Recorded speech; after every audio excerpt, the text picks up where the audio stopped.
Great engineering managers practice an inclusive management style.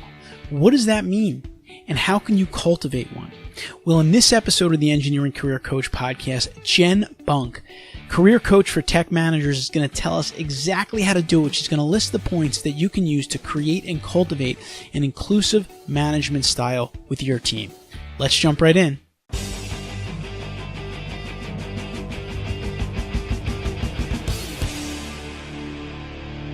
All right, and now I'm excited to welcome in our guest, or I should say welcome back our guest for today, Jen Bunk. Jen is a career coach for tech managers, and she is the CEO of the People Stack.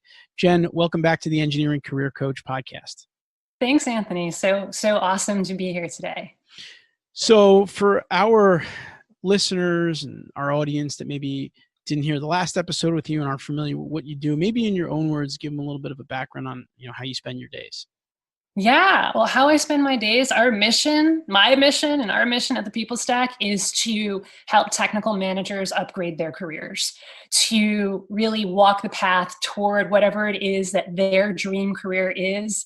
And that means commanding a premium salary of at least $200K a year if you live in a high cost of living place like, say, San Francisco or the Bay Area. It's going to be higher than that. Maybe it'll be a little bit lower in certain parts of the country, but it's really getting paid for the value that you're adding, and doing that with a Zen-like work-life balance. So that's really what it is that we do. We focus exclusively on coaching technical managers.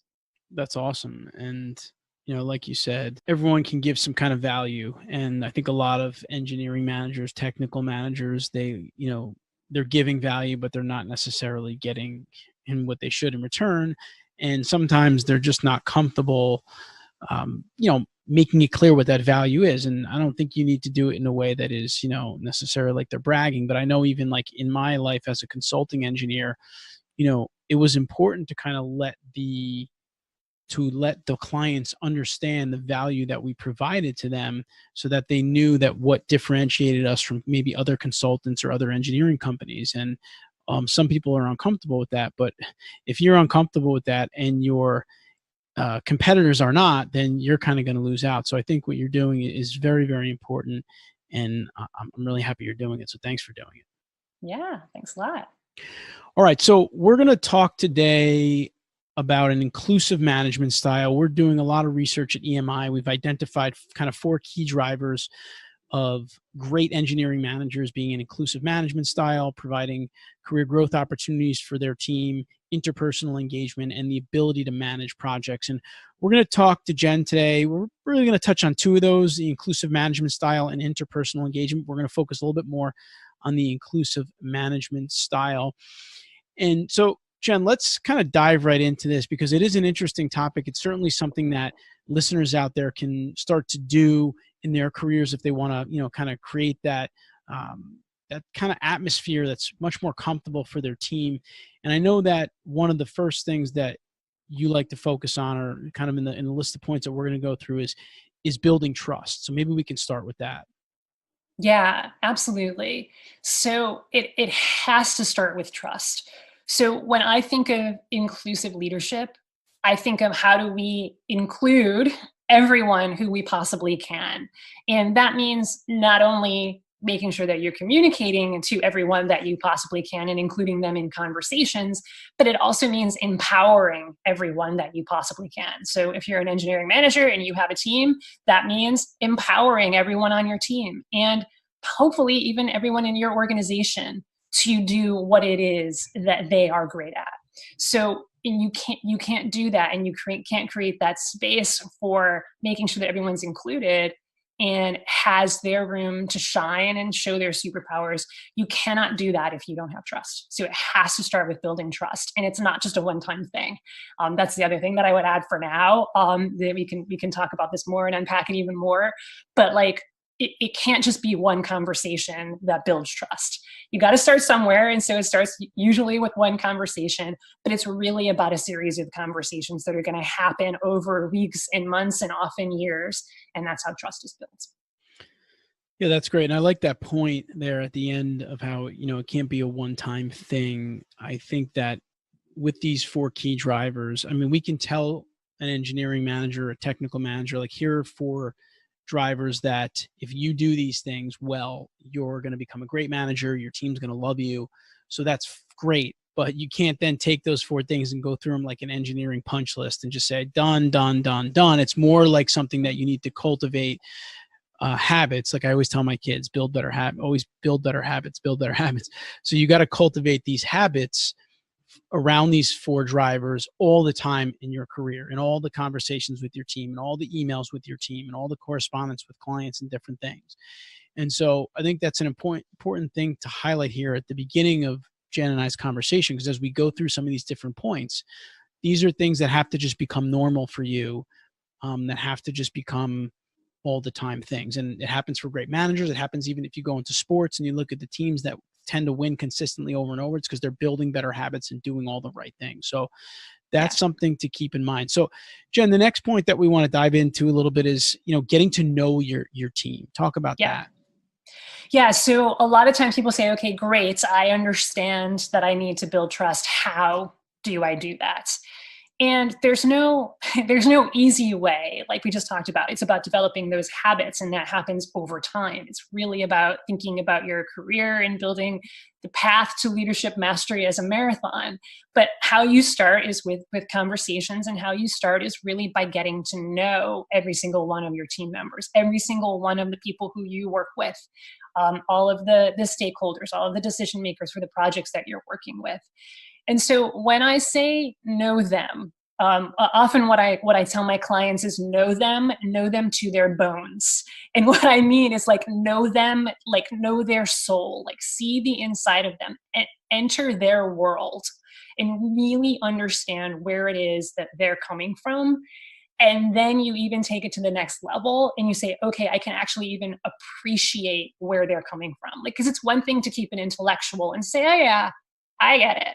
Right? Especially if you've been there before, right? And you've experienced something that they've experienced before, or been on a similar project before, or have a similar personality. It's really easy to build trust with people and to know people, and to appreciate people who are the same as us and have similar backgrounds and who have been on similar projects as we have, or if it's a kind of project that you've been on before. That's really easy. The challenge comes when it's people who are different backgrounds, or maybe there's something new contextually. It's a new kind of project or a new kind of challenge to tackle.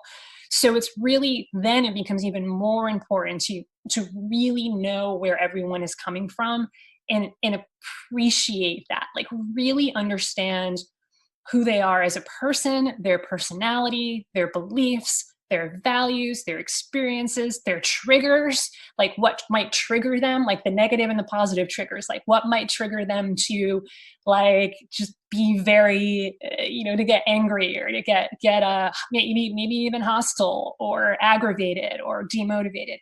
And then also like what are the things that tend to put them in those kinds of states, but then also the positive side of it as well. What gets them motivated? What really gets them in a place of joy, and I want to do this, and let's do this together, team. And so that happens over time, but the only way that you can really do that is through a series of conversations and a series of communicating with people and really asking the questions and listening so that you can really appreciate where it is that they're coming from. Yeah. And again, it's another one of those things, as you can see, which is a pattern here that, you have to do on a regular basis. You have to continue to do it. You're not going to get to know someone overnight, right? So you're constantly doing the learning. And another thing that this, I think, really kind of highlights is one of the bigger challenges of engineers and technical professionals becoming successful managers is the variable that gets thrown in once you become a manager, which is people. Right?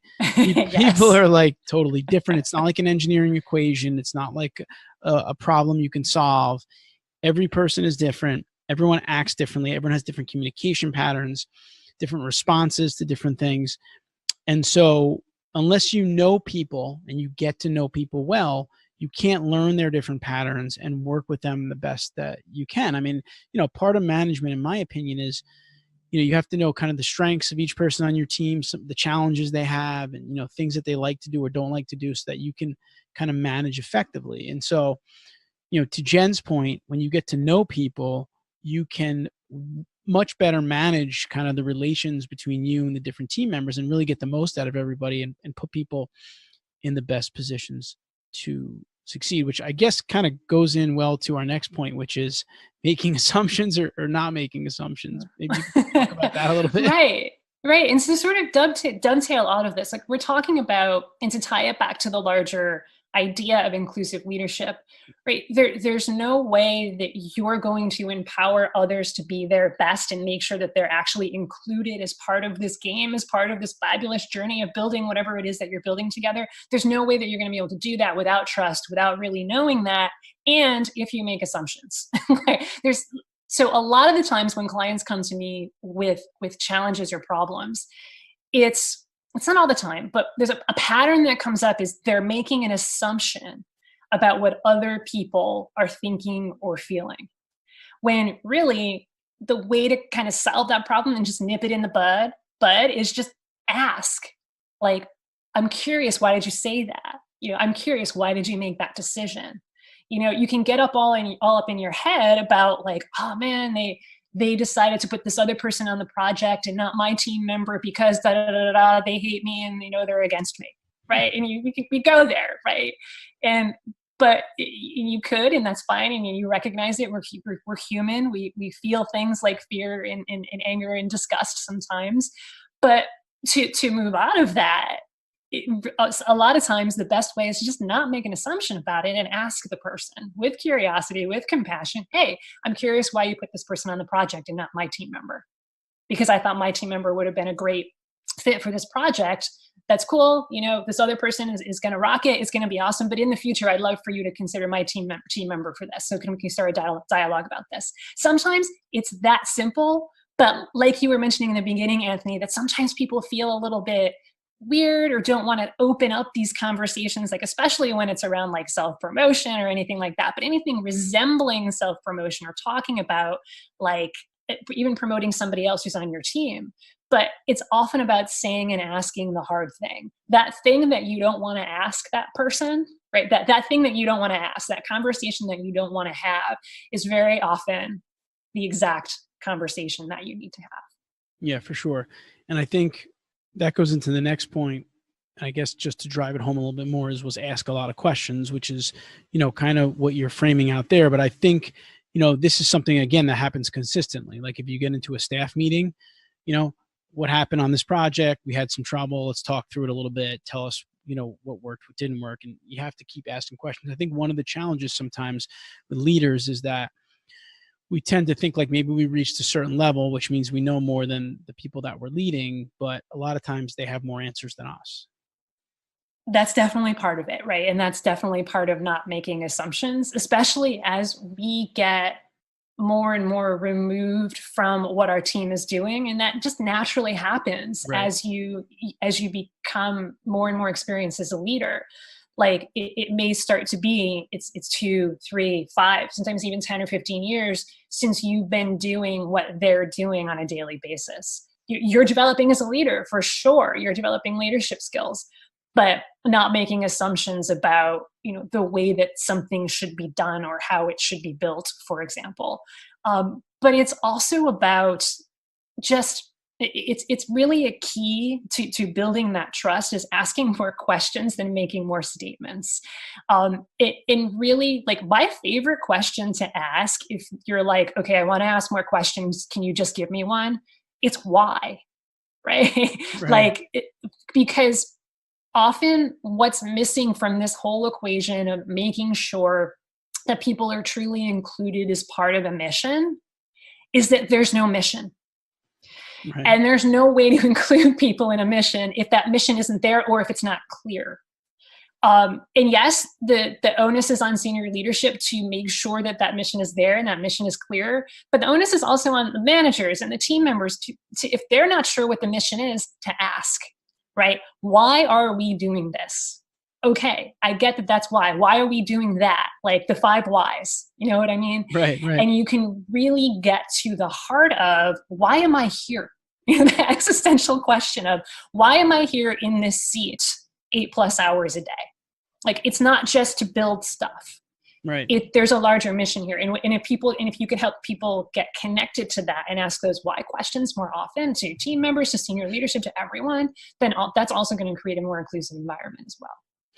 Yeah, I totally agree. I mean, I think a big part of an inclusive environment is including your team in the bigger mission or vision of the company or of the project that they're working on. So if you tell me to go and, design this roadway or portion of a roadway, and I'm doing that all day, 3 weeks in a row, it can become monotonous. But if I understand that this roadway is going to, get people safely one place to another, or whatever the case may be, it takes on a bigger meaning because I'm being included in what the overall picture is. And I know that that's an important part of it. Ties into a bunch of these 4 drivers is, connecting people with, the bigger picture of what they're working on, so that they do feel really a part of that. So I think that kind of all comes together there.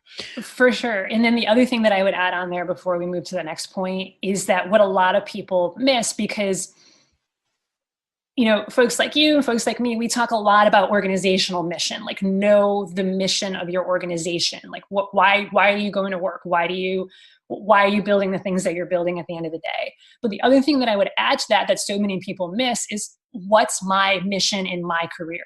What's my individual mission as a leader? And knowing that's going to help you show up better as a leader and be a more inclusive leader as well, because you're going to be able to behave according to that mission and get people on board with that mission as well. And you're going to be more motivated to do better and to always show up as the best leader possible. So that's the other thing that I would add in terms of mission is, yes, know what your organization's mission is, but also make sure you know what your mission is for your career and what kind of leader that you want to be.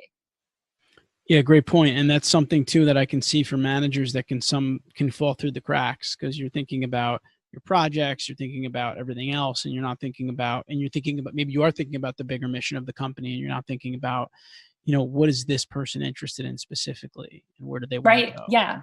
And the more that we get connected with our own missions, then that's how we're reminded, oh, wow, people on my team have career missions as well. Like, I know one of the pillars is about career development, right? Like really making sure that you're talking about the career development of your team members. So that's going to overlap with this. And so if you don't really have a sense of how you want to develop your own career, and you haven't done that intentionally, you're not really going to be able to help somebody else do that. But if you're doing it for yourself and you've been on that path and you've made some mistakes along the way, like that's actually even better, because then you can help your team to do that as well and be empowered to have the careers and build the careers that they want to build. Yeah, which is also goes to a larger point that if you are a manager and you're focused on these 4 key drivers and you are practicing them, your team members are also by habit learning them, and they're going to exhibit those drivers and their management styles, and they're going to become great managers as well. And then, that's how you cultivate, a very positive leadership culture throughout an organization. It starts with, the managers building habits. So, all right. So Jen, talk about compassion and empathy and how they're tied into an inclusive manager or management. Yeah, they're tied into it because of trust, right? So we started out talking about trust. How do you build an inclusive team, an inclusive organization? Well, it all starts with trust. How do you build that trust? You have to have empathy. And this kind of touches on what I started to talk about before around, you have to know them, you have to understand them, but it has to go beyond, I get it, right? It has to go beyond the intellectual understanding of, yes, I get it. I can give you a 5-step plan on how to get through this, right? That's important. Like that's the strategy and that's the tactics. But when we're talking about empathy, it's really about that heart-to-heart connection, feeling their pain, like literally for a second, feeling what it is that they might be feeling, because then that's really when you're going to be able to enter their world and say, oh, wow, I don't just get it up here. I get it here at my heart as well. And now we can move forward from a place of having that heart-to-heart understanding, because especially with engineers, right? Engineers, you're super smart, right? You're super motivated, but we live up here most of our day because we have to, right? Because if we make mistakes, then then the bridge collapses. Then the road isn't built as well as it could be, or whatever else it might be. And that's an important part of our jobs as engineers and as people who build stuff, right? Like safety is important, and mitigating risk is important. So that's why we stay up here, why we stay up in our heads. But it's really kind of cultivating that muscle and that habit of learning how to move out of your head and into your heart, and having that empathy and having that feeling for another team person, for another team member, or for another person. That's, if there's a number two thing that clients come to me the most with, it's, how do I deal with this person? I don't get it. Right. So number one is don't make assumptions, but then number two is really kind of feel what it is that they're going through. Right. Like, for example, a team member might be underperforming. Right. And for some people, where we might go is, oh man, what's going on? Like, you're not motivated. You gotta just start working harder. And like, you might start to get frustrated with them, or who knows, right? They're underperforming, and you just start to blame them. And it just becomes this whole thing. So you notice how you might be making assumptions there without having a conversation with them. But when you do have the conversation about, okay, you're not performing up to par anymore, what's going on? It's really about listening to them and understanding where it is that they're coming from. Now, I'm not saying to make excuses for anyone. Like, we have performance standards that we want to meet, right? And it's about getting them back up to those performance standards. Like, for example, they may be going through something at home. Like, maybe their mom just died and they didn't tell you, and you don't know that. And by the way, they're not going to tell you that unless there's that trust. But let's say something catastrophic happened in their family, and they're dealing with something outside of work. You want to create that space for them to be able to share that with you. And then you could say, okay, I'm going to give you, a couple of days off so that you can go grieve and spend some time with your family. My heart goes out to you. And then you can come back, after a couple of days. And so we can all, sort of experience that and feel that in our hearts, because even if you haven't experienced that exact thing, we have that capability as humans to have that heart-to-heart connection. So that's what the empathy is really about. Yeah. And I think while empathy can be, difficult and you need to really practice it, I do think that what engineers have going for them often is that in most cases, they've been through the engineering ranks, like the people on their team are going through now. So they kind of do have somewhat of an understanding of what they're going through in terms of the career ladder, and, what they're dealing with on some of the projects and with some of the clients and some of the stressors involved in that, which I think for me was always helpful in management as an engineer, because, I felt like in those ways I could relate. But I agree with Jen in that getting to know them also more on the personal side will help you even more with that, because you'll be able to relate to some of their other situations and circumstances. So that's very helpful. For sure. So our last point here, Jen, before we jump into our take action segment, is talking about controlling people, what we can and can't do. Talk about that a little bit. Yeah. One of the things, so if we're talking about inclusive leadership, and really the larger goal here is, how can I be the best leader I can possibly be? How can I show up as that superhero leader and make the largest impact that I possibly can? And one of the larger concepts that often comes up when people ask questions around this is control. And often where people get stuck is they're focusing on things that they cannot control. Mm. Oh my God, my boss hasn't given me a promotion, right? I've tried for the last 3, 6, 9 months, 2 years. My boss just won't give me a promotion. And if you focus on it from that perspective and have that internal dialogue going on, what you're focusing on is, in the way that you're looking at it, is what you can control. Because at the end of the day, let's just say in this case, it would be your boss's decision whether or not to give you that promotion. You cannot control your boss like a robot and just make him give you, and reprogram your boss to give you a promotion, right? But instead, you can focus on what we can control, which is how we show up. So what we can control is how we respond to other people. So yes, your boss may say, yeah, I'm not really sure. There's still a few more skills that need to get upgraded before you get a promotion. So you can choose in that moment to play the blame and shame and how dare you game. But if you do that, then you're focusing on what you can't control.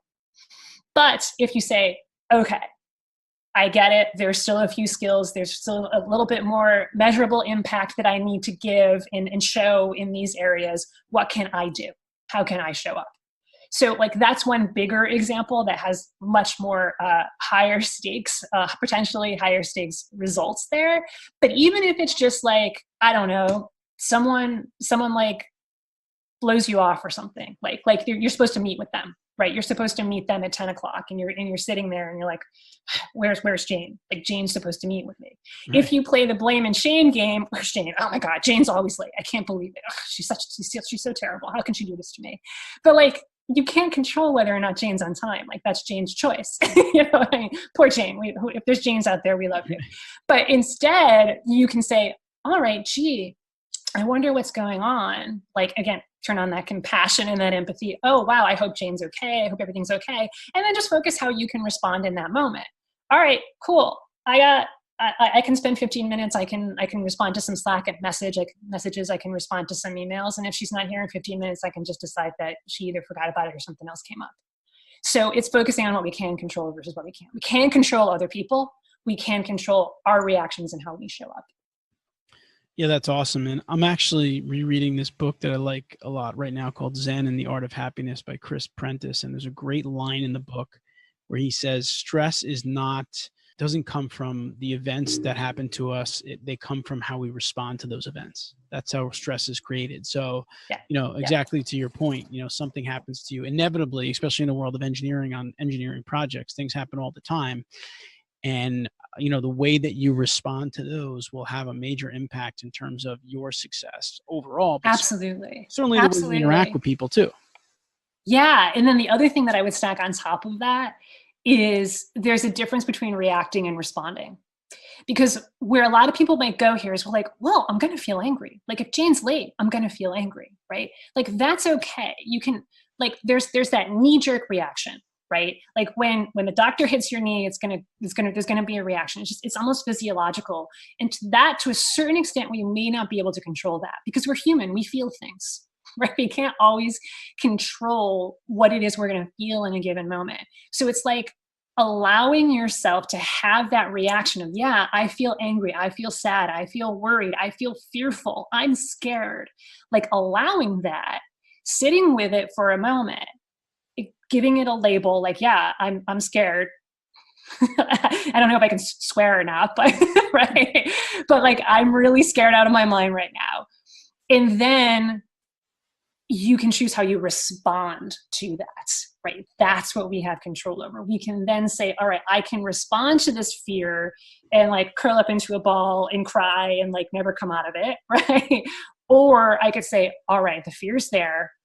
Why is the fear there? How can I turn that fear into an opportunity or whatever it is, Sure. So it's really like distinguishing between the reaction, that knee-jerk, like gut reaction that we're going to feel because we're human. And then what happens in the 5 to 30 seconds after that and how we respond. Right. And I know probably a lot of listeners are thinking like, well, that's impossible. Everyone's going to have that like knee-jerk reaction. But what I found myself in just working on this specifically is that it is, again, the cultivation of a habit. It's a mindset, actually. You're changing your mindset so that when things happen, there's like a little bit more space for you to, respond and say like, okay, let me think about this. Maybe there's something really great that I could take out of this as opposed to not. So it's, again, none of this stuff is easy. If it was, everybody would be doing it. So the idea between Jen and I having a conversation here is to bring some points out that you can try to work on if they work for you and integrate them into your management style. Yep. So with that, Jen's going to stick with me and we're going to come back in a minute and we're going to wrap this one up with our Take Action Today segment and give you something actionable that you can take and try to become a little bit more inclusive in your style.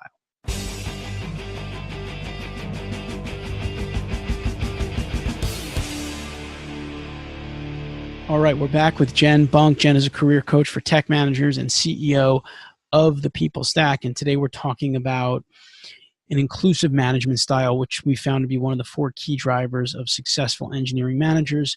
Real quick, I just want to recap some of the points that Jen ran through here, and then we're going to wrap it up with you and give you something that you can do immediately. Jen talked about, building trust with your team members. It's something that you have to do all the time, not just something that you're doing every so often. You need to build that trust with them. You need to really get to know them, kind of enter into their world so that you can, build that kind of level of engagement and that inclusive management style. Don't make assumptions. That's something you need to ask and flush things out as opposed to making assumptions. And in terms of asking, ask a lot of questions, because the more information you can get, then you can have that inclusive style. You don't have to guess at things and have people think you're not, connected with them necessarily. Jen talked about compassion and empathy, really putting yourself in your team members' shoes. If you want to become inclusive and include them in things, you need to understand how they think and what they're going through. And then lastly, we talked about controlling what you can control. You can't control what other people do necessarily, but you certainly can control the way you respond to it. And so kind of cultivating that mindset. So all great stuff, Jen. What we want to do now is give our listeners maybe one thing. They listen to this and they're maybe on their way into work. They're on the bus, on the train, on their commute. When they get there, they want to start to be more inclusive. What can they do? Ask more questions. Ask more questions than statements. Right? So take a look and be more mindful of, okay, what I just said there, was that a question or was that a statement? And set a goal that in any given day, you are going to ask more questions than making statements. Because when you ask questions, then that allows you to then build trust and get to know people and not make assumptions and have empathy for people and control what you can control.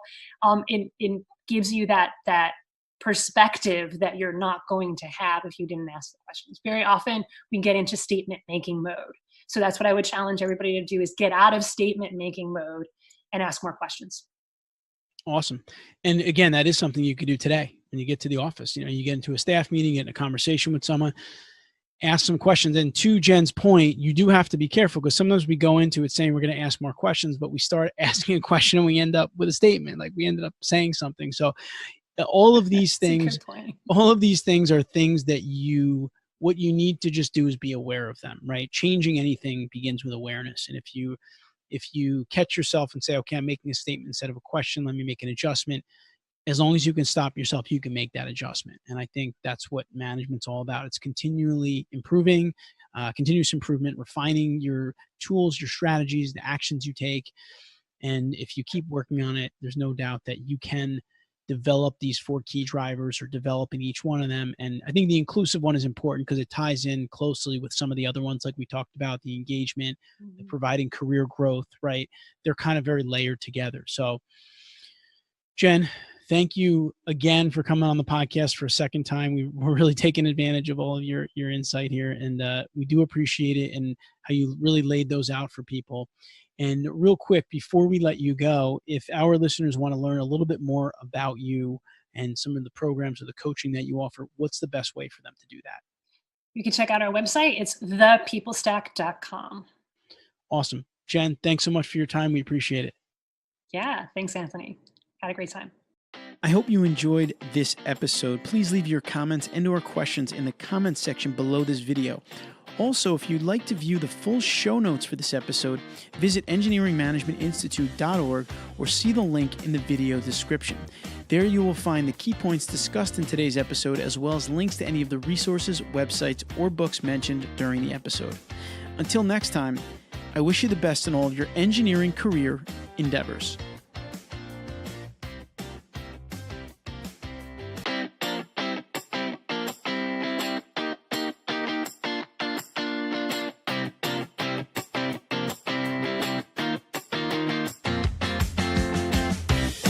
For folks who don't know, this is Ryan Macklin. He is an engineer turned game designer turned tech writer, and he focuses on empathetic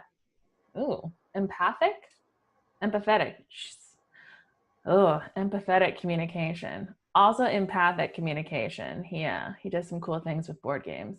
And he does work at Google. And for those of you who did not see the picture earlier, he is a very giant kitty.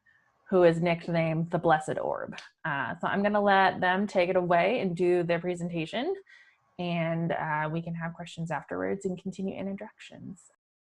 So, I mean, we're all here as doc writers, and presumably you want your writing to impact people, right? You want to help someone with a vexing problem, or empower them with key knowledge, or win them over somehow, get them back to what they want to do, and you certainly don't want to make their day worse.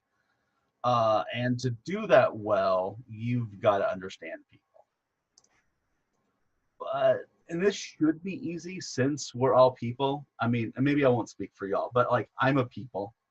But this isn't. I mean, we already know this isn't, but like, you know, it is one of the big struggles of tech writing. Folks come to your material while they're panicking, while they're wishing they were anywhere else, while they're angry, wanting to turn anything to a fight, and all sorts of other emotions that makes our job not straightforward. So how do we handle writing for people? So as Rose said, I'm Ryan Macklin. I'm a text and UX writer at Google. I'm in the Ann Arbor, Michigan area. I have an aforementioned cat. With the Instagram will be at the end of the slides, I promise. I have many tattoos and also anxiety, depression, and PTSD. I got a little trifecta there. But that trifecta drove me to take empathetic written communication as a personal career focus. And today, my talk is about distilling a framework I've worked on for years into roughly 25 minutes. So kind of get on with it.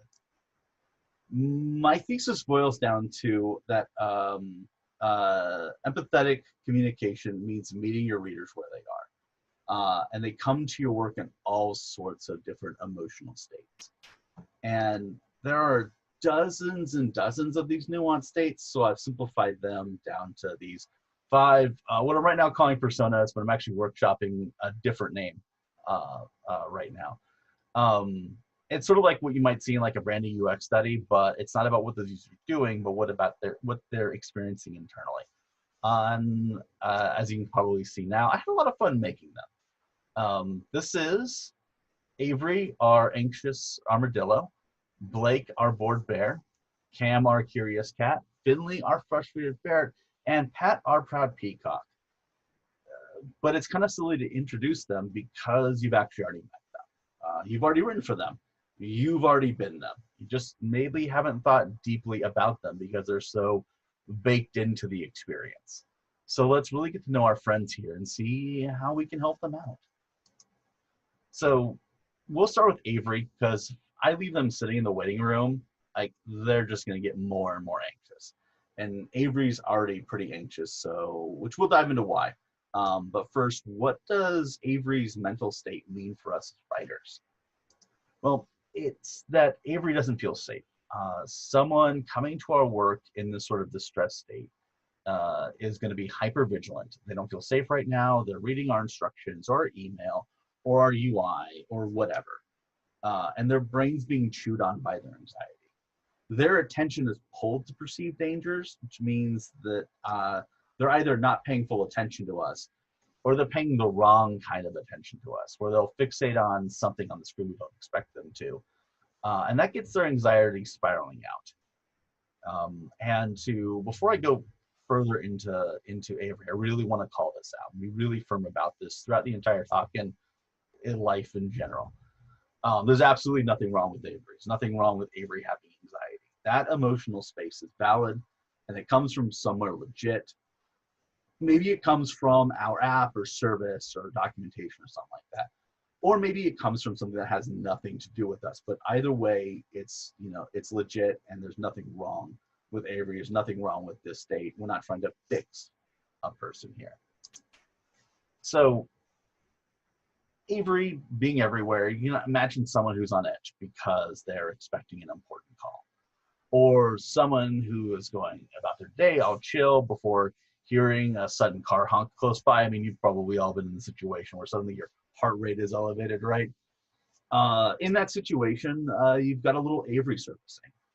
Same as if someone is apprehensive about making an embarrassing or detrimental mistake in our app or service, or like sending a mass email with broken links, or deleting critical data. And I am calling myself out there in both of those cases.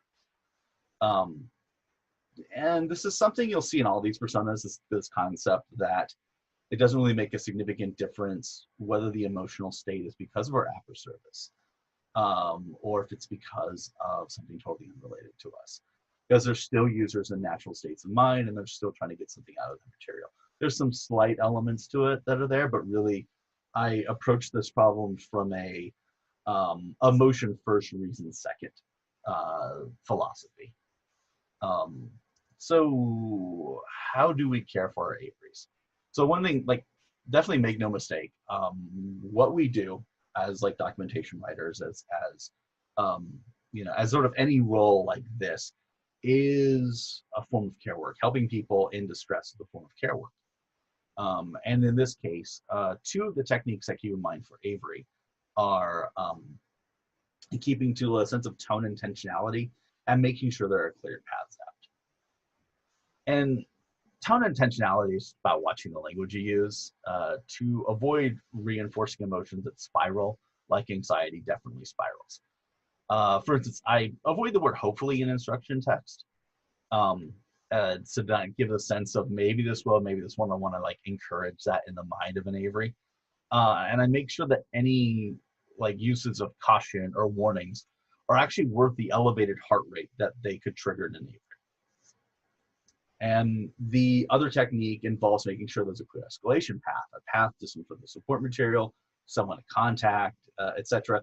In case the anxiety builds to a point where it feels impossible to process the information, where they can't really process the information by themselves, and they need or feel they need, which is effectively the same thing, that they need to get somebody else involved, or they get information that's framed in a different way that might help them break through sort of the anxiety barrier that's in their head. And I mean, these are just like two techniques. I'm going to share a couple techniques in each of these slides. I'm sure you have plenty of other techniques in mind, and I'm actually trying to catalog a lot of these for a much bigger project. And you can probably maybe guess that Avery could be an entire 25-minute talk alone, because the effect of anxiety on cognitive processing is not, not a thing like, oh yeah, it happens, and you sort of, move on. Although that is literally what I have to do in this talk to get through it. But yeah, like I said, so I'll stop here, and you'll kind of see as I go through this that the other techniques I mentioned will refer back to Avery, and some of these other techniques can be used in some of our other personas. So let's go ahead and move on to Blake then. So this is me cosplaying as Blake by being very tired and low, and this is the sort of person that we're going to be engaging in now, which is our board bearer, Blake. And we're going to go on by being a little bit meta first, because there could be some Blakes right now listening to this talk. As I sort of like, overly hinted at just a moment ago, some Blakes are tired either physically or mentally. So they're not an engageable friend of mine. You can kind of cue before I've had my coffee drip, right? And some are dealing with depression or dissociation or situational sadness, which are very hard psychological states that are so consuming. And some may just be disinterested in this topic. I don't know why they're here. Maybe because a coworker or manager told them they should watch this, and but they're not necessarily engaged yet. These are all ways in which a person can manifest their Blakeness. Now, some of the Blakes out there, they weren't Blakes to start with, but they turned to Blakes because the content isn't what they expected, or the delivery isn't connecting with them. And again, both of those are absolutely legit. And there are plenty of other reasons, but like hopefully this is sort of enough to broaden your sense of empathy when it comes to this sort of disengagement. Because if there's one thing that I sort of like cringe at, it's when people say like boredom just means you're not interesting or you're not creative or whatever. It's like, no, it is a legit state of mind, and it deserves as much empathy as anything else. And just like there could be Blakes, you know, right here in this talk, there are Blakes in your system generating emails, your support articles, your policy documents, etc. And so the way I care for Blakes when I write is I try to show why my material is worth them spending their precious mental energy focusing on and digesting it, which also helps those who come here accidentally from wasting their time and energy on this material because they get to say, oh, this is actually not for me. And two techniques for that are just information highlighting and like bubbling actionable material to the top. And information highlighting is a grab bag of concepts. These are all things that many of us are doing. Having clear and precise titles. I used to hate TLDRs, and I've like learned to embrace them over the last couple of years. You know, strategically folded passages, things like that. Whatever really catches the eye and says, you know, here's why. You know, here's what's going on. Here's the reason to devote attention to this. This one's called the value proposition, and it makes this obvious and relatable. That gives like many a reason to invest mental energy, which maybe needs to sit up, or get some coffee, or take a walk, or whatever helps them sort of shake off that bored and tired feeling. And our second Blake-friendly technique is about cutting like sort of unnecessary content and bubbling up what's important to the top. You know, whatever makes up the material put in front of others takes brain energy to process. And if you've ever had a point where you struggle to focus on something, you know, you can just feel that sense of where just like your brain just starts to drip down as you're like going from one paragraph to the next to the next. So cut out what's unnecessary and move what's necessary to the top. To me, there's this classic documentation faux pas of starting with historical information that's maybe interesting, but definitely unnecessary. I've seen this often, and I used to do it when I was a software developer. You know, again, you bubble that actionable material to the top. If you absolutely need to keep that unnecessary material, and I will always love stressing it's unnecessary when talking with engineers and project managers and stuff who are really passionate about the historical material because they're really passionate about the project and want to share things that are passionate to them with users. Move it to the bottom or make it a separate page you link to. Whatever you do, make it so that you reduce the effort that Blake needs to expend to get to the part they need. And I could also go on for a long time about Blake. I have a rant about how screenshots are often a detriment, but Blake needs to zone out now. And again, I need to finish this talk. So now we get to talk with Cam. This is where people's attention comes back because I've just put a kitten on this screen. So Cam's a bit more specific than the two we've seen so far. After talking with Blake, you would think we'd be excited to have some Cam, since being curious is the opposite of checked out. But there are some detrimental sides to curiosity, and that's why there's a Cam in this talk. When we're curious, our minds are primed for questions. When there's a question stuck in our heads, we're hungry for the answers. And it's part of our human nature. Again, I'm making an assumption here about our humanity to look for those answers. And it's human nature to cough in the middle of a presentation. So if you've ever had some random bit of trivia trip you up, like what's the next line of that song? And you couldn't keep from, you know, pulling out your phone to look it up, you were compelled to close the loop in your head, created by that question popping in. It wasn't important to you to know the answer to this, but it was just nagging that nagging you wanted to be rid of. I stumbled upon this concept years ago while reading David Allen's classic productivity book, Getting Things Done. He talks about how the mind can only hold on to like so many unresolved loops before it's essentially at a bandwidth. Questions of the mind operate in that same space. It's part of how clickbait headlines work.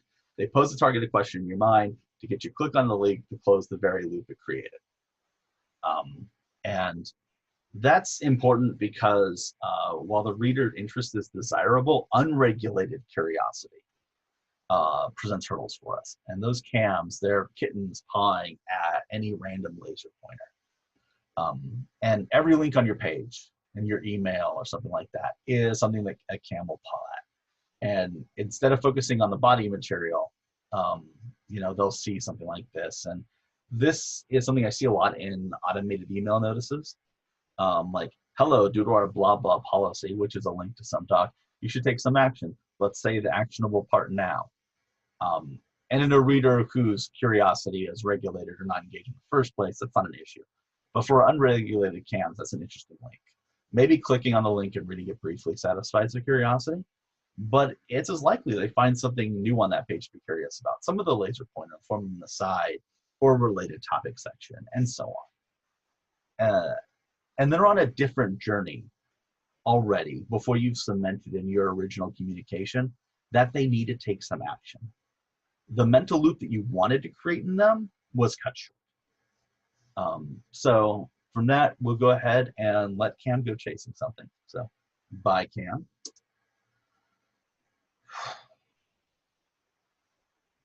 Now we need to be careful because we've left Finley, our frustrated ferret, on hold for a while, and they are not having it. Any of you who have ever worked in support like I have can probably already empathize with getting a customer who's been really frustrated and has been on hold for a while and is very happy to know that to start with. These people, they're frustrated before they get in our queue. All of that time that they've been waiting sort of adds up to that micro frustration on top. And that frustration is a communication fog, which is not unlike anxiety. The thicker the fog, the harder it is for a support agent to break through it. So as writers, we want to diffuse the Finleys we're writing for. And when we can't do that, we want to at least not compound the situation with like adding micro frustration elements. Because that's just going to make that frustration fog harder for someone else's job. And Finley and Avery are cousins in a sense. And just like how Avery could be anxious because of our product or from something external, Finley could be frustrated again from our product or something external. Getting cut off in traffic or getting into a fight on Twitter or finding out they didn't get the promotion they fought for. Then they try to log into our account and it doesn't work. What might have been an annoyance in the moment now is like a full-blown meltdown. And to their credit, some Finleys do try to regulate themselves, recognizing that lashing out doesn't help, but they and we, when we're dealing with them, are still playing at a higher difficulty level in getting them help because they're in that combative brain space. And that combative brain space means that Finleys are looking for a win. What if our docs can't help a Finley? Can we still try to give them a win before they contact support? I think we can. And this is where my first technique comes into play, which is about empathetic acknowledgement. You've probably encountered this with UIs that apologize for inconveniences or support docs that acknowledge a situation what the user's dealing with isn't fun. And other places where passive text that we write tries to imprint the feeling of like, hey, your feelings are valid. Hey, we see you. This technique is also a part of support transcripts for a reason. It's not a women form of solving Finley's problem, but even just being validated is a small win. And if that's enough to get a Finley to calm down, to get a Finley to help center themselves, that makes our job easier. And that makes any support agent who has to deal with them their job easier. And ultimately, it means Finley's job of helping themselves is easier. And like I said, you might know that, like I said, I've used the concept of centering with a Finley. I've used the concept of sort of like centering or regulating with Avery. And this goes for any agitated state of mind. And the further agitated somebody is, the thicker that communication fog that I mentioned is. So that technique about de-escalating Finley, the other technique I use, which really relates to communication fog, is to watch out for micro frustrations or micro confrontation language to avoid adding to Finley's frustration. That includes anything with a condescending flavor. Things like starting a passage with obviously, or I've even removed like remember that from passages after sort of an experience over a decade ago of realizing that wasn't actually helping me. As I mentioned earlier, and I think maybe at this point, hopefully enough of you have pieced together, techniques for One Health persona help Finley, and like cutting unnecessary material and bubbling stuff to the top for Blake, or being mindful for outbound links for Cam. And they reduce the amount of time Finley spends before getting the help they need. That's great. And vice versa with these ideas about watching the language we use, and making sure that we are able to affirm people will definitely help up some of our other personas. And if we can help a few Finleys out by showing them care, we're showing care, again, let's bring it back to this point, we're showing care to our support agents who would otherwise take these irate calls and be in a more difficult position. So thank you, Finley, for letting us borrow you, and I hope you find some chill soon. That leaves us with Pat, our proud peacock. Pat's another specialized persona like Cam, one particularly prevalent in high expertise fields like software development, but really can pop up anywhere. And pride, like curiosity, is fine on its own, but pride unregulated can turn into arrogance or smugness or entitlement, and a desire to recapture a feeling of superiority they feel like they've lost for some reason. So what does this look like? Well, on the casual end, it can look as simple as someone commenting on your grammar, which helpful people also do. But whereas the helpful person comments and moves on, in the back of Pat's mind, there's a desire to keep looking, to focus on flaws and on the material substance, or rather what those Pats perceive as flaws. And the thing about the two specialized personas in this talk is that they're not often aware that they're in a state that's not optimal for them. Avery, Blake, and Finley might be aware they're on edge or checked out or irate, but Pat or Cam aren't necessarily as mindful, because those states are harder to be self-aware of without training, and that lack of awareness makes addressing communication issues harder. So how do we deal with that? Now, how do we deal with users that are in this confrontational headspace who aren't necessarily aware of it? We're writing passively to many users, hundreds, thousands, perhaps millions. So we can't just hit each one of them up on chat, are you okay? Or like, hey, you're kind of being a jerk right now. You've gone a little bit far. The best we can do is to try to make our material like Pat resistant. And the first section I have is to sort of keep and maintain a taxonomy or a glossary or lexicon. If you can ensure that your terminology is clear and consistent throughout all of your product and your support documentation and everything else, you can reduce some of the Pat pain points. Again, this also helps everyone else, and which includes you when the inevitable rebrand or redesign comes along. And if you want to build one, you don't even really need to start with like a full-fledged, like the word taxonomy can be like intimidating to some people. You really can just start with like a simple glossary, like, what can you do to ensure that your basic terminology is clear and consistent, right? Like ask these particular questions. What terms do you use and how often? Nouns, verbs, adjectives, or sort of identified as flexible, so you're using in the right parts of speech and you're not getting colloquial in some of the usage. What terms have subtle differences from the common language meaning versus what terms are pretty much the common language meaning, or what terms are really super not? Do they have synonyms that you want to use? Do they have synonyms you don't want to use? What sort of colloquialisms are you comfortable with, or do you expect support agents to use, but you may not necessarily want to use in your documentation sort of for official purposes? And when you know these key terms, you also know Wordzoid casually. For instance, a key term in your system is the word aspect. You shouldn't use that word casually, such as an aspect of Pat is literalism. The other suggestion I have is to get your examples reviewed by experts who understand your users. It could be code example on a dev site, which many of us are dev docs people. We have done this a lot. This is not new. But it could also be a business example for an ad tech help center. It could be anything like that. Like it doesn't just have to be, think about, looking at your code, but think about looking at all of your specific elements. Get them reviewed for relevance as well as accuracy. Pats can get hung up on the details, particularly with examples. So to get ahead of them, get these robust reviews, especially if an example is long and critical to understanding the doc. So that's enough about Pat. And in not a lot of time, I've walked you through 5 significant categories of emotional states. And I didn't include one like Ray the receptive rabbit, because as long as we're considering our other users, we'll handle our calm, respective ones with no problem.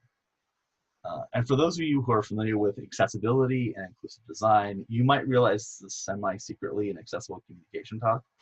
And it follows like a similar philosophy to accessibility, which is where when you make your work accessible to more people, it benefits everyone, not just those people. One thing that happens when I give this talk, and I've given this talk a bunch, is that people map themselves just with one persona. Like, oh, I'm totally an Avery, or yeah, I'll admit I'm a Pat. And that's too narrow a way to think about it. This is not a tag yourself meme. Like, take me. I'm a pretty anxious person, but I also get bored. I have plenty of times when I'm curious without focus. I definitely get frustrated, and I'm not proud to admit that I have my proud side as well. And we're all of these at different times. We're also all receptive at different times, being that sort of Ray the receptive rabbit. We're also those as well. And we're certainly other states that I haven't covered. You might feel like you generally lean one or two ways, but all of these are undecided. So there's a couple calls to action. Like, you know, this is all fine and good. It's all like writing philosophy. What do you do with it, right? Well, first, you can take something you've written recently. You can mark it up with how you think each of these 5 personas would take it, and maybe get 2 or 3 of you together to talk about what you found. And second, when you catch yourself in one of these states, examine that state. If it's combative or high heart rate state, center yourself. Note down if the material caused that state, or if you were already there when that happened. Were you there because of something related to the material, something separate, or a combination? What you learn from self-examining can raise your emotional proficiency, which raises your ability to tackle these sort of problems. And just to end again, that these emotions are valid no matter where they come from. That's really, really clear. Like, there's no shame in what our users are feeling. I don't want to, you know, ever in sort of this talk or anything related, suggest that that's something that we should think about. So again, this is me. I'm Ryan Macklin. I just got back on Twitter, and again, my cat has an Instagram. And I also am the co-organizer of Write the Docs Detroit Windsor, which, like everything else, is online right now. So, you know, check it out on Meetup. And here's like a little quick reference that I have here, which, since it's getting recorded out into the world, is there sort of some questions that I consider. Feel free to also, like, you know, screen cap this if you like. I will go ahead and leave it up for a moment. That is my talk on emotional personas. Thank you, Ryan. Are you happy to take some questions? Either folks can post them in the chat and I'll monitor that, or people are more than, for those who are happy to do audio and video, please feel free to jump on that way. Yeah, totally. And did you want to record the questions as well? Yeah, I can record the questions. We'll see if, like, maybe I'll cut them or not, depending on the size of the video. But yeah, let's go ahead and record them. Great. It looks like we do have one from the chat, and it says, where do you draw the line between harsh language choices versus straightforward imperative statements? So it depends on, for me, it would depend on the subject. The more serious the subject, like, especially if it's something where there's a destructive element to it, like you could, you know, delete all your data from this, I would go with very, very pointed statements. There's actually a bit, like, again, this is like some of the like advanced Avery talk that I've given has actually been about when to actually create anxiety in people and the right kind of anxiety. And some of that is to make them aware of, like, make them very much feel a sense of trepidation to to say something destructive that they're going to do, whether it's financially or logistically or whatever. But like it's still like you can still do that and still keep with tone intentionality at the same time. There are straightforward sentences that you can say that don't necessarily have to involve like unnecessary cautioning or any sort of like micro-confrontational language. I don't think they're necessarily two different things. Softening language is great, but like tone intentionality can also work for hard language, for like really pointed language. I could add to that, Ryan. I'm guessing that one of the phenomenon you might have encountered is that if we have an idea that users tend to make a certain kind of mistake, even if it's not a serious one, or even if it just ends up going slightly off track and then you can come quickly back on, one of the documentation solutions is to warn people not to do that. But in a lot of cases, if they do that, it really doesn't matter and it's fine. So that would be a case where it might be really easy to create unnecessary warnings. Yeah, exactly. Yeah, like the bit there is, and this is very much a I see this from a lot of times. I'll see this from like people who are support agents first, writers second, because this is the experience that they've had to deal with, and they're translating that individual user experience into a doc for a broad audience. Which again, I was a support agent a long time ago. This is one of the things that I had to learn.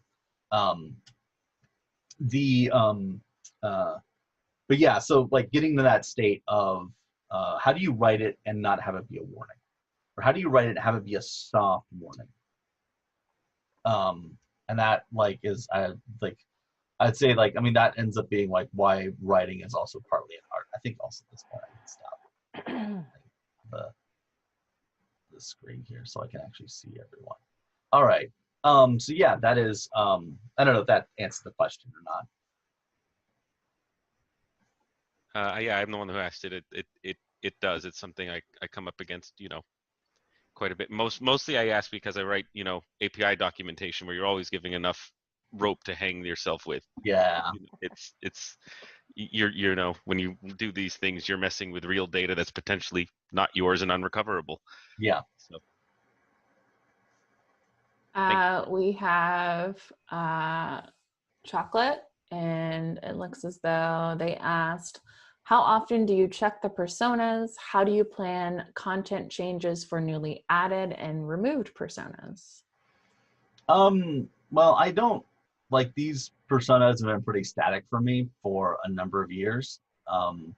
It's really about it's a mental framework for making sure that the end product that I'm sending out to users has a sense of users in mind, instead of just I'm not trying to achieve an objective for my product team. I'm trying to achieve objective for my users that also happens to be the objective my product team wants.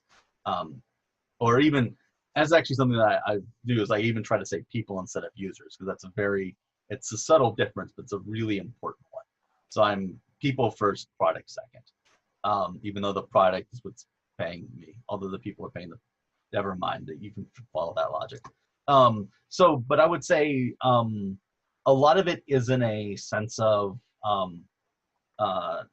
is in the sense of like patterns.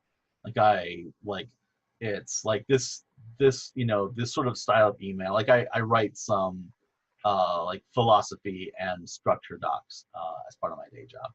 And some of it is like, here's when we should use a TLDR, because this is the sort of email that's about to tell you you're about to lose access. Right now, my main writing for tech and UI is about access management systems. So I write a bunch of automated emails like, you're about to lose access, or someone needs access, or things like that. So a lot of it is like, how do I make sure that a board Blake actually will read this email and address it? So that's where I'm like, okay, here are the things that I do to combat that. For things about losing access, how do I make sure that somebody who's anxious doesn't panic and freeze up? So it really is about a series of questions to ask in a lot of these situations and about patterns to follow. I'm talking with some people right now, and this is going to be like a long time from now, but I'm talking about like internally maybe having some language checkers and like sort of like natural language processing to catch some of these, but we've just barely started those conversations. I'm excited for that. Right now, it's really just been very much in the art form approach of, how am I making sure that I'm doing this in a very human way. But yeah, and when I've done this long enough that it is just sort of baked into my process in general. But it is, so it's really just how I write, how I think about the patterns that are in my head or documented somewhere that I bring to my writing. I don't know if does that answer your question? Yes, it is. I think it sounds like these personas are like guidelines, writing guidelines. Mm-hmm. Yeah, they're like, yeah. It's a combination. It's like it's a philosophy that is, it's about how to think about writing guidelines. Mm-hmm. The effect that these writing guidelines can have on people. Have you promoted this actually to your fellow writers?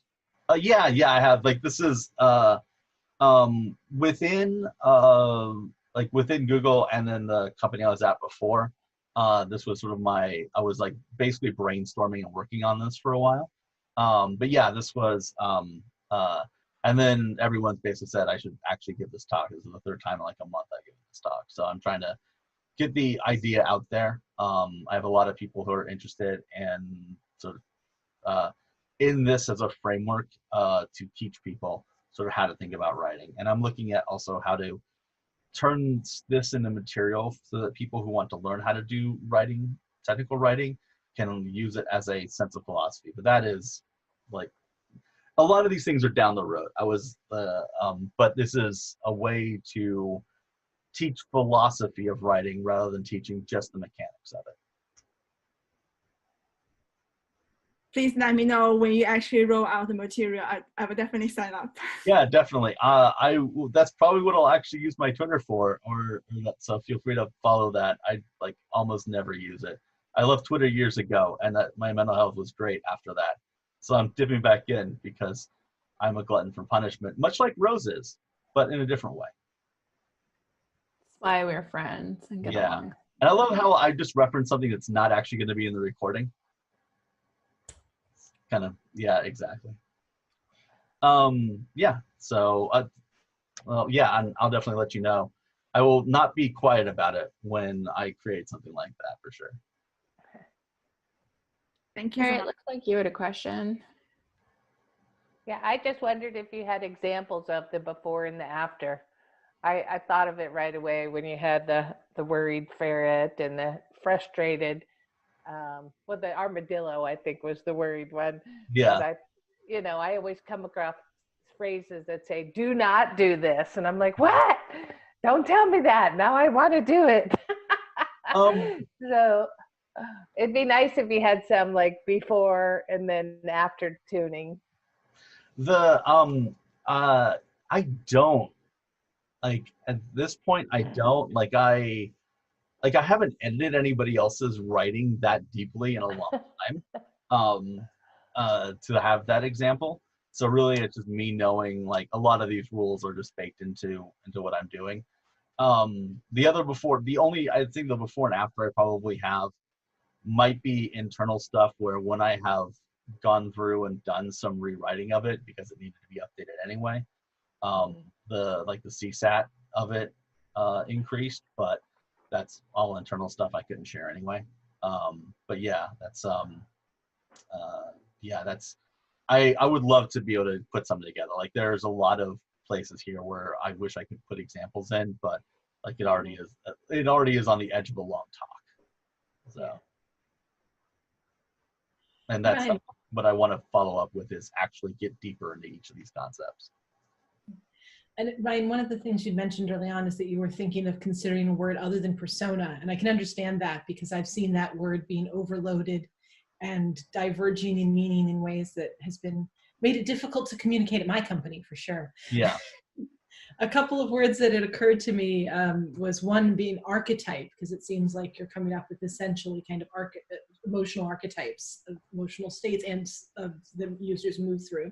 Mm-hmm. And the literary side of my brain was wondering if allegory might even be sort of an interesting one, because I bet a lot of allegory would be a term that has not been used much in technology yet. Yeah, like I originally called it persona because I wanted to draw people in for that reason of like, what do you mean? But I think at this point I don't need that anymore. But I just haven't had another thing to call it yet. I've had some suggestions, like somebody suggested roles. Somebody suggested profiles too. But profiles think has a similar thing of like kind of being overloaded, but it's still at least generic enough that it could kind of work. But yeah, no, I'll have to, I like those. I'll have to chew on those. I'm going to spend a while on thesaurus.com one of these days and just, which is, one of my little joys is naming things. I will spend weeks figuring out the name for something and that I'm working on personally. And so it'll just be a lot of thesaurus.com and other searches and learning about words I didn't know about. Like if I, a few months ago, learned about the word ambit, which I'm not going to define for you. I'm going to say, go search for AMBIT, ambit, you know, and maybe you can use it in your own stuff. Does that need a not safe for work tag? It is a legit, totally cool, safe for life and work. Great.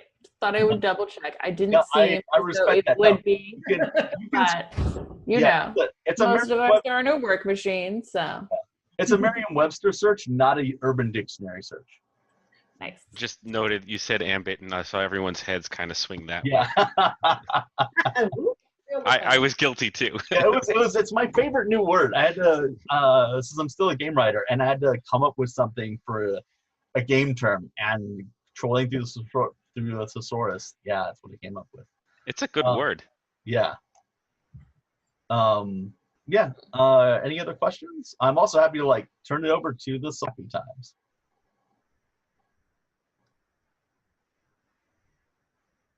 Which it sounds like from the silence, I'm totally going to turn it to the Social Happy Times. So I'm going to stop this recording. Hey everyone, welcome to the show. I'm joined by somebody very special today, my very good friend, Jenna Bay, and she is phenomenal. All the guests that I bring on, they have a tremendous amount of value to add. That's why I bring them on. And everybody has their own special area of expertise. And on the show, what we try to do is we go down memory lane essentially and find out their story, their journey. Jenna, I mean, she's just phenomenal. She is an expert on neuroscience, epigenetics, quantum physics, child development, and she's also a virtual coach. She has a specialization in nutrition. She actually started her career as an elementary school teacher, and she built up her virtual coaching practice from there. And she now supports women and children in terms of child development. So her main goal is to empower women, especially moms with kids. So if you're a parent, you're a mom, then this is the interview for you. This is going to be an amazing conversation and you're going to find a lot of value from it. She has her own book series, which she's promoting right now, because that book series really helps you understand child development, and it essentially just takes off the pressure from you as a parent in terms of learning about how you can help your child develop and nurture them, etc. It takes the pressure off, and you can go ahead and just have those books available to you. So it helps you to help your child grow into a complete person. So with that, please help me welcome Jenna to the show. Jenna, thanks for being here. Thank you so much for that introduction, and thank you for having me. It's a pleasure to have you on. Jenna, I mean, we connected before. We had a call before, this one, and you blew my mind. You are so passionate about what you do. You really want to help women with children, so specifically parents and moms. And I know you work a lot with women, but you also help men in terms of understanding child development and nutrition, etc. So remind me of how you got started down this path, because you were actually a teacher in elementary school, right? So how did it all start from you being a teacher to where you are now as a virtual coach? Yes, great question. We all have our origin stories, and mine started when I was really young with having a learning disability and not knowing how I would be able to have a full life. And there was times where they thought I wouldn't even get into college or university and even get into the next grade. So that started out with low self-esteem. And as I built my neurological system and having the function of the brain coming up to my proper age, I learned a lot about the brain. And that's kind of where it started. Then when I was 15, I lost one of my best friends to suicide. And I hit an all-time low. And I really needed to discover for my own benefit why someone would do this, why this was something that needed to be done. Why did this seem like it was the only option? So that really started my investigation into the mind, and I started learning and researching about neuroscience at that time. And then that led me into learning about quantum physics and just how the whole world works. And this was just in high school. So it became just one of those passionate things. And sometimes when you're going through grief, some people will go to faith as a way to move through it, and others go to different outlets. And this was mine. Mine was motivated to figure out, why does someone like country music and someone like rock? Why does someone think this way and others think this way? I really, really was on a quest for this. When I became a teacher, I decided to go through for a teacher because of my experience at a younger age. I really wanted to build kids up, and I wanted them to know how good they were, because when I was young, I didn't feel that way. I felt like I was stupid. I felt like I was ugly. I was also very chubby. So it's just had all of these issues that I brought with me to my adulthood. So I really wanted to see if I could knit that for a future youth that were growing up. So I decided to do teaching. Once I got there, I just realized that I couldn't do the things that I really wanted to do because there's so much you have to do as a teacher. There's the curriculum that you have to follow. Then there's a whole bunch of other rules and regulations that are there to help support your growing the child, but it wasn't really what I wanted. So I decided to open up my own business where I was working with families on building nutrition, because through my experience with neuroscience, I learned how valuable nutrition is. So that's when I went back and got my degree in neuroscience and nutrition. And this is a degree that is ever flowing. I find that I'm a continual researcher, which is why that's kind of how I introduce myself. I'm not stagnant with any degree, because in science, we're constantly changing. We're constantly learning new things, and same with child development. But that's always been my specialty. And as I was building this practice, I was learning all these different fears that parents have. And I work a lot with women, but I also do work a lot with men too. Men are also parents and coaches and teachers and leaders. And what I learned from all of this is that we're so similar, and that we are going through so many different things, but they all relate back to the same, that we all just want to feel good, and we all want to raise thriving children. So I went through this quest of how do we do that? And as I was a nanny as well, so I come from a different experience. I'm not a parent yet, but my experience of being a nanny, a live-in nanny, and also a teacher has a different perspective on child rearing. And then throwing in my educational background in it, I felt like I had so much value to add to families. So through my experience, I'm learning that I do, and that the things that I'm able to share with them and guide them with and support them with helps with thriving in themselves and their lives, as well as in their children.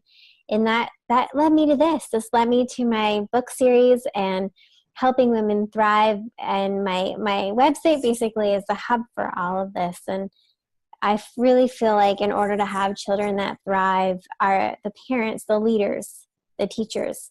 If you're a parent or you're an influencer of children, you are a leader. That developing those leadership skills is one of the most important things. And that's what my book series does, as well as my nutrition courses and all of that that's on my website. That was really long-winded.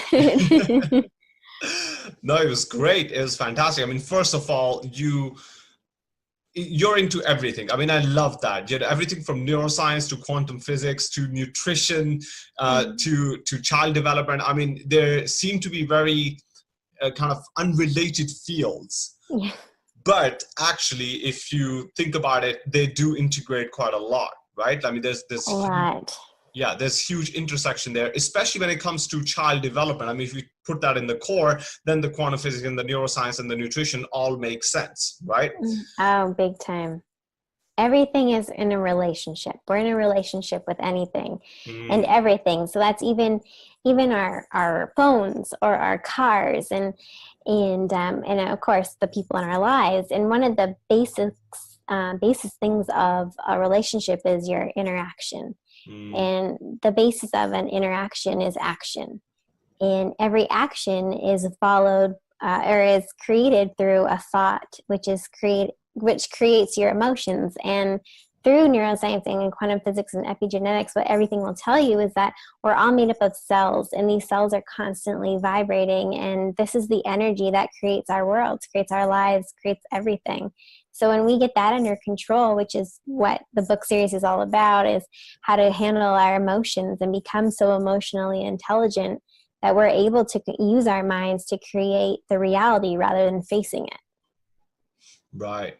Wow. I love that. Absolutely love that. So your book series, Jenna, I mean, what is the ultimate goal of that book series? What's your mission behind it? What are you hoping to achieve? Yes, that's a great question. So every book is just one strategy. So instead of creating a thick parenting book or a leadership book for an adult to read at the end of the day, I've never met a parent who said, oh, I have tons of time at the end of the day. So I wanted to create something that you could do with your child and learn at the same time, immerse yourselves in it together, and build that neurological wiring for emotional intelligence. So here's the thing about the emotional intelligence is that it's something that we're constantly working on. It's not something that you can have and then you have it forever. You're exercising your mind like you exercise your body. And that's what each of these concepts in the books do. So one of the ones that we're going around right now with is superhero powers. And it's one concept. And the concept is just that every single person on this planet is here for a purpose and they're valuable.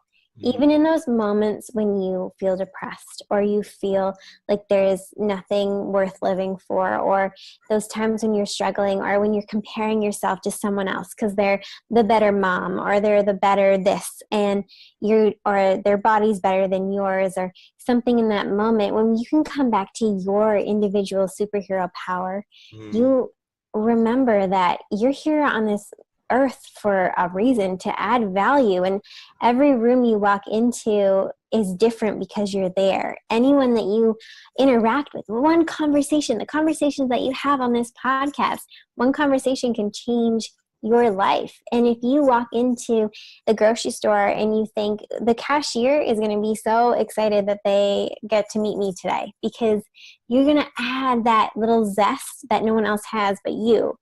And when we understand what that zest is, that's our superpower. And we have a lot of them. And it's celebrating that everyday superhero. You know those times when someone holds the door open for you or gives you a smile and it makes you feel like you matter. That's a power. That's because everyone matters. And we forget that. We get so busy in our day-to-day lives that we forget to think about what's going on around us or what other people are going through. So having this concept, and I hear now the testimonials coming back from parents saying that their whole life has changed because they're focusing on what their child is doing right rather than what they're doing wrong. And having that simple mindset shift of just constantly looking for what your partner's doing right rather than what she's doing wrong or he's doing wrong. And it makes life a lot more fun. And when you get to use your unique talents or your gifts or just be the best version of you that day, it makes life a lot more fun. And that's the bottom line, is we're supposed to have fun. Life is supposed to feel good.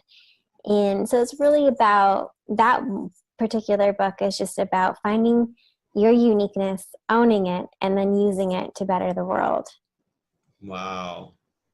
I love the message. That's really powerful. And you're right, people do need to hear it, because a lot of the time you are so kind of busy dealing with the day-to-day routine and the day-to-day chaos that you forget to step outside of your normal environment and think about the higher level stuff, essentially. So and especially when it comes to parents, I mean, parents, as you said, they don't have time. They don't have any time. They're always busy. They're always doing something. Always, so yeah, it's so amazing that you've created this book series for them. There's like they have been told, like I've been told a lot that they're called parenting books disguised as children's books, and I just want to premise that I'm not at all ever suggesting that this is how you parent, or that any parent needs help parenting, because I'm a firm believer that every woman and every man that I work with that are parents, they're naturally become leaders. It's just innately in them. And for me to come in and say, this is how you should parent your child, is totally absurd, because every child is so different and no one knows your child better than you do. My whole intention and goal with all of these strategies, and that was just one book that I went, there's like 15 that are coming out, and more to come after that. And they're there just to uplift you and to remind you of your power, because you don't necessarily need anything else outside of you. You got it inside of you. I'm just there to remind you of what you already know. Wow. And it's important that the parents feel supported, because especially moms and dads, of course, that it can feel so lonely and so overwhelming, because you can have these moments of pure bliss and everything's great. And then the next moment it's, am I doing this right? Is this the right thing to do? I don't know. Is this what I'm supposed to feed my child? My child won't even touch a vegetable. What do I do? Like there's always this panic. So my goal is just to answer these questions that all parents have, and have a hub for them so that they can just know that they're not alone, and everything's going to be okay. They've got this, and here's our just added strategies so you can take it or leave it. Awesome. Well, Jenna, yours is a beautiful mission and an amazing message, and your book series sounds absolutely phenomenal. And for people in the audience, if you are a parent, or if you know anybody else who is a parent, then you have to check out this book series. If one of your friends, neighbors, colleagues, if they're about to become a parent, well, this will be an amazing present, wouldn't it? I think so. So go for it. Check the book series out. It's absolutely amazing. We'll put all the links below in the description, so you can just go ahead and click the link below in the description. You can find out more. But let's talk about your nutrition course, because I know you're a specialist in nutrition as well. Yeah. So you're passionate about child development, and you've done a course in neuroscience and nutrition. So tell me, how can we combine these three very kind of far-fetched, unrelated fields into something that helps us learn more about who we are and empowers, especially the parents? How does it actually empowers the parents? Absolutely. That's a great question. Thank you for bringing that up. I am really passionate about helping maximize human potential. And if we want to help our children thrive, then we also need to thrive. And the bottom line of being a leader and being in a parenting or a teacher, like being a family, you are a leader. And I work a lot with companies too with that, and we'll get into that in a bit. But working in the leadership, you are an influencer, and rather than a dictator. That's how you'll get a lot farther. And in order for you to thrive, you need to love who you are and own who you are and be confident in who you are. And that's challenging. And after you have children, you lose touch with who you are. Your identity shifts completely. You're no longer who you were. You're someone even greater, but we lose that oh my gosh, like this is who I was, now who am I? And there's a different connection between you and your partner now, and there's another being who's so dependent on you that we forget about nourishing our own bodies and nourishing our own minds. And when we become stable in our nutrition, where we feed our bodies, we're feeding our minds, we become able to equip ourselves with being the best leader and model for our children. Also, we go through this transition in our bodies as well. We tend to have extra weight when we deliver or give birth to a baby, and that's natural, but we forget that, and we put these high expectations on ourselves that we need to get right back into that fit body we had before, or even a body that is more fit now, or whatever the case may be. And a lot of times we don't have time for that, and we're exhausted. So feeding our bodies is really important, having that self-care. So this nutrition course is really to help with that, with helping you thrive so that your children can thrive, understanding what foods help support you and your brain function as well as your child's. And it's really catered for disordered eating. I work a lot with compulsive eating, anorexia, bulimia, all those types of terrible, hard habits that we have in these mindsets. So this course is about that. It's about shifting that mindset, helping you relate to your body, how your body works. Because here's the thing. We often eat according to what our mind thinks. So we read about a paleo diet, or we read about being vegetarian, or see the videos, and it makes sense to our minds, but not necessarily to our bodies.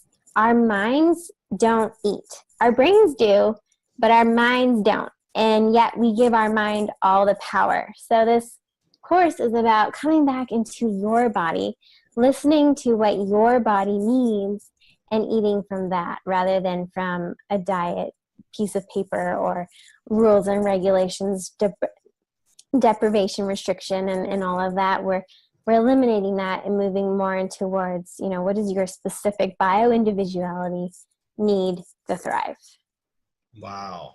That sounds really amazing. And you know what? You are absolutely amazing. I mean, you're blowing my mind by how you're linking these very kind of unrelated, far-fetched concepts very elegantly, and explaining, the whole kind of thing behind child development, and, how you actually form relationships and energy, and, what people are, focusing on what people are doing right, and how do you actually build a relationship with your child, and then, how you need to thrive as a human being. So you need to achieve your full potential by eating right and helping your child eat right. It's absolutely amazing. I absolutely love it. And for people in the audience, I mean, if you're a parent, then, come on, this has just been absolutely phenomenal. Jen has added so much value to us, already. And, she really understands this stuff at a very deep level. I mean, you can just sense it just by the way she's linking things, just the way she's explaining things. She's really passionate about it, and this is what she's here to do. This is her mission. So seriously, I would highly encourage you guys to reach out and check out her book series, her nutrition course, and reach out to Jenna and start a conversation.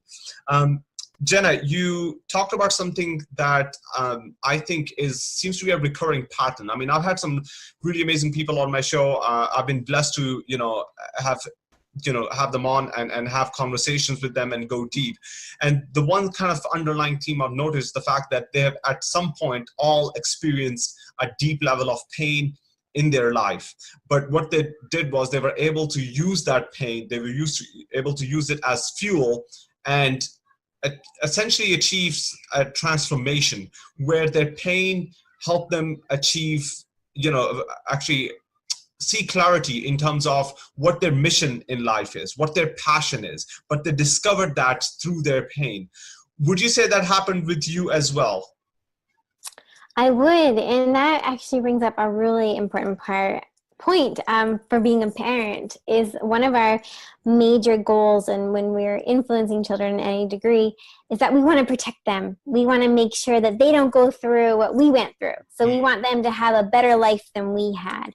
And sometimes when we do that, we become overpowering, and then we create codependency, and we don't allow them to have their own experiences and their own devastations. And same within, like with high school, I'm mainly, when I'm speaking about this right from personal experience with families, is that when you're working with that age group, they're craving independence. That's their time to move away from the nest. And when we try to protect them and try and regulate everything that's going on for them, that's when we get even more rebellion. And even in your personal life, I know that you've had some pain points, and you almost, when I was talking to you, used that as your launch pad. It was something that made you who you are today. And although it was painful and something that you wouldn't want to experience again, or even wouldn't want to wish it on your worst enemy, it's something that you experienced, and it helped catapult you to become the person you are and have that compassion. And that's the same, that I would totally agree with that. When suicide was a huge shock to me. I didn't even know what it was, and I felt guilty for having joy after that. I felt that if I was happy, and it was me not honoring Michelle, my friend's life. And so this has it's been such a journey, it's made me who I am. And I'm also, instead of focusing on suicide prevention, my books and series and website and all that is on happiness promotion. And that's one of my biggest passions. And that started because of what I've experienced. So you're totally right. And I think everybody's story is so fascinating. And that's why I love listening to your podcast, because you hear such amazing stories, and the people that you attract, which makes sense because of the energy we talked about earlier. You give off this amazing energy, and when you think of who you are attracting, that does also indicate how you are vibrating. So you're doing a good job. Well, thank you, Jenna. You're very kind. This is really amazing. I mean, the fact that, everybody who has achieved a high level of success, can point to their pain at some point in the past and say, this was the thing that helped me, become this person, or, find my mission in life, or, find my passion in life, etc. So it's really amazing. This is kind of like a recurring theme that, I've noticed. But also the fact that, what does it take? What do you think it takes to really use that pain as as you called it, a launch pad, rather than break down, give up, or fall into a deep depression? Great question. And that is, again, the motivation for my books. It's building that emotional intelligence. It's one of the most important, impactful things that we can do as influencers. So that's influencers of children, that's influencers of our teammates, of our employees, of our employers. It's us becoming so emotionally strong. And what I mean by that is understanding emotions, that anger is not bad. It's just when we deny it, that's when it gets pushed down and we enter either into depression or we lash out. But when we allow our anger and we learn ways on how to handle it, then we're able to move through it and allow for it, and then grow from it and become who we're going to become. So when we have these strategies and these tools, which my books teach you, you have them at younger ages, then the life that you are going to lead is going to be absolutely incredible. And it's never too late to learn these. Like I have a lot of adults that buy my book series just because they're helpful for everyone. And when we learn them, we are now able to influence and teach those who are depending on us or looking up to us. And then this whole world shifts, because when one of us is in alignment, it influences a lot of the other ones in our lives to be in alignment. And that's my main goal. Wow. Yeah, I love it. And you're absolutely right.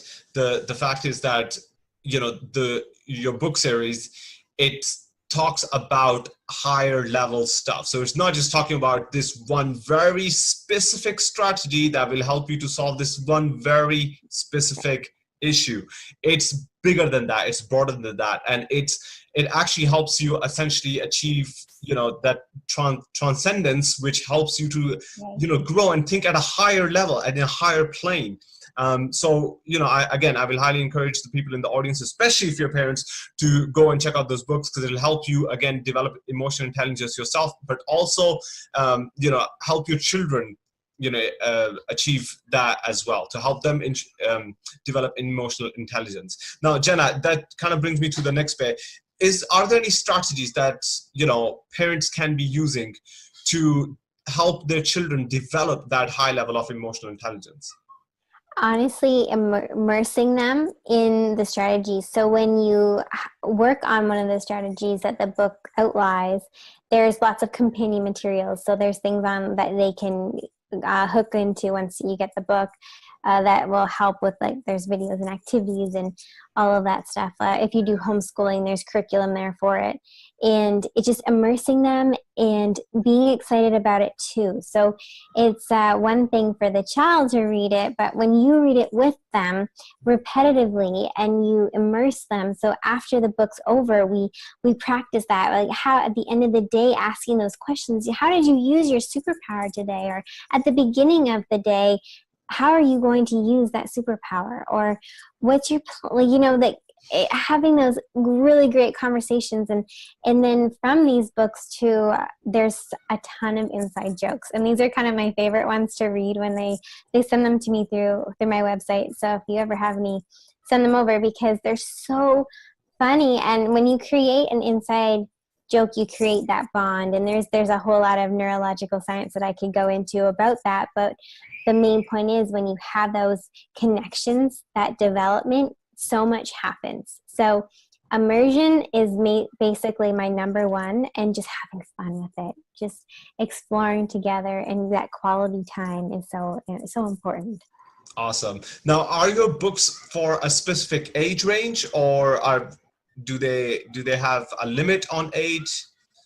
They don't. They are great for kindergarten to grade 5. They are in some classrooms, and they are poems, so they're repetitive. So they help with word recognition. They also help with memory, and the novelty of it helps create this excitement for it time after time after time. So a lot of adults will tell me, we have to read the same book over and over. So this is created in a way that when you do, it's actually really good for your neurological development. So we're building that foundation for our children, but also in ourselves. So when we repeat it, it's actually a really good thing, and our brains won't get too exhausted about it. And so they're really for anyone who wants to increase their emotional intelligence and learn how to become a better leader and influencer. They're good for probably kindergarten. Younger than that, they do actually. I do have some book readings with like 3-year-olds, and they're great too. Like I have some that are remembering the affirmations, and they're walking around their kitchens saying it. So really, I don't want to put an age limit on it, because every child, every person seems to be benefiting. Amazing. Absolutely amazing. Jenna, what does it mean to you when you get those parent testimonials on how they have actually grown themselves, or help their children to grow into a fuller version of themselves? What does it actually mean to you when you receive them? It means the world. There's nothing better, because when I think of a child or a family thriving, that is my ultimate goal, my ultimate passion. And there's nothing in the world that I would rather have than having a healthy family and having individuals in this life know how important they are, how worthy they are, and how good they are just because they're here. I'm a firm believer in that, and I believe in maximizing the human potential in every single one of us. So that brings me so much joy. Awesome. And to be honest with you, I can sense your passion. You know, it really is there. It's real, and you know, I'm sure the audience can sense it as well. You are coming from a very genuine, deep place, and I love that. That's awesome. Jenna, in terms of actually going forward into the future, you're doing this book series, etc. But I know you also work with you know, parents in terms of you coach them, you have retreats organized. Can you talk to us a little bit about that? And for people in the audience, again, you know, Jenna is a virtual coach, so it doesn't matter where you are in the world. You can actually reach out to Jenna and start a conversation and see where that goes. But she does a lot more. So let's go down there, and you can maybe talk to us about what other things you're working on. Yeah, so they're called Executive Pursuit, and their retreats. There are some for families, for couples, for just individuals. Then there are also, we go into different organizations and different companies. So last week we were just at one of our biggest companies, Nike, and what we do is we help increase the innovation and collaboration within a company to help catapult them forward and keep them at number one or make them number one. And that's one things I'm really passionate to when it comes to being a leader. You know, it doesn't matter if you're in a family or if you're in a business, it all really equates to the same thing. It comes down to being that amazing influencer and not a dictator. So simple things of just a prime example. If you recently, one of the families I work with, they couldn't get their 5-year-old to brush his teeth, and it was really important to the mom that he brushes his teeth, and he hadn't lost his teeth yet. So his dad was thinking, well, it's not a big deal because he still has all of his teeth. So like whatever, he'll just lose them. And when the adult teeth come in, then we'll really tackle it. But her idea was, well, no, I want him to get that habit now so that when it does happen, he doesn't have to establish it. So as a leader, it's really important for us to be influencing that. So we have to model it. We can't ask those who we are trying to get them to do something that we're not actually willing to do ourselves. So they did. The two of them modeled brushing their teeth morning and night in front of him and just talked about how fresh their breath smells and how good it feels. And then he wanted to be just like his dad. So then he naturally picked up the toothbrush himself. So when the desire becomes something that's inside you or inside your child rather than an external motivation, it's an internal inspiration, they're more likely to continue to do it on their own. Wow. I love what you said there about internal inspiration versus external motivation, because I think parents especially struggle with that quite a lot, because they're trying to get their child to do something like eat their food, tidy up, you know, make sure they get dressed on time or brush their teeth. And, you know, the child is clearly not, you know, following those instructions. So what do you do? I mean, there's just like, come on, get on with it. Or there is a better approach where you try to instill that internal inspiration. I absolutely love that. And that's a great strategy. Thank you. Yeah, there's tons of free videos on my website too that parents can just find some value there maybe. And I invite them to go check out or check it out, jennabain.com, which I know is in the link below. And but any way that I can support too, like I'm happy to answer questions or anything like that too. So I'm here to support. Awesome. I love it. Now, Jenna, I am one of my previous guests.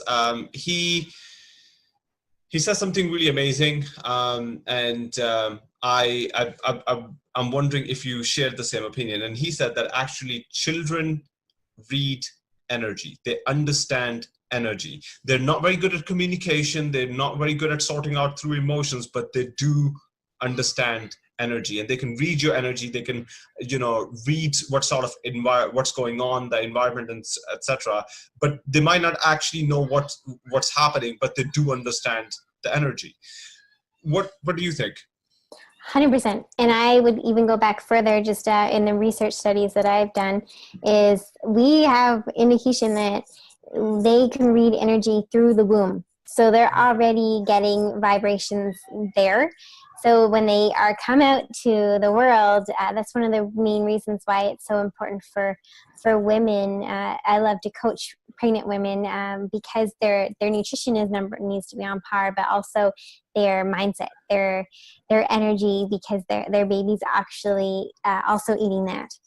And I would totally agree with all that he said. And I would even say that we all are that way, not just children. And so when you have a child and their caregiver yelling at them and saying, "Don't you know I love you?" They aren't reading the words or listening to the words. They're reading the vibration. So if they know the words, they're thinking, but your words do not line up with your actions. So I'm even more confused now. So we have to remember that absolutely and I mean, that's the same with like our pets too. And even when we go into another country, we might not know their language, but if someone smiles at you, you know that vibration. You can feel that happiness. If you feel a scowl or you feel like you're not in a protected area, you feel that too. Or when you're facing the other way and you can feel someone looking at you. I don't know if you've ever had that experience where you're at a store or something and you're like, oh, and then you turn around and someone is looking at you. And it's that same thing. We read vibration. We are all made up of energy, of these cells. And so absolutely, I totally agree with that. And that's why again, the series is just one of my biggest passions, because it will definitely transform families and leadership skills in major ways. Oh, wow. Awesome. I love that. Now, Jenna, I'm very conscious of your time. So very quickly, before we wrap up, where can people go to find out more about you and how can they connect with you? My website's the best place. You'll get all my social media handles there, and there's books and my videos and everything. So blogs, all that's there. Just check out that and send me a message if you ever need or want to chat with me and ask me a question. I'll do a take it or leave it video on it and help better society and all the way around. We're all in this together. I firmly believe in that. Awesome. For people in the audience, make sure you go and check out those links below in the description, and make sure you do go and check out the book series, you check out the nutrition course, and you actually reach out to Jenna and start a conversation. She's absolutely phenomenal. Especially if you're a parent, you have no excuse. Seriously, you have no excuse not to reach out to Jenna and start the conversation. She added so much value. I mean, the stuff that she talked about, it's just phenomenal. And before we actually started recording, I talked to Jenna and I said, you know what, there are times in the interview where sometimes I get goosebumps. And I'm actually looking forward to getting some today. And I did. I ended up getting goosebumps. And one of the things that she said was super powerful, and I loved it. And I actually got goosebumps for the fact she said anger is not bad. It's only bad when you oppress it. So wow, I mean, just absolutely amazing. But imagine teaching that to your child, understanding that yourself, embodying it, but also sharing that with your children and helping them understand that anger is just an emotion and it's how you express it that really matters. So powerful. And that was just one golden nugget. And there were many, many, many of them in this conversation. Everything, where she talked about the interaction and how that requires action and how energy links everything, and what people need to focus on is what other people are doing right, and the nutrition, the stuff we talked about in terms of child development. It's been a phenomenal conversation. And Jenna, you know what, I'd love to actually stay on and talk more and go down different rabbit holes, but unfortunately due to time we have to cut this short, but I'm definitely looking forward to round 2. Me too. Thank you so much. It was such an honor to be here. Thanks, Jenna. Guys, make sure you share this conversation with other people who are close to you. Maybe they're your friends, your colleagues, your brothers, sisters, cousins, whoever, especially if they're parents or they're actually, hoping to become a parent, then I think this conversation will really help them. So make sure you share it. Also, guys, subscribe to the channel because it helps us grow and it allows us to actually have more amazing guests like Jenna on the show so we can talk to them and we can actually dig deep. I'll never forget this. I went to my team. I looked, we had some people that were zooming in from out of markets because we have business in various states plus here. And you could just look and they had that glazed look. Like, I don't know what we're going to do. I know he's going to tell me we're folding. I know he's going to tell me I'm getting fired. I know that's what he's going to tell us. And instead what they got was, hey guys, we're not going to operate in fear. I've got X number of months of operating capital, and I've got these different tripwires. So if we trip this wire, this will trigger this event. I got this tripwire that'll trigger this event. I said, you guys can go home and tell your families you guys also have jobs. And you can also go home, by the way, and take the $300 or $400 that I just deposited in your account in the morning. I want you to go grocery stores right now and load up. I'm Mark Drager, and as an entrepreneur and strategist, I've built a multi-million-dollar marketing agency. I've helped launch startups and transformed international brands. And yet, despite all the success, I still wake up every morning with the feeling that I'm just not good enough, and I've not come close to hitting my potential, and I may never achieve the high hopes that I have for myself. I believe that we all have something to prove, to the doubters, to the haters, to the voices in our own heads. And so each week, I share real, tactical advice and the most interesting and inspiring interviews, because my goal is to help those of us who have something to prove show the world and ourselves that we have what it takes to make it happen. Welcome to the We Do Hard Things podcast. Today's guest is a serial entrepreneur who was raised in poverty, so much so that at one point he was actually homeless. But he did not let that stop him. He went on to build up multiple 8-figure businesses. Now, what I appreciate most about having the chance to speak with him is that he's not all talk. He started from nothing, he built and he lost. He's seen success and he's seen major failures, and he carries that into everything he does. Whether it's as the best-selling author of the book, The Journey Principles, or the creator of the life-changing program, Transformation U, or even as the man who helps people like you and me go from excuse land to building massive success. He believes that you are not living a life you love, not because you're not capable of it, but because you just don't know how to get there. I cannot wait to share with you the insanely inspiring talk I had with the man who can help anyone reclaim their hope and go from stuck to unstoppable, Stephen Scoggins. The place that I want to start the conversation in is, you mentioned within your bio, specifically 30 years of hardship. 30 years of hardship. I'm 37. I feel like I've run a business for 14 years. I built a multi-million-dollar company. Great, but I'm 37 and I feel more behind now than I did in my 20s. I feel that when I was in my early 20s, I had more hustle, more progress, less to lose, less at risk. I was bolder. I was more ambitious. And so when I read 30 years of hardship and everything, I go, isn't time running out? When does this get better? Yeah, I mean, you would think so. I grew up in an interesting time and situation. My grandfather survived Pearl Harbor, which started the alcohol train into my father. Right. My mother had suffered a lot of physical and emotional abuse when I was younger. And as a result, by the time I was I think I was maybe 5 years old, they had already divorced and went their separate ways. And then I was raised by my grandmother. Well, that was great for 2 or 3 years, super, super loving, super encouraging, super empathetic, and everything that you would want a parent to be. Right. Well, she comes to me when I'm about 9, just after I turned 9 years old. She sits me down and she says, Stephen, I need your help. And of course, I'm 9 years old. I literally have a G.I. Joe in one hand and a Transformer in another, right? I'm okay, maybe she's going to ask me to take out the garbage that I can barely lift, right? So I'm thinking about through that and then kind of go with that scenario. And then she says something that I'll never forget. She said, I don't know how much longer I'm going to be here. I'm very sick. And even at 9 years old, I was kind of I wasn't exactly sure what she meant. I wasn't exactly sure where she was coming from.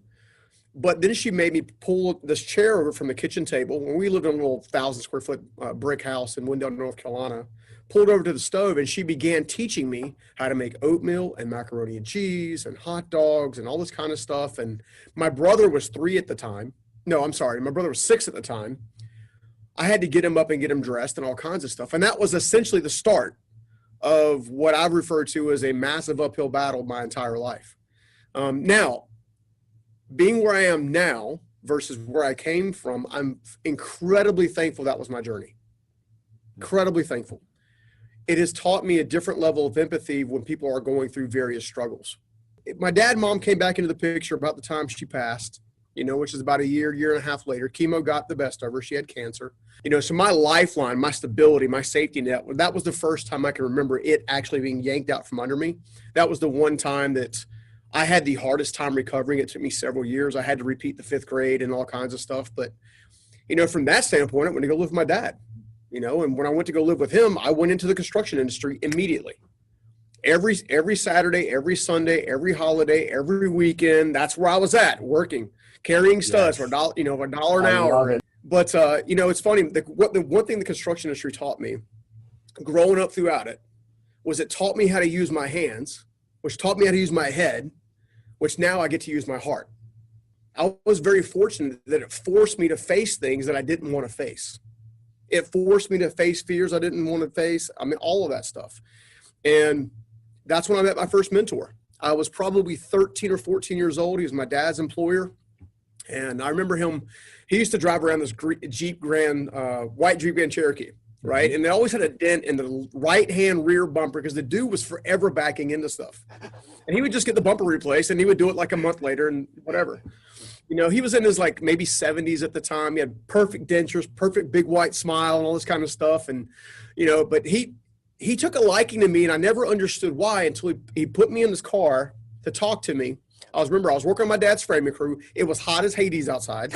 And I was like, he's got the AC on. I don't care if it smells like mothballs or not. I'm getting inside, and I'll sit in there as long as he wants to talk to me. Don't care what he tells me about. Well, I'll never forget this because he sits me down and he goes, did you know I used to work for your grandfather? I'm like, no. Did you know your grandfather taught me the construction business? No. Well, your grandfather's the best carpenter in this state, hands down. And it said he would be a multimillionaire 10 times over, be far wealthier than I ever would have been if he had just stopped drinking. Stephen, I've watched the dude go from your grandfather to your daddy. And that's how he talked, right? Your daddy. I remember that. He goes, I don't want it to happen to you. You work hard, you're smart, you deserve more and you deserve better. I'm like, again, I'm like a teenager, early teens. I'm like, okay, all right. And then he goes, I want you to hear me out. I said, okay. He said, I'm gonna ask you a question. I want you to give me an honest answer. I said, yes, sir. All right. He said, what's the difference between a rich man and a poor man? I'm like, well, duh, money, right? Dude, if he could have slapped me in the back of my head, I think he would have, right? Because I'm like, I was like, duh, what do I know?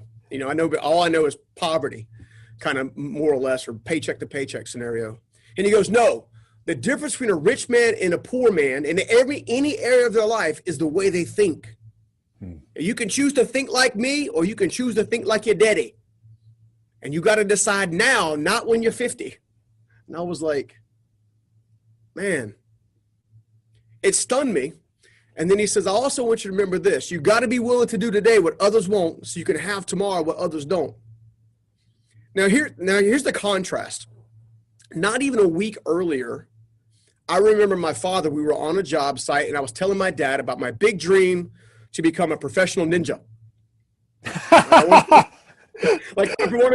I seriously wanted to be a professional martial arts ninja guru because I idolized Bruce Lee and all this kind of stuff. And that so seems I like all that the to furthest thing for a little boy in North Carolina, man. I don't know. I grew up throwing stars and nunchucks. I don't know. But, and he laughed it off, and I'll never forget this because this is like a week before. He says, Stephen, Scoggins don't get ahead. They just get by. I'm like, I feel like I'm meant for more than that. Like, I don't know what that is. I mean, I wasn't thinking entrepreneurship. I wasn't thinking owning companies. I wasn't thinking of developing teams or leading. I didn't know how to lead myself, let alone believe in myself. And that conversation and that conversation collided right at the same time. And that's when I actually started reaching out and started reading. You know, the problem is because my household was always unstable financially. We were always getting the lights turned off and the cockroaches in the mobile home we were in and all kinds of stuff. And my dad had a successful company, and then unfortunately went through a downturn in the late 90s or about mid 90s during the Gulf War and some stuff like that. We went through all that and we lost everything. Foreclosures, repossessions, all of it. You know, and I watched my dad work his absolute butt off. I mean, absolute butt off. 18-hour days, day after day after day, never stopping. But he never could actually, quote unquote, get ahead, right? He kept making bad financial decision after bad financial decision after bad financial decision. And then he make a bad relational decision after a bad relational. Like, it was like this influx of like every single area of life I watched him struggle with.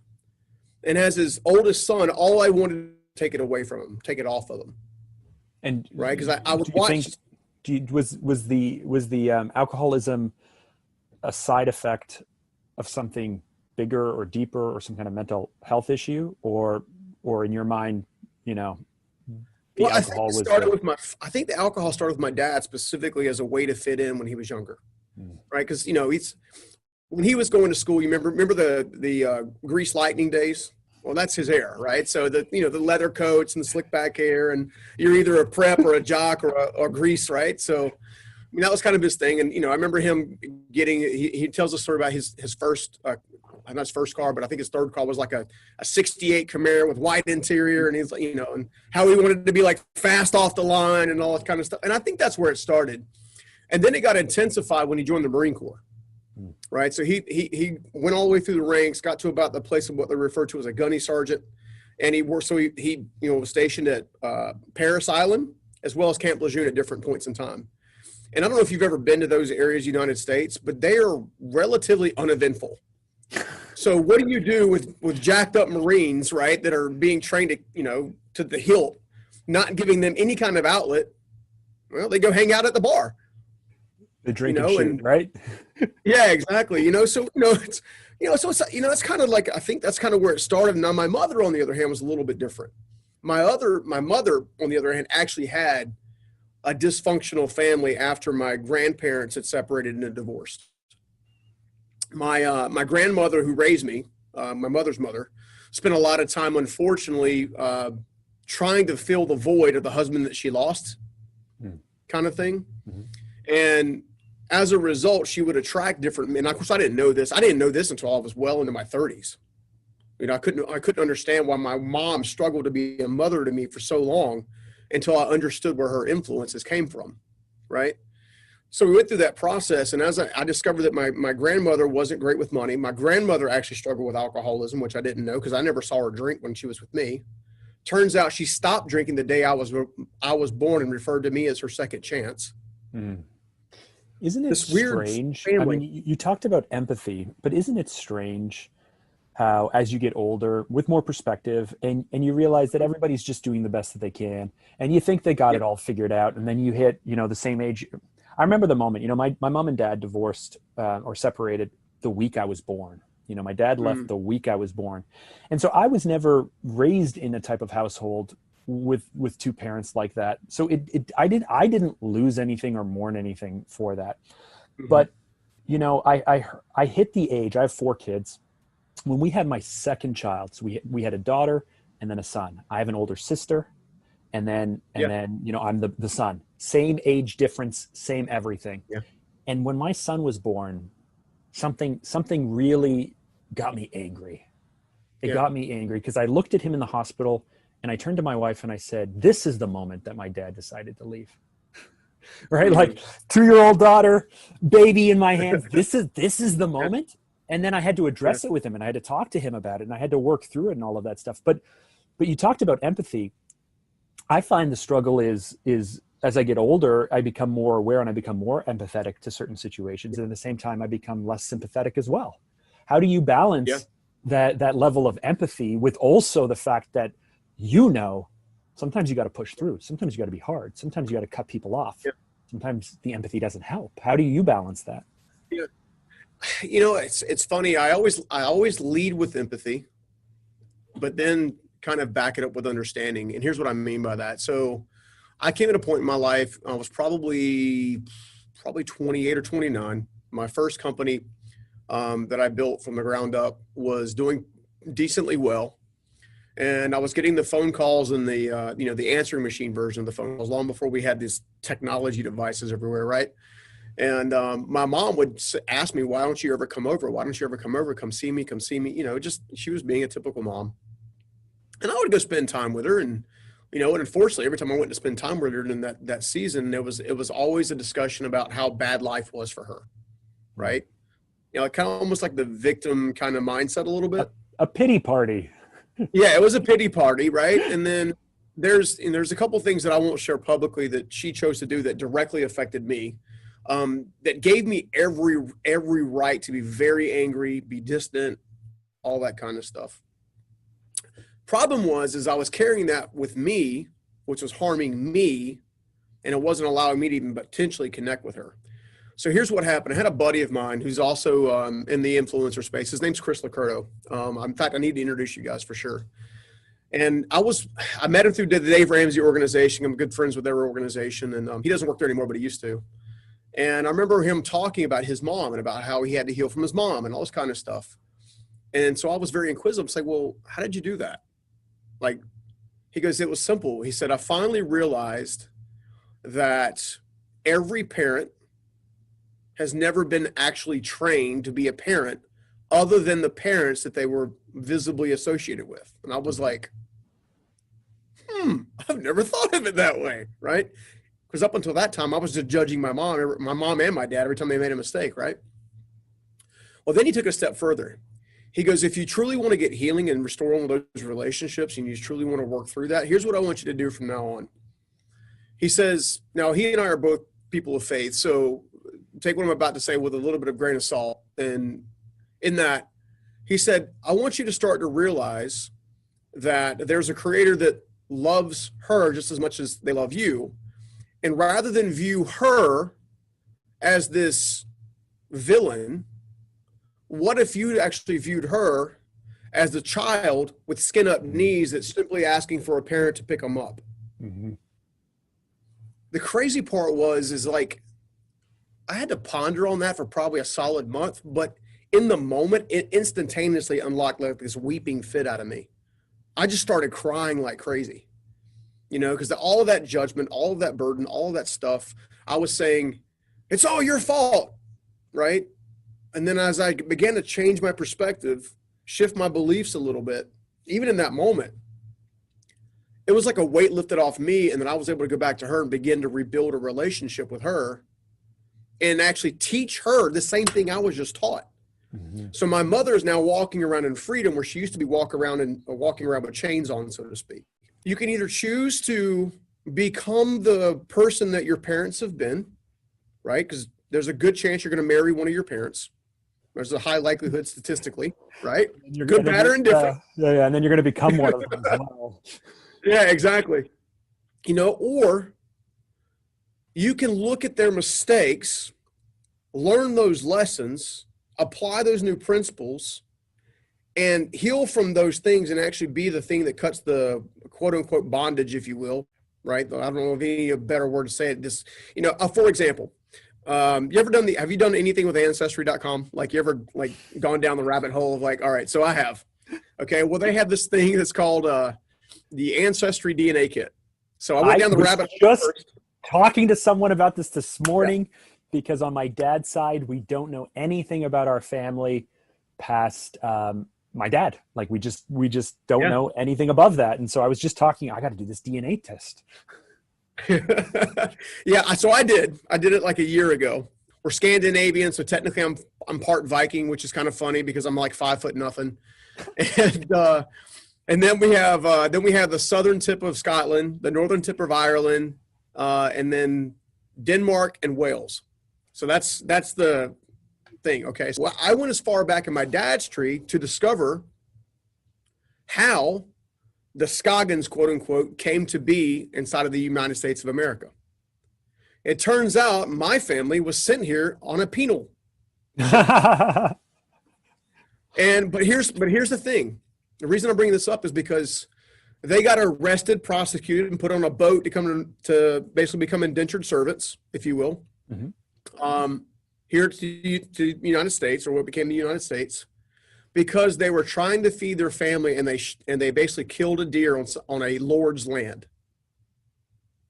So I've had hundreds of years of poverty, hundreds of years of, we don't get by, or we don't get ahead, we get by. Like hundreds of years where that's been. And I remember this. I was, again, I spent this time praying. It's one of the things I like to do. And I did this when I was like 13 or 14. I was in the trailer park that we had to move into after my dad lost his business, that Steve Myrick actually owned. So Steve Myrick actually owned this mobile home park, all of the, all the units, and allowed us to move into one. And I had this like surreal, somber moment where I just decided I was going to go for a walk. It was a fall night, stars out everywhere. I don't know. I almost feel like I'm being called out of the mobile home. I walk down the street, go all the way down to the park, which is probably a good 6 blocks from the place my dad stayed in. And out of nowhere, I was just staring at the stars.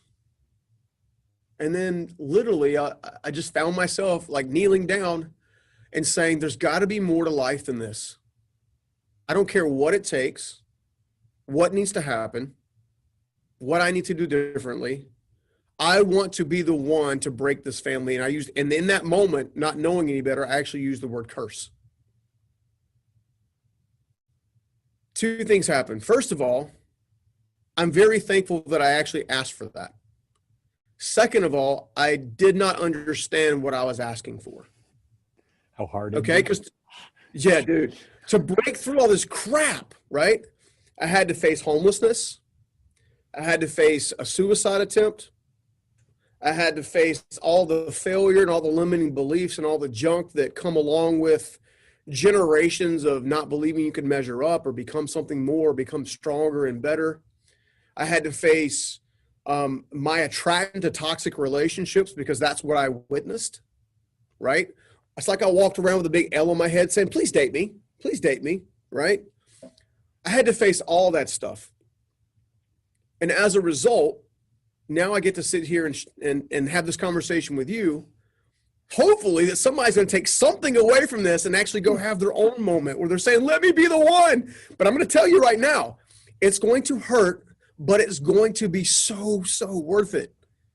The life that I live now, dude. Oh, so if I can ask 2 questions. One, can I circle back on I understand the polarity of the 2 moments, the conversation with your dad and a week later having this conversation. Was it actually a choice? And is it a choice that you had to make over and over and over again because you were tempted to regress and to go back and to give up and this and that? Or were you actually built for this? And it wasn't a choice. It's actually coming natural to you. You just needed someone to show you to connect the dots. Because if it's a choice, it can be taught and learned. And if it's inherent to you, then you got really lucky. I think habits are inherent, but choices are chosen, as strange as that sounds. So what I mean by that is, yes, I had Steve Myrick. Yes, I had Susan Bath. Yes, I had Dave Ramsey and John Maxwell and all these other people lead me along the way that I've actually had the distinct honor of and pleasure of spending one-on-one time with these people over and over again, right? That's a rare opportunity. I never take that for granted. At the same time, I did have to make the initial choice, okay, which was yes, I'm going to do this, but I did regress several times. Right. I had that conversation with Steve as a young teenager, but yet, 19 years old, I find myself sleeping outside and sleeping in cars and just trying to figure out where I'm getting food from and shelter from. Right. But how do you not go, you told me it wouldn't be this hard. You told me all I had to do was just, not be like my dad. And now look at me. Yeah. For me, it's always come down to 4 different phases. And a lot of reflection time. And I don't think people do enough reflection time. I think people, when they do reflect, they judge and condemn themselves. Like, I made this mistake. This is who I am. Like, they tie their identity to their mistakes. And because they tie their identity to their mistakes, they can't actually tie their identity to their strengths. They're so focused on looking in the rear view mirror that they're like, sorry, say that again. Say that again for me. yeah, I mean, they're so focused on their mistakes that they're not focused on their strengths. And as a result, they don't get to move forward. You know, it's like driving a car, wanting to go from here, and I'm in North Carolina, to California, so coast to coast, but never looking in forward, always looking like this. Like, you can't look backwards and keep the car on the road, right? And when I began like really studying myself, I really, you know, one of the things that irks me, and I think when Evan and I were chatting not long ago, I think it kind of irks him too. But right, so because he has this thing where he says, "You're one of the good guys." I'm like, what does that even mean? Because like people kept telling me that. What does that mean? I know what that means. I know what that means. If So, he said you're one of the guys, he didn't even tell me that. That means you're one of the good guys. yeah. All right. Yeah. I mean, but so here's how I took it. There is a world full of quote unquote gurus, but nobody wants to be a guide. So there's all this theology, there's all this philosophical behavior, there's all these 10 ways to do this and 3 ways to do that and 5 ways to do this and 6 different ways to do that and 3 different ways to do this. And, you know, here's the 5 top 10 ninja hack secrets for mindset and like all these different buzzwords, right? And I can't really say anything. Some of my videos are named that way. But at the end of the day, it's because people don't want a guide. So what I thought I would do differently is I thought that maybe the change would be if I could break things down. At the end of the day, I've been trying to summarize these things, and I came down to this, what I refer to as the 4 phases of transformation. And you can't skip them, and you can't do them out of order. But if you'll do them repeatedly over time, the choices are actually made for you. So your routines actually reinforce the person you're trying to be, not the person that you are. And the first phase is, I just call it gain perspective, right? So you look at things from as many possible different angles as you possibly can, ask as many questions as you can about your identity, about how you were built, about where you came from, about your parents, about your friends, about your economy, about your environment, your geographical location. Like, spend time with a pen and a pad and ask as many possible questions that you can possibly do that. Jot down all your answers, and then go to the top 3 people that are closest to you and do the same thing over again. Hey, what do you see? Right? Because we don't objectively see ourselves. We see ourselves by our actions, we see ourselves by our intentions, while other people see us by our actions or our outcomes. Right? The next phase is to actually recognize and remove a roadblock. All right. So case in point, one of my main roadblocks in becoming the person I am today was getting past this thing where I felt like I was worthy and valued enough to actually experience a life that I was dreaming about. Now, a lot of us will dream about the life we want, but then we tell ourselves all the reasons why we can't have it. Yep. Right. Seriously. Like, and then you start to think, well, then you start to make progress, and then you're like, and then somebody says, well, you're not who you think you are. And all of a sudden you go, I guess I'm an imposter. You have to understand where it comes from and rip it up by its root. It could be a number of different things. Okay. But if you can gain enough perspective to recognize what those things are, then you can remove them. Most people don't actually take the time to recognize them in the begin with, which is why they keep biting them in the butt. That kind of like shifts how you look at just how you assess yourself, and then how you assess yourself on a regular basis to keep yourself moving forward. The third one, everybody and their brother talks about all the time in 50,000 different ways. I don't care what influencer you're listening to or what pod. Let's organize a plan. Where do you want to go? What are your opportunities and what are your threats? I believe that nobody does it because no one comes alongside of other people as a guide or a mentor and says, this is how you do it, right? We can say, set it out. What are your goals? Well, I want to make $1 million. Okay, well, you need to make 10 first, right? There's this fear of not taking action simply because you don't know any better. Like, for the longest time, I didn't want to touch anything or take any step forward or gotta go move forward in any way, shape, or form until somebody said, hey, you're going to make mistakes and it's okay. Yes. Like, it's okay. Like, it's okay. I'm convinced I sit in the seat that I am sitting today, not because of my successes, but because of my failures that taught me something. right? We look at failure as final all the time, and we shouldn't. I know it's cliche, but we shouldn't look at failure as final. It is an opportunity to learn. Either you learn or you win. It's one of the two. You know, when you look at the final phase, which is work your plan, which is just putting in the work, right? All right, so there's at this time of this recording, you and I are like everybody else in the country. We're facing COVID. We're tired of hearing about COVID. We're tired of having to argue about masks and who's doing what or whatever. Hold on, I'm in Canada, so we don't argue. COVID no, we don't argue about masks. We all just put them on. Well, you're lucky. All right, so my country is lucky about masks. So, we just do what we're told by the government. The government says do it. We go, okay, we do it. I think we did that at first, and then now it's getting a little like, come on, dude. But anyway, in this particular environment, the U.S. economy was going like gangbusters, right, for several years on a row. Okay.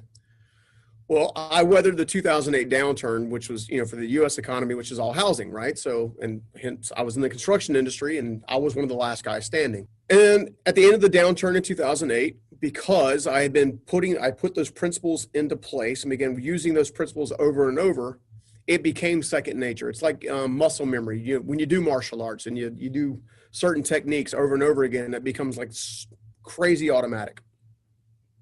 Same thing happens in life. Same thing happens in business. I don't remember which person said this, but obviously they said success leaves clues or leaves footsteps or something like that, right? Tony Robbins. Okay. Success. Right, shout out to Tony. There you go, Tony. Yep. And if you follow the clues, it's Hansel and Gretel had to follow the crumbs, right? It's the same stinking thing, right? It's the same hero's journey over and over again. You are where you are. You got to face something that you never thought you'd face. You have to get stronger. I mean, it's Rocky Balboa. It's Luke Skywalker. It's like every single hero that you know, right? There's this massive adversity that you face, and then you get to go through the transformational moment all over again, and then guess what? You get to start all over again, right? Go to the next level. Seriously, I mean, that's essentially what it is, right? Well, most people are living by the wrong movie. So if you change the way you think, you'll change the way you act. You change the way you act, you change the way you get results, right? Most people don't want to look at that stuff. They're so ill. I don't have enough money to get around. I'm tired of crying my pillow again because the one I just broke up, right? Not realizing that all of that stuff can actually be prevented. Here's what I mean by that. So in the U.S. economy, our guys shut down our government as a whole, unified, all of them, all the knuckleheads, shut down the entire country. The one thing that I did differently than other business owners that are currently struggling is I began preparing for a COVID-like experience long before COVID was ever here. While everybody else was saying, let's run with the bulls, let's run with the bulls, the whole bull market thing, the bull's here, let's get it. I was going, okay, bull's here, that's awesome. Let's make sure we take enough advantage of it, but let's also realize that there's always a bear that follows the bull. Mm-hmm. Right? So my company's out of debt. I had, 6 or 8 months of operating capital in the bank. Okay? So when everybody else was like, okay, we're shutting down. And I'm not taking away from business owners that struggle, because I have been there, which is how I learned the lesson. So this is the lesson they probably need to learn, right? This is how you learn that lesson, right? Be prepared. In fear, they're laying off people left and right, all kinds of stuff, and then they're beholden to any kind of stimulus and all this kind of stuff. I was prepared, and as a result of being prepared and having cash on hand, not being in debt, not being leveraged, owning my properties, my live event, like one of your early questions was like, is it choice? Like, what is it? Is it choice? Is it something that you get luck into? Yes, it's choice. It's you choosing on a daily basis to live by principles in life and business that are predictable in that they always bring results, albeit many of those results happen slowly over time. Mm-hmm. Impatience is what ends up basically becoming catastrophic. That's my opinion. I've got to say it's interesting because so I started my business in 2006, mm-hmm. very, very small, $7,000 of capital, service-based business. So I was only 23 at the time, didn't know what I was doing, but let me tell you, 2009 was not fun for us. Ate through all of the cash on hand, had a 3-month period with no work, no invoicing, nothing. I found maybe about a year ago, I found my daily journal for like April 2009 or something. And it said, on number one, it was like, finally a paying client. Like it was like April. But I have been, that scared me so much that I'm anti-debt as well. I'm not super bullish. And so for the last 3 or 4 years, I've been actually kicking myself for slowing our growth down. Mm-hmm. And going and speaking with my controller and saying, I don't understand. Like, people are taking money from here to pay over here, and they're leveraged and all of this stuff. I can't even think this way. Why aren't we more aggressive? Why aren't we leveraging capital and resources the way that we leverage people? Like this is killing our growth. And yet then when this all happened, I was like, oh, okay, that's why. This is a reminder. Yeah, this is why my conservative nature is actually paying off, because I mean, listen, 2010 to 2020 was a 10-year run where for 4 years I'm like, oh, recession's coming every 7 years, typically on cyclical recession's coming, and waiting, and then going like, am I just the fool? Like, am I the fool because I'm wasting time and I'm not leveraging finances well enough, and I'm not this and I'm not that. And so hearing other business owners, because you talked about the fact that construction isn't sexy for Forbes. Well, when you're focused on an entrepreneur podcast or scaling podcast or growth podcast or whatever it is, nobody wants to hear that you built it very, very slowly without financing. Like, nobody wants to hear that story. Maybe that's why I'm struggling. But it's true. I mean, look, there's a lot of entrepreneurs, I'm sure, even listening right now, that they have a dream, they have a goal, they're out there doing it. Maybe they're 6 months in, maybe they're a year in, and they're at this decision stage where a bank is like, no, seriously, let me lend you money. No, seriously. You can get a nicer piece of equipment, a nicer toy. We get brand new servers, and don't do it, man. Don't do it.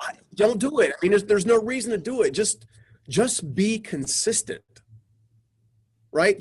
When these downturns and stuff happen, if you're consistent and you're putting money away for a rainy day kind of thing, some would call it an emergency fund, some would call it just savings, right? Maybe it's in a money market, so it's making a little interest. It's not going to be a lot, but at least it's something, right? Then when things like this happen, and they will happen over and over and over again. Why? Because people are dumb. I don't mean, I mean, we make. Right? You were talking about the economies and how they're cyclical, and every 7 years, like, it's fear that drives the spending habits. Anytime someone's scared, watch the stock market. Mm-hmm. Like it's a big yo-yo. All right. Mm-hmm. You can choose not to participate in that stuff. You can, like, I remember this. I got, a little over 400 team members in one of the companies that I'm, and people that were, and then one of the I had this, COVID happened. They made the announcement that, hey, we're going to start, and the state started shutting down slowly. We were one of the last ones to kind of get shut down, which I guess we're also one of the last ones to open. So for that matter, but that whole thing began. I'll never forget this. I went to my team. I looked, we had some people that were zooming in from out of markets because we have business in various states plus here. And you could just look, and they had that glazed look. Like, I don't know what we're going to do. I know he's going to tell me we're folding. I know he's going to tell me I'm getting fired. I know that's what he's going to tell us. And instead what they got was, hey guys, we're not going to operate in fear. I've got X number of months of operating capital. Mm-hmm. And I've got these different trip wires. So if we trip this wire, this will trigger this event. I got this trip wire that will trigger this event. I said, you guys can go home and tell your families you guys also have jobs. And you can also go home, by the way, and take the $300 or $400 that I just deposited in your account tomorrow. And I want you to go grocery stores right now and load up. Buy that toilet paper. Dude, yeah, toilet paper and the water and, like, I don't know. But anyway, North Carolina is weird about water, toilet paper, and milk and bread. But, but it removed the fear. But I made those decisions that had those outcomes years ago. How can you lay the groundwork by choice now that is reinforced by a principle-based behavior that gives you the outcome to pivot when you need to pivot? Because if you're not thinking ahead, you're going to get left behind over and over again. It happens. It's cyclical, right? Building a business doesn't have to be difficult as long as you're consistent. It's not like you're going to not have days when things don't work out and you lose a customer, or maybe you're mad at a customer and you want to have a verbal. Well, if you can take fear out of each one of those situations, then you're able to operate when nobody else can. So anytime that you grow, there's tension. You mentioned when you were 19, the movie reel and what have you. I was having a conversation 1 month ago today with Evan, our mutual friend, Evan Carmichael. Yeah. Yep. And I'm very good friends with him. He's been pushing me very hard for the last few years. And I said to him, that's only he can do. What's that? That is only he can do. Yeah. That's only he can do. I get a very unique version of it that I'm very grateful for most of the time. But basically everything was like a month ago, a lot of things were crumbling around me. And I've been able to rebuild and repair and whatnot since then. But I'm talking to him, and while I'm talking, I get this text, which is like from someone, which is kind of like a linchpin, right? Like they're like a domino person. When they fall, everything else kind of falls around. Yeah. And I said to him, dude, if you didn't push me so hard, I wouldn't have any of the problems that I'm facing right now. Mm. And what I meant was, if I was living a smaller life, and if I may be unhappy, but I'm unhappy now too, but at least I was ignorantly unhappy back then and not dealing with all of this stress and pressure and all of these things. Thanks, Evan, for pushing me to be better. Now I get to deal with harder things. Like, thanks so much for me now having to deal with even tougher things. Like, maybe I was happier back then living ignorant and unhappy versus self-aware and unhappy. And he was like, screw you, Mark. Do you know, he's like, we're friends, but do you know the gift that I've given you? Do you know how hard, I've pushed you? Do you know how much time I've put into it? And now you're going to say this to me? And I said it in jest, but there is some truth to it. Like, if he hadn't pushed me, I wouldn't be dealing with any of the things that I'm dealing with now. And so in your life, struggle after struggle, challenge after challenge, what I struggle with is knowing in the back of my mind, I feel like if at any point I just give up, things would be easier. I can't give up. I don't know why I can't give up on things, but I really go I'm always just if I just gave up, things would be so much easier. Have you found in, the embezzlement or the struggles or the businesses or the front staff or this, don't you ever just want to give up? There have been numerous times where I wanted to give up, and here's what would happen. I would literally go to bed that night thinking, I'm done. I'm exhausted. I've been betrayed. I've been giving. No one cares. Because I'm a proponent of taking really good care of your team, loving on them, mentoring them, all that kind of stuff. And I found that just getting rest recharged me just enough to take another step. And then I had this interesting epiphany about 2 years ago while going through the embezzlement stuff, is that no one climbs a mountain without their legs getting stronger. And you can stay in the valley of life, or you can operate from the peaks. Now, as soon as you get to one peak, there's going to be another peak that you see on the horizon. After a mountain is a mountain. Exactly. And then I decided, the other thing that I decided is, because when you go back and look at your life and you're able to see that this thing happened and it should have taken me out, but it didn't. And then this thing happened and it should have taken me out and didn't. And then this thing happened and it should have taken me out and then didn't. What you see is when you have the tenacity and the willingness to learn from mistakes, from people, from mentors, that you truly become unstoppable, right? So we use a slang term called stuck to unstoppable, right? We help people go from stuck to unstoppable. And, especially, and at first when we first started talking like that, people were like, that's cute. It's nice, whatever. And I said, no, you don't understand. Are you making the progress you want to make right now? Yes or no? Well, no. Why? Why aren't you? And they give you, I don't have the money. I don't have the resources. I don't have the relationships. I don't have this. I don't have this. I don't have that. And I'm like, what if you just went out and tried to serve somebody? Right? What if that created momentum to move you forward? Because I had I have lots of interesting epiphanies. One of the epiphanies that I had was the greatest purpose you can ever have in life is serving the person you used to be. And I think Evan even put that in his recent book. Something along those lines, like the same wording, which means to me, that tells me that means it's a life truth, right?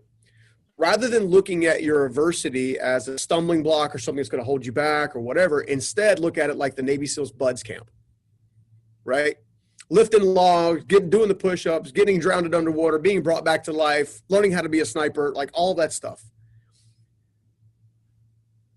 Making that shift, understanding that as trials came and didn't take me out, I was going to get stronger, prepared me for the next level, which is what you just got through saying, right? That means it's a life truth, right? If the longer you're looking for bliss and utopia and stuff like that, the further it's going to be from you. Because what happens is you go through a growth cycle and then you get a bliss cycle. You get to experience the fruit of that work that you did here and the sacrifice and the fears you face and limiting beliefs you face. You get to that point, right? And then for another 6 months, maybe you get to go buy the nice car. Maybe you get to go out and do the nice thing and go to the nice travel, and right? The tricky part is not getting lost, like not losing yourself in the win or in the struggle. The tricky part is understanding that you cannot have one without the other. It's the yin and yang, right? Peace, harmony, joy, contentment, hope, all of that stuff is found in the center, right? Why is it that people in third world countries can make a soccer ball out of leaves and be totally happy? But yet we get totally depressed if someone doesn't give us enough likes on Facebook. We want to harm ourselves because someone told us they didn't love us. At Starbucks, they spell your name wrong on the cup. Exactly. How dare they, right? You know, It's just like, come on. Like, you're not looking at life with the right lens. You're looking at life through the lens that everybody tells you should be looking through. The most successful people on the planet do exactly what Steve Myrick taught me to do years and years and years and years ago. They think different. Look at your struggles as a tool to propel you forward, not to hold you back, not to take you out, not to keep you in fear, not to lose all hope. Okay, because the strength comes in reclaiming your hope, like saying, that's mine, you can't have it, I own it. And you're going to have lots of people who are going to come in your back pocket and try to take it out of your back pocket, right? You get to choose about whether or not you release that or not. You are going to face difficult stuff. It's going to happen, okay? And the further you want to go, the more difficult things are going to happen, okay? At the same time, if you want to have a legacy that outlives you, okay, then you have to do something that's going to affect change long after you're gone, right? I built a construction company. Fantastic. Yay me, right? I got great team members, okay? My gift is not the fact that I built a multi-million-dollar business. That's what maybe the world would say, hey, this is awesome, like he's whatever. That's not important. What's important to me is, how did I lead that team? Do they have more opportunities to better their lives and better their family because I was one of the leaders? Was I worthy of being followed? Was my character and my integrity and my passion, was it so succinct that they had never had a doubt that they should just keep going? When they went through struggles, did they have me to say, hey, look, keep going. You got this. Come on. Just one more step. Just one more step. I know it hurts. I know your legs are burning. I know you want to give up. I know you do. I know you don't feel like you can breathe. I know it. I know. I've been there. I know. Just do it. Trust me. Trust me. Just please trust me. Right? That created what I'm walking into now. Right? Is this ability to affect lives at impact at scale. Rory, a good friend of mine, Rory Vaden, he helps a lot of people build a lot of personal brands. He helps them get clear and even helped me with mine to a degree. Actually helped me a lot, to be honest. One of the things that he shares with people a lot in building personal brands is he says, what's the one thing that you've earned the right to talk about? Earn's a big word. I used Earn to- implies sacrifice. So I do brand strategy within with people, and I always say that if you want to go to market with something, nobody is waiting for you to show up. No one is like, oh, thank goodness you're here. I needed your services, and here you are, right? And so earn is the perfect word, because it's not only what you have to earn the right to talk about, you have to earn existence and attention and you have to earn the right for people's attention. You have to earn so much and then deliver on that and so on. So that's perfect.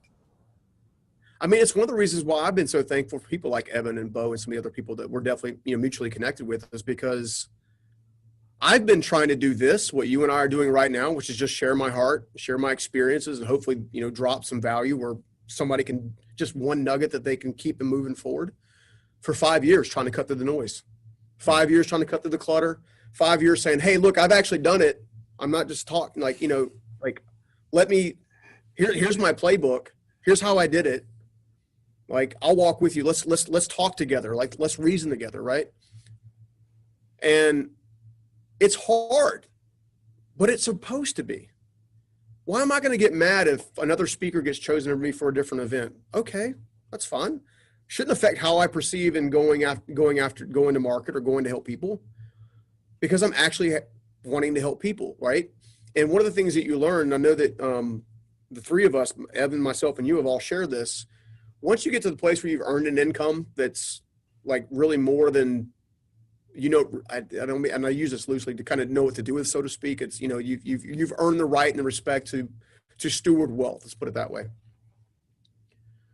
You learn that it's empty. It's totally empty. Okay, I got a nice house. Okay, I got a nice this. I got a nice this. And you look around, you're like, is this what my life measures up to? Mm-hmm. Interesting fun fact. So top 1%, okay, have 8 to 12 mastery level skills at any given genre. Okay. Tony Robbins, a good example. Okay. Tony Robbins has mastered the business and the life mastery space. Like, he's the godfather that set the stage for a lot of us other knuckleheads. Okay. It is, right? And like him or hate him, quote him or not, right? The guy paved the way, but he learned from Jim Rohn. Mm-hmm. Right. And then Jim Rohn learned, like, you see what I'm saying? It's like, the deal is people at that level, top 5%, top 1%, have 8 to 12 life mastery skills. I'm sorry, not life mastery, mastery level skills. However, only 22% of them share it with somebody else. So they leave this earth after accumulating wealth, after traveling all over the world and doing all kinds of fun stuff, and, Kilimanjaro and, whatever, in Belize, and flying on private airplanes back and forth, and you see them on the Instagrams and they're driving their Ferraris around and they're flying, they're got to make sure I got the picture in front of my airplane and, kind of thing. And I probably shouldn't say that. I think we know who you're talking about. Your friend down in Florida. Yeah. So the question becomes, I have zero problem with people earning wealth. I'm personally, I have zero problem with people earning that wealth as a result of serving well. The tricky part is did you affect a life in such a way that had you not been there, life would have been different? Jim Rohn poured into Tony. Tony's affected millions upon millions of people. Some of them went on to be incredibly high performers. Some of them didn't. That's where the choice lies, right? You can teach all the principles you want, but you can't make anybody take action, right? So all of that rolled up into one to say, you just got to keep going. If you feel like giving up, just keep going. Just keep going. Take one more step. Wasn't that something? Stephen's story can help us fight our own uphill battles in life. The 3 takeaways for me for this conversation were, number 1, be willing to do today what others won't, so you can have tomorrow what others don't. Number 2, transform your life with baby steps. Don't think about the giant leaps. And number 3, prepare now for the challenges before the struggles come. You cannot operate in fear. Fear will keep you standing still, and standing still is death. I just want to remind you that I would appreciate it so much if you went over to Apple Podcasts, leave us a review, leave us a comment. It would mean a lot to me. If you're not subscribed, be sure to subscribe. And if you want to connect directly with me, you can find me on IG. Remember, those of us who have something to prove can show the world and ourselves that we have what it takes to make it happen. But you have to think big. You've got to be bold, and you must say yes. Why? Because you, me, all of us, we do hard things.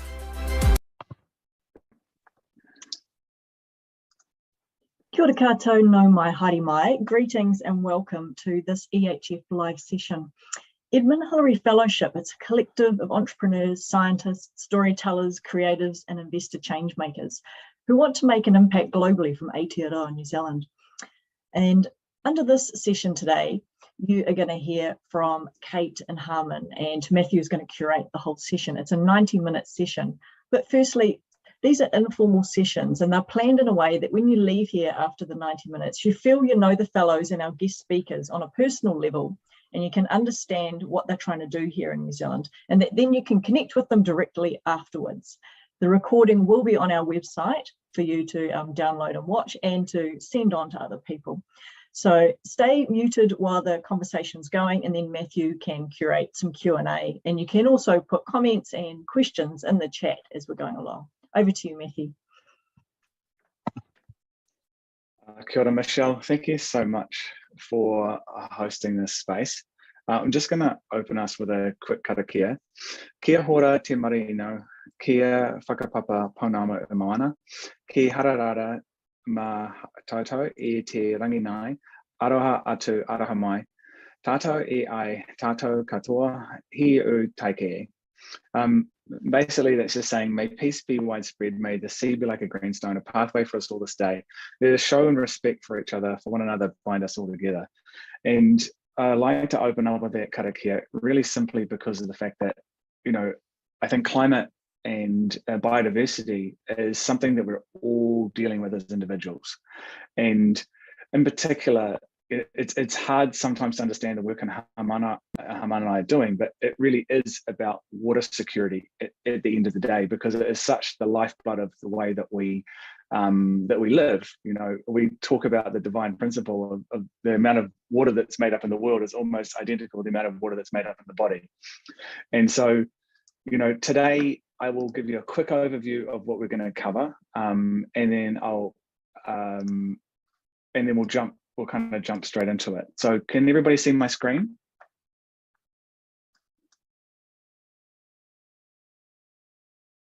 If you're muted, then I can't hear anything. Yes, we can see it. Great. Okay, so we'll start with some introductions.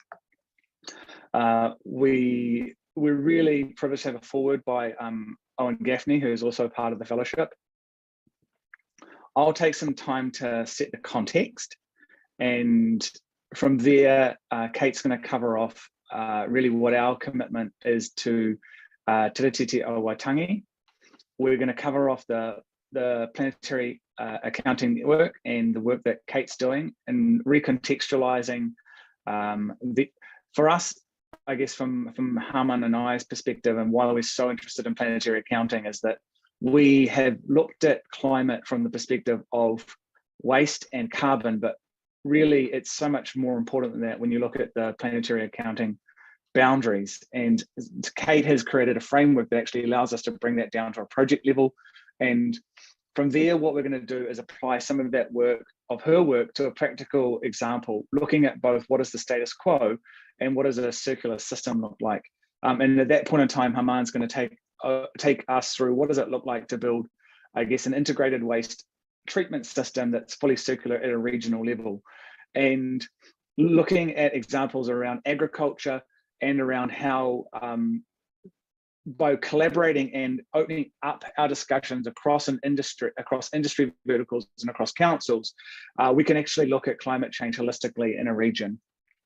From there, we're going to go into a question time, and we'll do an experiment. Hopefully people are kind of familiar with Miro now that we've been in the pandemic, and we'll get to do some interaction, and then cover off kind of how we want to work with us before just closing karakia. So that will be the overview for today. And into introductions. Dr. Kate Meyer, we first came across Kate's work when we were looking at the incredible work that she'd done at Becker as head of sustainability there. And Haman and I were fortunate to meet Kate inside of the Creative Accelerator Climate Exchange acceleration program that's just ended. And from there, we realized like how much her work was relevant to what we were doing. And then my co-founder, Haman, we met at the beginning of his EHF journey, and he's now based in Christchurch, New Zealand. Has moved here with his family and 2 daughters. Just absolute privilege to be able to work with him and on this journey. And myself, Matthew Jackson, toko ingoa, no koe aho e waihara keke te waipunama o Aotearoa, ko Waikato te awa e maha nei aku maraharara, ko Tungaringo te maunga e te rai e taku nakau, e mihi ana kina toto kina toho nehe tamiki makare e wai anaho anu. I was born in Blenheim, which is where we're going to be building a demonstration plant just a little bit to the side of that in Nelson. My heart cries because of the challenges we're seeing with Waikato River at the moment. And much like Kate loves her time on a mountain, Tongariro is where I like to snowboard and love my time, but now I respect the place I live in, which is Tamaki Makaurau in Auckland. So with that, I'm just going to share my screen again and let us open a space with a foreword from Owen Gaffney. Owen is he has been involved in creating the planetary boundary guidelines, works at the Stockholm Resilience Centre.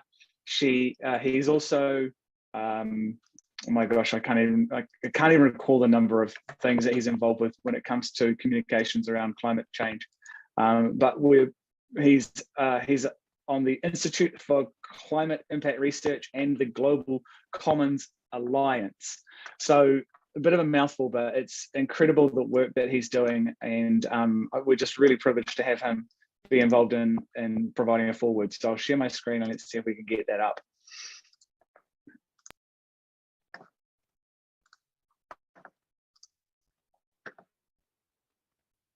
Action. Hey, hi there, Kate. Hi there, Matthew. Hi, everyone at EHF. Wonderful to be here. So it's been 13 years since the publication of the Planetary Boundaries Framework back in 2009, which was a landmark achievement.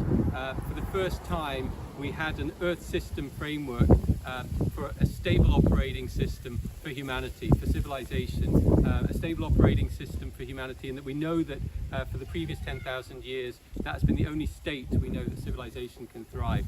And what's interesting about the boundaries framework is that it wasn't a single boundary identified, it wasn't 1,000 boundaries identified, it was 9 boundaries identified as the key priorities for humanity. But then, as it was published, we also announced that we'd crossed 3 of those boundaries related to climate change, biodiversity and biogeochemical cycles, our use of phosphorus and nitrogen in agriculture mainly.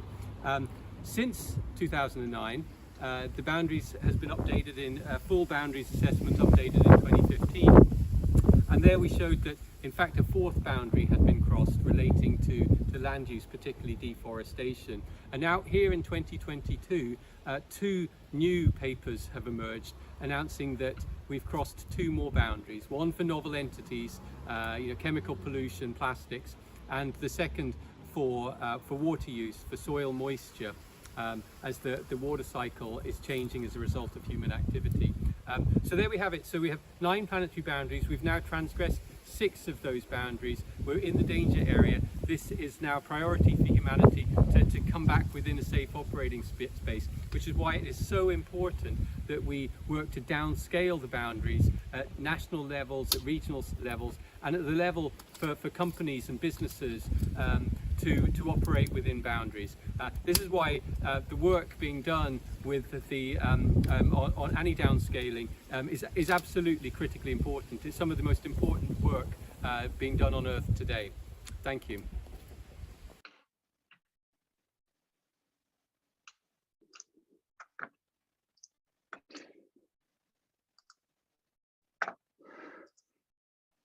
Well, I don't know about you, but when Owen sent that through to me this morning, I was just a little bit shocked, right? And kind of in terms of the the context setting for today's session, Owen was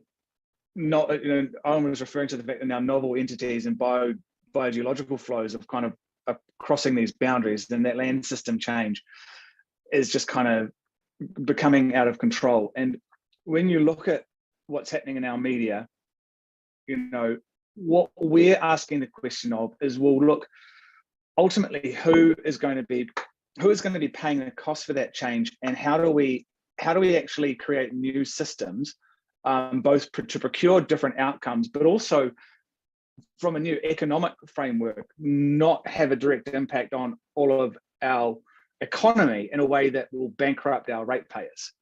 Right now, the reality is that it's affecting everybody, and where Haman and our team member Marcus is based, we're seeing major political issues when it comes to kind of the use of infrastructure, and really what we're trying to say is that from a circular perspective, if we cross over boundaries and start to look from a procurement lens on all of the planetary boundary guidelines, we'll start to look at different solutions. And in the case of Canterbury, we can see that they're dealing with issues around odor, they're dealing with issues around the capital cost of new infrastructure, the emissions liability, and across the country, we need to transition to more clean and green energy, right? But at the same time, we're facing major problems in our primary sector, right? We're seeing this agricultural greenhouse gas footprint is now becoming something that's really relevant for and is actually going to start costing farmers over the next 3 or 4 years. We have a major mental health issue with our farmers who have been criticized and scapegoated, but actually some of the most land-loving people that I've ever met. But we are seeing nitrates in our water harming public health, and expecting new water regulation and the consolidation of water infrastructure to make a huge difference on the way that we're managing infrastructure in New Zealand.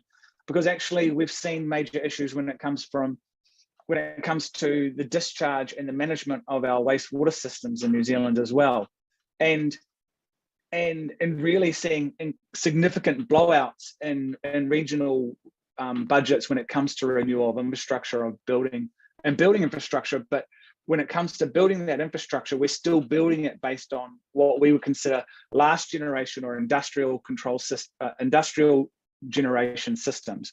And so really, we are facing a crisis that we're going to need to think differently about the way that we build new systems, and what consequence that will have. So today we're going to talk a little bit to Kate about how she sees, or what her worldview is when it comes to actually looking at systems, not looking at them just from a climate lens and a carbon perspective, but actually what it's a more holistic way of looking at how do we solve climate when it takes into consideration biodiversity. And I think that's more than enough for me. Actually, the stars of the show here today are Kate and Haman, and I'd love to hand over to Kate to start to take us through a little bit about the Planetary Accounting Network. Thanks, Matthew. Just trying to find my unmute button and share my screen. Kia ora tato. It's really nice to have been invited by Matthew to come along and take part in this kōrero today.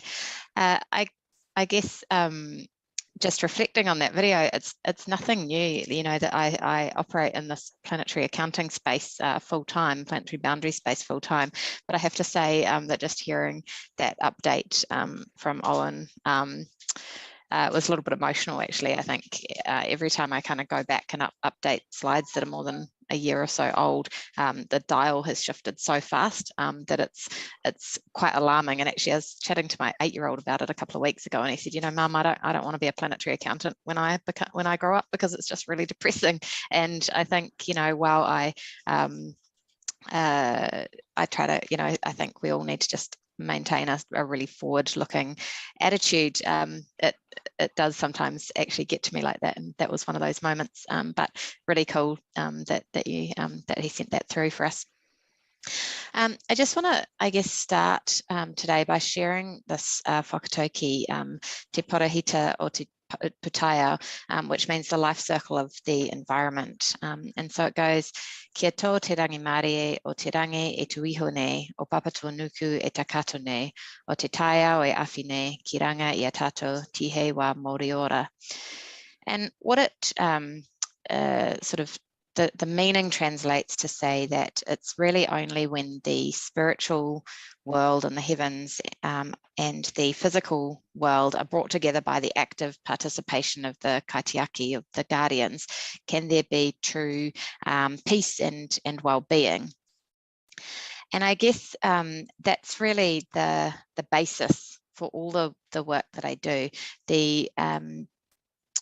You know, I think I was talking to an incredible lady last week from Ngāti Toa when I was up in Wellington for the accelerator program, and she was talking about her ancestors who were so in touch with the environment that they could accurately predict the weather about 3 years out. Not 3 years, that would be amazing, but 3 weeks, which is still pretty incredible. I live in Wanaka, and as Matthew alluded to, I'm a pretty keen skier, and I don't even trust the weather forecast a day out, you know, that we're doing with these, you know, quite advanced computer models. And, you know, I think the problem with this whakatauki is that it's really true that we can only sort of succeed if we can all participate in that kaitiaki and that guardianship. But actually, that's very difficult to do these days. Life has become so removed from the environment. You know, our clothes arrive in buildings on hangers.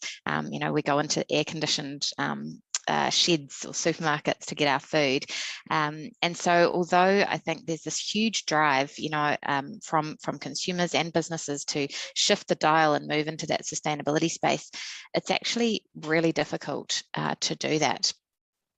I think there are two major problems. I think the first is that many people are still very focused on climate and actually don't even understand that full perspective of the planetary boundaries.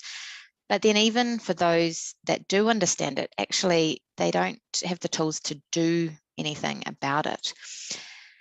As Matthew mentioned, I was the sustainability director at Becker until recently, and so I spent a lot of time speaking with business leaders over the past few years about their sustainability aspirations and challenges. And you know, the message is really consistent: is that they're really struggling to make the right decisions, and also they're terrified of kind of coming out and talking about sustainability because there's this huge movement in businesses being accused of greenwashing by making sort of unsubstantiated claims. I've also spent a lot of time talking to central and local government, mostly in New Zealand over the past couple of years, but it's really similar. They're also struggling, and from that perspective, it's really how to prioritise and take a really systemic view of the problem. There's, I think, becoming more and more clarity that that's what's needed, but it's really difficult to do. And actually, you know, I was just chatting to some of the sustainability leads at Dunedin last week, and they said, you know, it's so hard because we want to do this, but then we're like, well, what if there are unintended consequences, and how can we really understand what the outcomes of the different decisions we make are going to be? And then, you know, speaking to consumers, and I've actually run some really interesting focus groups with consumers quite recently, and for them it's, you know, they're motivated to make better choices, but actually it's really hard to do that, and they're really concerned that, you know, they don't feel enabled to take action, but they're not seeing businesses or governments move at the pace that's needed. And so there's, you know, this sort of three different sort of player groups, if you like, all facing these really big challenges. And I think from my perspective, you know, I've been working in the sustainability space for about 15 years, and really, as soon as I started working in that space, I was like, man, you know, what I've learned about sustainability through the science and what we're seeing people do in reality is just not really related at all. And I was, you know, really quite concerned about that, and I actually started tinkering around in my spare time trying to create a little tool that would help to address this.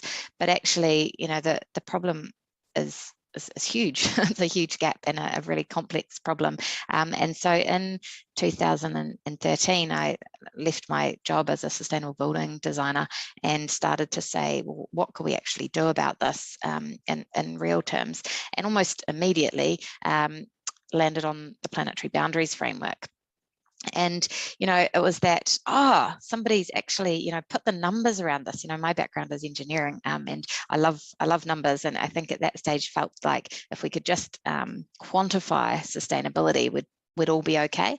And, you know, and then, you know, I guess it just emphasizes that disconnect that the Planetary Boundaries was published in 2009. And it wasn't until I actually went from the business world into the academic world that I heard of them, because you know, it was such an exciting thing for me to say, okay, well, we've quantified it, so now what do we do? And I think the Planetary Boundaries work is perhaps the most important sort of publication that there is, because it really sets out the challenge very clearly. We need to respect these 9 priority areas if we want to avoid, you know, fundamentally changing the planet. The problem is that this is an incredibly important health check, but it actually doesn't really help to unpick what to do about it. And so, you know, and Owen talking about, you know, this downscaling, there's a need to take these from that global scale and say, okay, well, what do we do about it? And I think the best way to sort of understand that challenge is to imagine you were going to visit the doctor. And the doctor would, you know, measure your heart rate and your blood pressure and weigh you.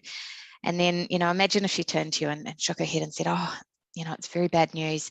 You're obese, your blood pressure's through the roof, you have tachycardia. And then said, okay, thank you, have a nice day, and sent you out the room. And I think, you know, the Planetary Boundaries is that health check. It says, you know, we have a really big problem, and this is where the problem is, and here are our focus areas. And so what I set out to do once I discovered it is to say, well, okay, so what is the prescription? What are the tangible actions that we need to do so that we can translate that to the scales that we actually make decisions? Because I'd say nobody in the world is making decisions at that global scale. And so I came up with a framework that I called planetary accounting that helps people to determine what they can do to play their role in returning us to within the planetary boundaries. And so it works at every different scale, addressing that business level, those government levels, and those individual levels. And so I was working on this, and then I thought, man, this is pretty neat. I think this could be amazing, but who am I to try and translate this incredible global framework that was developed by all these incredible scientists?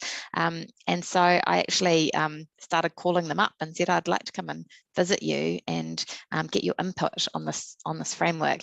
And there was such a positive response from the global scientific community. It was actually blew my mind how warm and welcoming everybody was. And so my husband quit his job, and we packed our children into a caravan, and we spent a whole year traveling around Europe to go and visit all of these incredible scientists. And so I got to spend a couple of weeks with Will Steffen and Johan Rockstrom, sat in Johan Rockstrom's office for a few days working, and so got to be a fly on the wall for some meetings. And man, he's a pretty incredible person, but also took the framework around social scientists.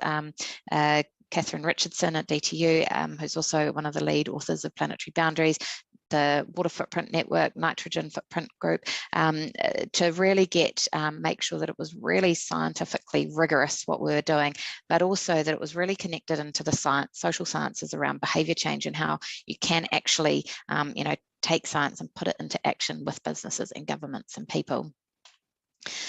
So the way that it works is it basically translates the outcomes of the planetary boundaries into global budgets. Now it looks really nice and simple with a little pink arrow, as if that was a kind of a linear translation. And behind there is a pretty complex diagram of chaos. But what it means is that there are these global budgets and environmental currencies that we can use, a little bit like carbon accounting with science-based carbon accounting. So like carbon accounting, we can say, look, we want to avoid global warming of 1.5 degrees. And so here's a global budget, and then we can start sharing it up, and we can look at the carbon footprint of a product or a project or a company or a person, and compare that with those global limits. Planetary accounting lets you take that approach across all of the planetary boundaries. And so I guess for those of you who don't sort of sit in the environmental accounting space, there's two reasons that that planetary accounting really is a bit game changing. What you can do at the moment is you can either do something like a life cycle assessment, or you might have heard of environmental product disclosures, where you get a whole host of complex environmental data and lots of complicated metrics, but there's no context. And actually, to be honest, you really frankly need a PhD in environmental accounting to even understand it at face value. Even with that, there's no context to say, are these numbers good or bad? You can only compare them to, is it better than another product? Or you can get quite good context around carbon, but then you get a really narrow lens for decision making. And so planetary accounting simplifies that broader environmental data and puts the context around it so that it can be as straightforward as carbon accounting, but with that holistic planetary lens. I'm not going to speak to this slide in a lot of detail. I'm just going to whiz through it, but basically just to give you an idea of the variety of things that you could do with it. You could take the Paris Agreement negotiations and expand them to biodiversity and all of these other indicators. There's actually a report called the Safe Operating Space for Aotearoa that translates the planetary boundaries to New Zealand, and it sends a message that we're well beyond them, which is no surprise. But planetary accounting would help to inform roadmaps for national action plans, or future scenarios and roadmaps at city or regional level. We're doing some neat work around some complex systems like global food models. How would you meet nutritional needs within the planet's limits? You could put financial value against each of those currencies. You can use it for sustainable product design, for corporate science-based targets that go beyond carbon, really to look at the impacts of local action. And we're doing a really neat program called Planetary Facts that I'll tell you a little bit more about later on. But the neat thing about it is that it isn't just able to operate at these different levels, but it actually brings them all together so that what we can do at these really big, national and international scales can connect up with some of that local action, and we're all sort of pushing the dial in the same direction. I'm going to pause here and pass on to Germán, who is going to share a bit of a case study, which I'm quite excited to see because I haven't seen where this has got to. So over to you, Germán. Thank you so much, Kate. And I'm going to take some help from my colleague, Matthew, here. So Matthew, if you could just share screen, then I could jump into it.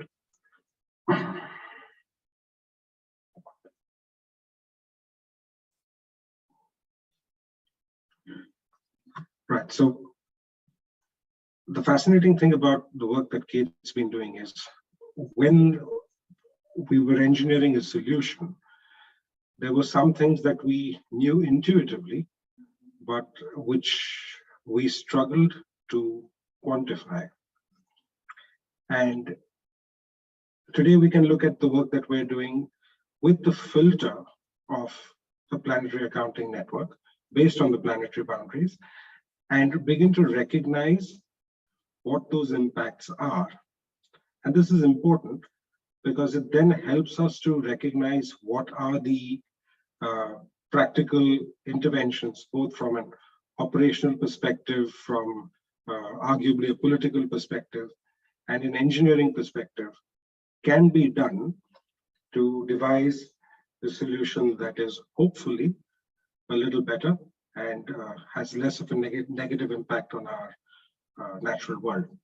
So as a starting point, we look at a farm, and this makes sense contextually in New Zealand, because the primary sector is one of the largest generators of employment and also a key part of New Zealand's exports. But that being said, also the single largest emitter. So definitely a sensitive industry to be speaking about, but I thought a worthwhile place to start. So if we look at the left of this farm system, we see that we have inputs that go into a farm, primarily in the form of fertilizer and water. Matthew, if you could reduce that screen a little bit, please. Zoom out slightly. And so there's water and fertilizer that goes into a farm. But when we look at what's happening before the time that fertilizer gets to the farm gate, we see that there is mining for minerals and fossil fuel. And mining as an activity obviously has an impact on land use. It leads to land use change, it causes toxic waste. These are, I think, what in the planetary accounting framework are referred to as novel entities. There's also a negative environmental footprint from the combustion of fossil fuel, but I think that's a concept everyone understands really well. The parts that we're beginning to struggle with are the way we farm today, and that's not just New Zealand, but around the world. Industrial agriculture also leads to a depletion in soil quality. It leads to a degradation in the ability for soil to provide nutrients to plants. It depletes the ability of cohabiting microorganisms in their ability to keep soil healthy. So that could also be quantified as a biodiversity loss. And the tragedy of all of this is the typical human response then is to use even more fertilizer and more water to solubilize this, to add it to soil, in the belief that that is what will lead to a consistent or a higher crop yield. But that isn't true. And then you have the flow-on effects out of farm, which are now understood in terms of the nitrogen use, the phosphorus use, and also the waste that are produced by primary industry. There's also, within a regional framework, the need for these farms to send their produce to cities. And these cities then have requirements of infrastructure all their own. And here, typically, what we'll find is that there is green waste infrastructure, there are wastewater treatment plants, there's an energy requirement of a council to operate these facilities. And there's obviously a footprint associated with this energy use. And this is, again, has an impact in terms of essentially greenhouse gas emissions. And those can be found either in terms of the actual emissions from waste that goes to landfill, but also in the energy use to manage and operate such systems. So this is business as usual. This is what happens on a day-to-day business, this on a day-to-day functioning of the way we live. But when we look at it in the context of planetary boundaries, we begin to see that these impacts are now felt on the local ecology. There is water use, there is a decrease in biodiversity, there is an increase in emissions. These emissions are both in the form of carbon dioxide, which we understand conventionally, but also in the form of methane and nitrous oxide, which have significantly higher global warming potential as compared to carbon dioxide. And there's also the persistence of these novel entities that are created either through the direct use of these products or in the manufacturing processes to create these products that linger within our natural environment for unimaginably long periods of time. So this is business as usual. This is what is happening in the 21st century. And while the problem statement isn't new, and while it's great to apply the planetary boundaries as a guideline to inform what we do, the question we often get asked is, well, what can we do? It's all about the economy, stupid. And that's the part which we've begun to recognize is something that we're all struggling with. So there is business as usual. There's everything that we know conventionally. There are the entire systems that are set up, everything that we're familiar with. And while we're cognizant of the fact that our current way of life is not sustainable, we often grapple with what a potential solution could look like. So here we've taken a stab at it. It's something that we're seeking to do in New Zealand. It is what has essentially brought me to New Zealand as an Edmund Hillary Fellow, in the hopes that we can create an alternative means and a method of dealing with our organic waste, particularly, such that we might form one small part of a solution that enables us then to live within the planetary boundaries, right? So in such a system, what we perceive it to be, now that's our logo at the top, but that is what we're using as a placeholder for an integrated waste treatment plant, or an IWTP. So as the name suggests, what an IWTP does is it processes all the organic wastes that are available within a region.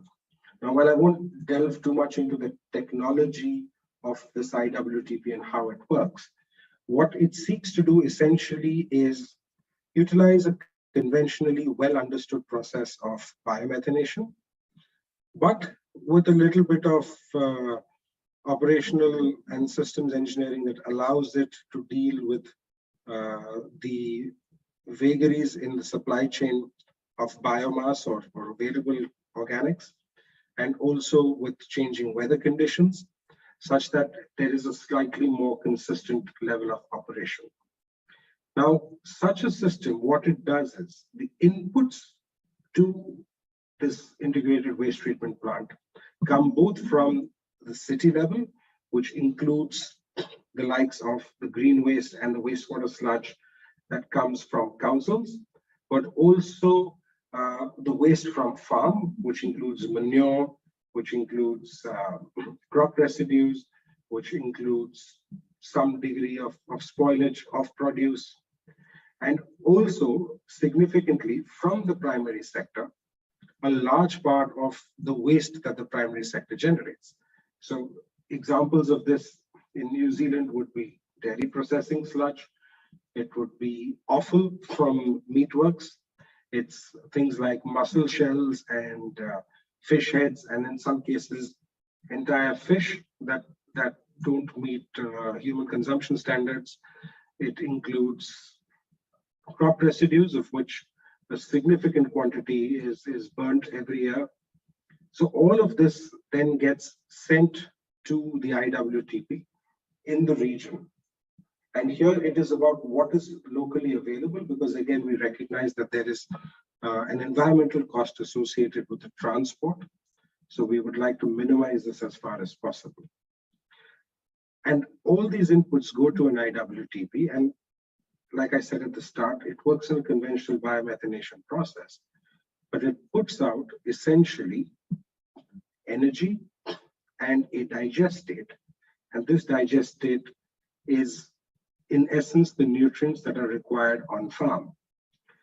However, since this is organic in nature, and it also contains what we would call good microbes, these seek to address the imbalances that have been created in our natural systems, help to restore organic carbon in soil, help to create a healthy environment for other microorganisms and other smaller creatures to migrate back to soil, and also reduce the amount of water use on farm, And so here what we begin to see is that we can, with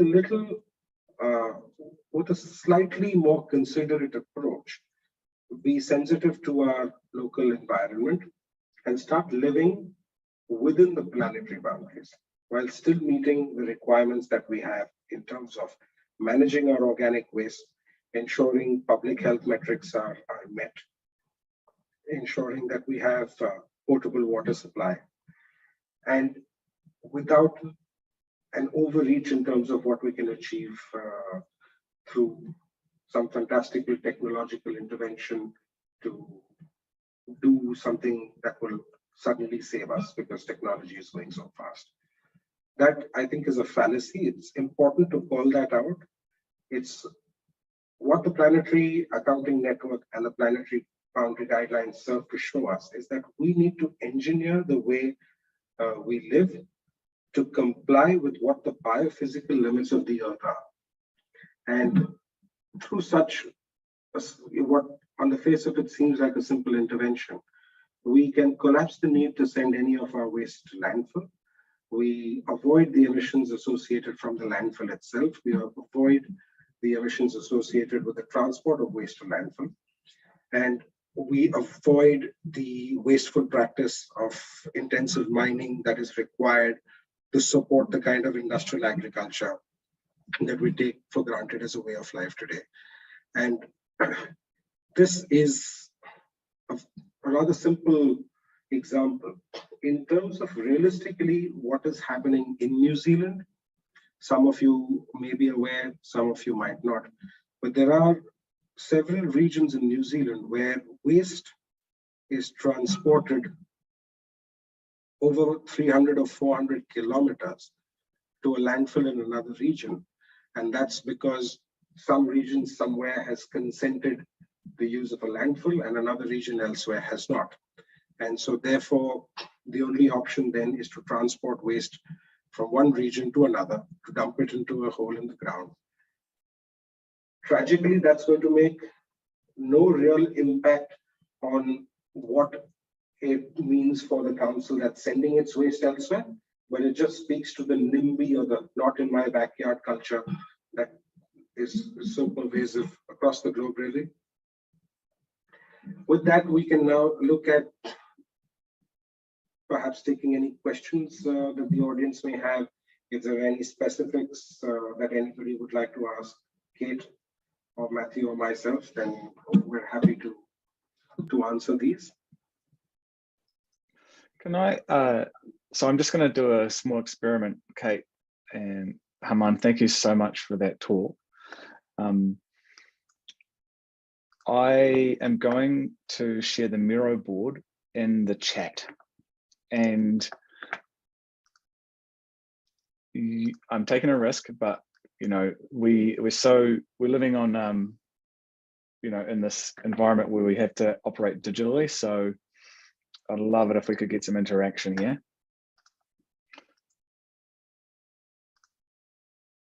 And I highly encourage you to participate by clicking on this link that I've just shared with everybody. Now, I'll give you another one just in case that one doesn't work.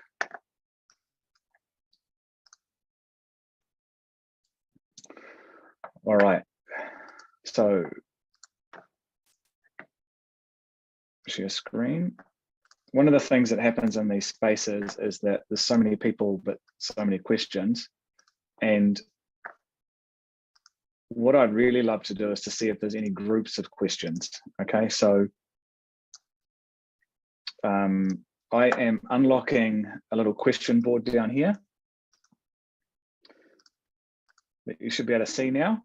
And if you can see my screen, you can see you can grab these little question marks and you can go and drop them onto the board.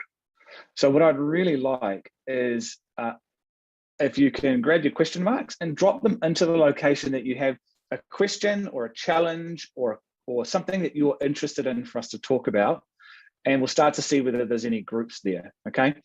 And my request is that we do this for 2 minutes and you've got 3 question marks. So yeah, let's get to it. Great to see some visiting artists.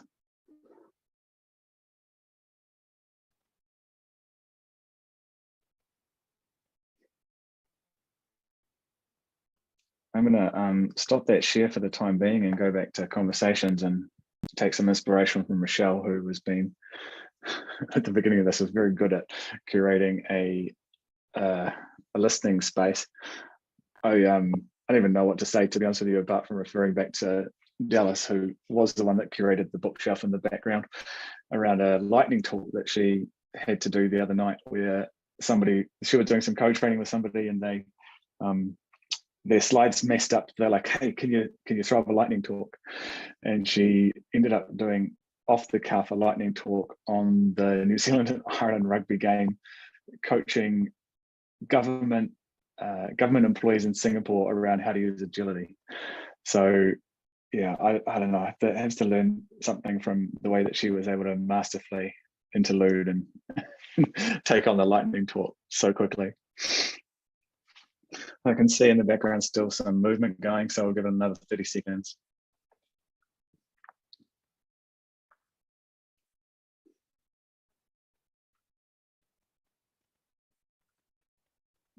Oh, I may not have dropped or locked all of the boards.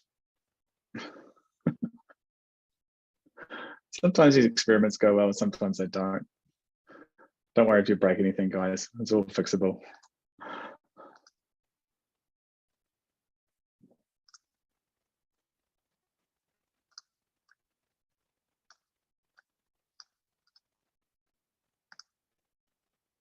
Okay, are we seeing any trends yet? So we've got some questions around sludge.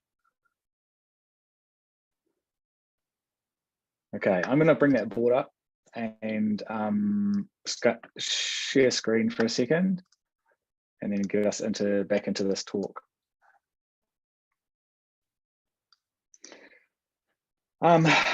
Okay, so from what I can tell, looks like we've got questions around nutrients, wastewater sludge, and actually more questions about the technology.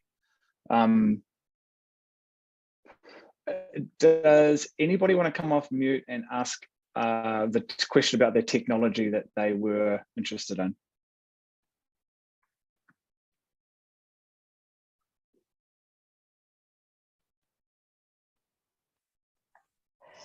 Sorry, I'll just jump in. Hi, kia ora, I'm Nikki Solomon. My question is the technology that is being suggested here anaerobic digestion or something different? Yes, it is. Okay. And so I guess then my question is, obviously, you know, there are projects happening around the place that are including anaerobic digestion. So I guess my question is, are we talking about anaerobic digestion but assessed more holistically within the planetary accounting framework, or are we talking about a next generation anaerobic digestion, or I guess what's different is kind of my question. Yes, fantastic question, Nikki, thank you. So what's different is, yes, there is a risk that we end up trying to create bioenergy solutions at a very large scale, which is what has typically happened in other parts of the world. And then they become dependent on certain market interventions, and those don't necessarily lead to the desired outcomes. For us, the desired outcome at a primary level is to address the organics part of the story. So looking at it as the first lens is in terms of waste minimization, but also in terms of emissions reduction. And then thirdly, also in terms of the nutrient return to natural living systems. In terms of what's different technologically, I can't divulge much, but it's simple and interventions essentially to address the challenges around very large scale anaerobic digesters, which then typically can work on only one type of feedstock and are then sensitive to any changes to the digestive environment, either in form of a contaminant or a reduction in supply. So here it's about building it to a minimum viable size. So how small can you go? That's one. Second, to address the variability, can you process more than one feedstock? So you can process different types of organics in a single system. Does that answer your question sufficiently?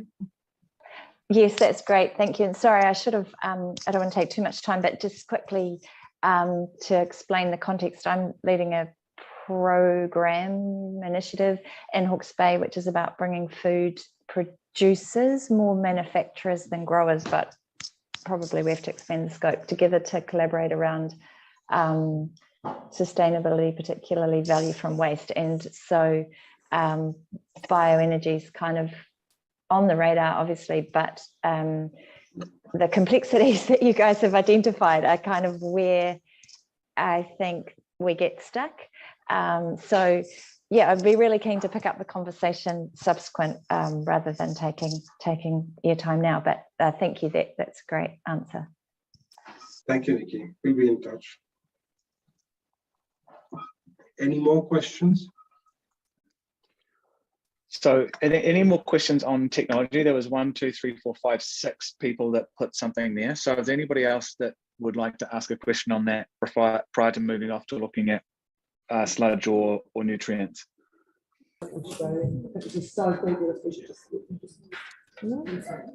Hi, Tony Moore, Christchurch City Council. Just a real quick question. You've obviously proposed, you've got a new technology or solution there, and I just wonder if you could share where it's being used and what the results have been. So is it actually built, in play, running, operating, and how that's going? Yes. Hi, so we're currently in the process of building our first technology demonstrator for a council in New Zealand. I don't know if I'm at liberty to name names. I'd probably defer to Matthew for that. But yes, we're building our first technology demonstrator in New Zealand as we speak. Yeah, I'm happy to cover that as well. Hey, thanks, Tony. That's a really good question. It is also one of the challenges that we have and why we're trying to apply a new lens to this, because we found over the last 12 months to try to address climate change conversations inside of council is actually quite difficult through what we would consider the RFP process.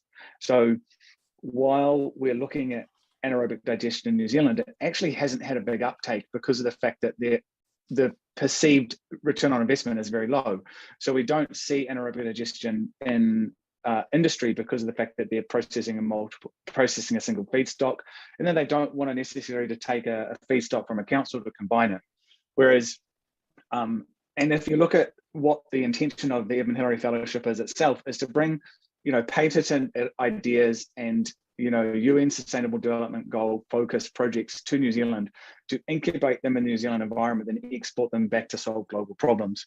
And so, one of the challenges we see as well is that Haman's background as a part of a significant consortium in India that has built and is building right now an anaerobic digestion system that's nearly 200 tons in scale. So when you're asking that type of question, we see two types of results depending on kind of where somebody's come from. Has it been built here before and therefore is it proven, or it hasn't been built here, therefore it's not proven and therefore we won't accept it. And what we're saying actually, and especially inside of the Climate Accelerator program with Creative HQ, is actually we need to take a step back and stop procuring our solutions based on the same frameworks and think about them more from an agility perspective, and look at what is the problem that we're trying to solve and how can we solve that iteratively rather than trying to solve it all at once. So for example, in Canterbury, we have a dairy producer that wants to get rid of DAF sludge, and we have a council with a green waste system that needs to be replaced.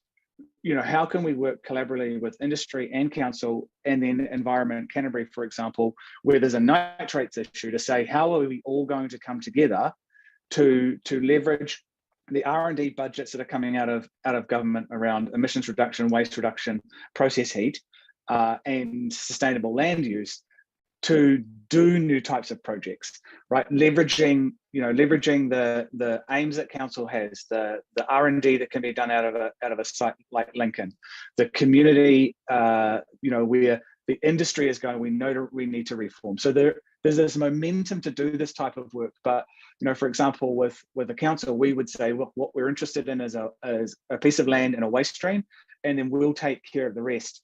And those private-public partnerships really haven't been proven in that waste industry space yet. And so, there is a lot of things to take into consideration that don't really get asked through that traditional procurement process. And that's why we're holding these types of talks to start to reshape how we have those conversations. Nice. Thank you. Good explanation, Matthew. Matthew, I have a question here from Gary. So your system is primarily focused on solid organic wastes, and the Nelson pilot will be a great example for others once that's going. What do you think should be done with regard to recycling precious water as a non-potable water source for industry and agriculture across Aotearoa?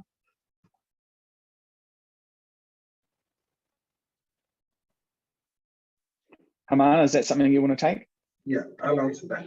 So when we say solid organics, organics by their very nature contain considerable moisture, unless we're talking about straw, which has been dried and baled. So most of the organics that go to an anaerobic digester already contain a lot of moisture. And in fact, anaerobic digestion is not as efficient with dry substrates as it is in substrates that contain moisture. So that's one part of it. Secondly, in terms of the water use, the tragedy with water in New Zealand currently is there should be no reason for New Zealand to struggle with water, because it's blessed with perhaps one of the highest per capita availability of fresh water anywhere in the world. The function of pollution in New Zealand's water system is a consequence of anthropogenic activities, primarily around water use by industry and water use on farm. And this is the part where, as we spoke about earlier, farmers get scapegoated for. So the wastewater system in New Zealand needs to be addressed. The wastewater treatment in New Zealand is still rudimentary in a lot of places. The fact of the matter is that council wastewater systems a lot of the time end up treating wastewater that is being discharged from primary industry and not from city council. And these rates then fall upon city dwellers rather than the primary industry that is discharging into those water networks to begin with. So there is no simple answer really to what we do with water in New Zealand, but yes, there's Three Waters reform that's coming up. A lot of what happens now will be determined by the technology choices that are made in terms of how that water is managed primarily. So I think there are two separate conversations here. But on the waste side of things, what we need to recognize is that if we process organics more efficiently, then we have essentially a free energy source to power a wastewater treatment system. And that is something that can be evidenced in any region in New Zealand. Pick one and I'll give you specifics. I guess if I could have a supplementary question and maybe address it to Kate. I think the way you've explained the elementary systems approach to organic wastes, with some water, it would be very interesting to see the intersection of that with our wastewater cycle, just so, because we're talking about similar consumers and similar producers, and I just feel it would be quite good for us to make sure that we don't ignore the two, the blue and the green, if you like, or the blue and the brown, in terms of the planetary system. So maybe Kate could draw the diagram next time and sort of show how those two intersect, because we are using a lot of fresh water once, and if you look at Te Mana o Te Wai, which is behind so much of our reform, we have to be looking at multiple uses of the water if we're going to value it correctly under the planetary system, I suspect. Yeah, I think that's spot on. It's really nice to see you, Gary. But I guess to that point, one of the things that was most debated in the development of planetary accounting is that addressing of sort of green, blue, and grey water. And there's I guess a couple of different schools of thought about how you look at water systems, and whether green water, so rainwater coming down, gets counted or not. But actually, when we are using green water, we're extracting that from the natural system, which I think is exactly the point you're making. And so the way that we quantify it in planetary accounting does include that green as well as blue. So water extracted from lakes and rivers and water aquifers and grey water, so the water pollution, I guess, if you like. Yeah, I could have long discussions to be had on this subject, but others are on the calls. Absolutely. Not on this call. Thank you. Liam, I see you have your hand up. Yeah, thank you. Kia ora koutou. I'm Liam. I'm a zero waste and circular economy advocate and researcher. Really appreciate the chance to have this kōrero. Thank you. Really, really interesting, fascinating, and inspiring in some ways. But I just wanted to ask around how the system manages contaminants. Speaking about this novel entities issue that we're talking about in the planetary boundaries framework, because one project I'm involved in at the moment, I've been looking at contamination of organic waste streams, and in particular, sewage sludge seems to be a very risky feedstock for these types of systems. And so I'm just really curious about how an integrated system, because I understand the rationale behind an integrated system, but how you would manage, once you sort of stick everything together into an integrated facility, how you actually manage those novel entities not ending up coming out the other end, especially if we're using this in our food systems and agriculture and that sort of thing. So yeah, wondering if someone could speak to that issue. So Kate, would you like to address that first, or? I think that's a technology one for you, really. Thanks, Liam. That comes up very often. And yes, it's a great point. It is something we're mindful of. So what we focus on in terms of contaminants are largely pathogens, heavy metals, hormones, because that's increasingly something that we observe.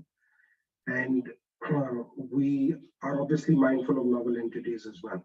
Now, there are a couple of things that happen within the system which involve mechanical preprocessing, thermal preprocessing.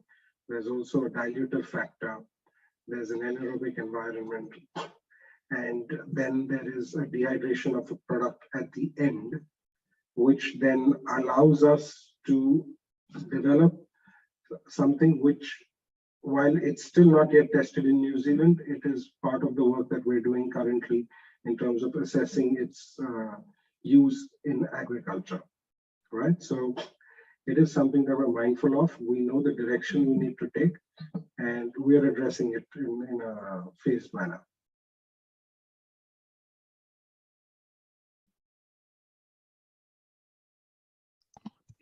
Yeah, another element, sorry, just another element to add to that was that, Haman kind of mentioned it earlier around the idea that anaerobic digestion in New Zealand has traditionally been single feedstock and then as large as possible. And then when the souring occurs, because of that contamination, that whole entire feedstock goes into landfill. So the kind of conversations we're having around modularization and small anaerobic digestion, but still having a positive return on investment from an economic perspective, as well as a positive return on investment from a planetary accounting network perspective, is that those modular, smaller anaerobic systems will pick up contamination, and the entire feedstock will not be destroyed. And so, when it comes to minimizing what goes into landfill, it absolutely is along those lines. will then pick up the data out of that system to then return information back to council or to government around actually how do you stop that contaminant coming in upstream. And so, you know, one of the issues that we see is our built environment has never been intelligent. We procure solutions for lowest possible cost or cost minimization rather than maximum value and value creation. So our mindset is to turn around and make these systems smart, connect them back into either smart housing or industrial environments using IoT and artificial intelligence, and actually pick up those detectors so that we can put the cost back onto the system that created it. So it's not about just building dumb infrastructure. We have to build intelligence into their systems so that they can interact, because we've become disconnected from our built environment, and that's why we pollute it. We've become disconnected from the environment, which is why we don't care for it. And you know why we're trying to bring back this Matarangi Māori-led view is that if you go into a Papakainga, you go into a marae, you know, Māori are still so connected to the environment because they're brought up in a household where you're not separate from the environment, therefore you're not separate from the place that you're polluting. So we have to go and undo that systemic change that's occurring, or that's occurred in our culture as well. So when you talk about an alimentary system being a living system, it's not about just an anaerobic digestion system. It's about a living system connecting back into the people that utilize it and giving the tools back to those people that put those inputs in. And so, yeah, we can dive into that work offline around how we're addressing that. But very good question, and it's one that has to be solved at many different levels. Liam, do you want to put your email address there, or send it to me directly, and then I can add it to an email list? But Vicky, would you like to unmute and ask your question? Kia ora. Can you hear me? Is that working? Yes, perfectly. Oh, great. Sometimes it doesn't. I have to do the right selection on my microphones and things. So I'm interested. You mentioned a regional plant, and you've specifically referenced Canterbury a couple of times. And I'm just Canterbury is an enormous region, and many of the sort of systems I look at that I'm interested in around you know, sort of like energy supplies or water management. To me, many of the more sustainable options now are looking at ever decreasingly small, you know, more small, located locally, disseminated systems. But you seem to be talking much more here about a much larger system that's bringing waste in from different streams, like all the various farms. I mean, I went to Ashburton, which is the other day, which of course is one of our big, more industrialized farming areas, and it's a good hour and a half away from Christchurch. And of course, moving all that, many of the farms at the moment don't in Canterbury, because we have such permeable soils, don't necessarily have as much effluent storage or collection systems as what you might have in some of the areas with lower permeability soils. Hence, of course, the problems we have, because it soaks straight through the ground and it goes to groundwater. But it means that there's a whole load of infrastructure required if we were to be able to collect up all that effluent on these farms and put it into some sort of transport system to get it to a centralized place. So there's some aspects there that to me don't actually sound as sustainable as a more disseminated farm-based waste management system solutions. And also I've been listening to a lot of regenerative agriculture podcasts, which there's an ability potentially here to shift to farm systems where essentially they are managing their nutrients and their feed growth and so on without needing imports. And so that in itself is completely self-contained. So I'm not saying there isn't a place for example, anaerobic digestion, but I'm not sure that an entire regional scaled solution with all that transport that's associated with it and collection systems and everything else is necessarily, you know, the ideal option. So I just wonder, am I misunderstanding here what you're pitching? Because yeah, that disseminated system seems to me to have a lot of benefit from a lower energy input, more resilience in longer term, less carrying moisture around, which is heavy, of course, and so on. So perhaps you could answer that question. Thank you. Yes, and I'm happy to respond to that. So close to Ashburton, there's the town of Methven, and we've actually carried out an assessment on farm. What we recognize today is that if we were to provide an on-farm standalone solution, then the effluent from a dairy station, from a milking station that's milking about 500 cows, that effluent would be sufficient to produce, would produce sufficient energy to chill the milk at that dairy station ahead of transport, right? So that is one example of a problem statement of solving at a farm level. So that is one thing that we can do, and which is better for the environment as well, because then you don't have that effluent being pumped to ponds. But when I say regional level, I'd also like to bring your attention to what happens at dairies where now these farmers have transported milk. And now there's milk that's coming in not from 500 cows, but perhaps from 50,000 cows or 100,000 cows to a single dairy plant. Now, this dairy plant, amongst all the other functions that it has, uses coal to provide process heat for the boiler. All dairy factories have a coal-fired boiler. They also produce a dairy processing sludge. Now, the problem statement at this scale, what we've observed is, while there is a move within the government to say that we need to decarbonize industry and there's funding available, and one of the options is to move from coal to electric boilers, there is not enough generation capacity in that last mile of the grid. There is not enough energy supply into that last mile of the grid to support an electrical boiler, which would put a massive load on the electrical grid. And so in such a situation, it's not feasible switching to an electric boiler. But you still have a massive dairy factory in rural Canterbury that's processing milk from thousands of cows that still needs to decarbonize its energy need. In such a situation, if you were to process the dairy sludge from that dairy plant itself and co-digest that with, for example, straw or any other crop residue, or at whatever is locally available, you can create an energy system which is localized, which could then be part of the solution. Like I said, it's never going to be a silver bullet. This is going to solve every problem sort of a thing, but that is doable. So that's how it works at a regional level. But yes, we are conscious that we want to avoid transport. Scope 2 and 3 emissions is something that we talk about a lot.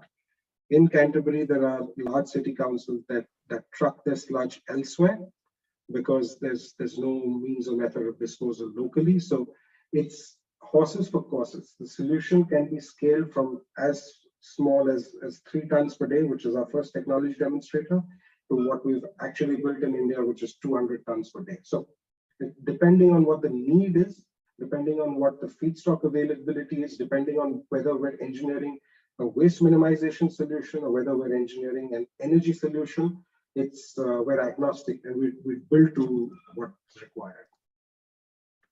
That's really helpful, and that's really clear that you are talking about disseminated and not when you said regional, it sounded like we're going to put all the waste into one plant, which I know some of those massive energy to waste plants to do exactly that. So no, that's reassured me. Thank you. No, but it is part of the problem, and why. And we're not trying to pick on Canterbury, but it's where we see such incredible opportunity to pivot what is industrial agriculture into a more sustainable land use. And specifically, when you look at Canterbury, creating resilient infrastructure has to take into consideration some of Canterbury's history as well. So we're opposed to large infrastructure. We don't think building 100-ton plants is the future. You know, we think the sweet spot is around 8 tons to 20 tons, and to have these is co-located as close to where that gas or energy offtake could be utilized. And so, no, we're absolutely opposed to large pieces of infrastructure. We don't think that's the future. We think that's what's been done in Europe. We don't think that can be commercially viable in New Zealand. And we think that there's evidence of $100 million projects that are doing that at the moment. And and we did a talk with Ariake around resilient infrastructure. It needs to be local, needs to be locally owned, and it's more than that. It's not just about locally owning it. The reality is if we don't have iwi involved in and tie the water plan to a 5-year plan, to a 100-year plan. Our procurement really isn't looking at what's the cost of water going to be in 10 years' time, right? That's the point of the Planetary Accounting Network and the standards associated with it. It starts to ask different questions. You're asking questions about how can our organics look at nitrates.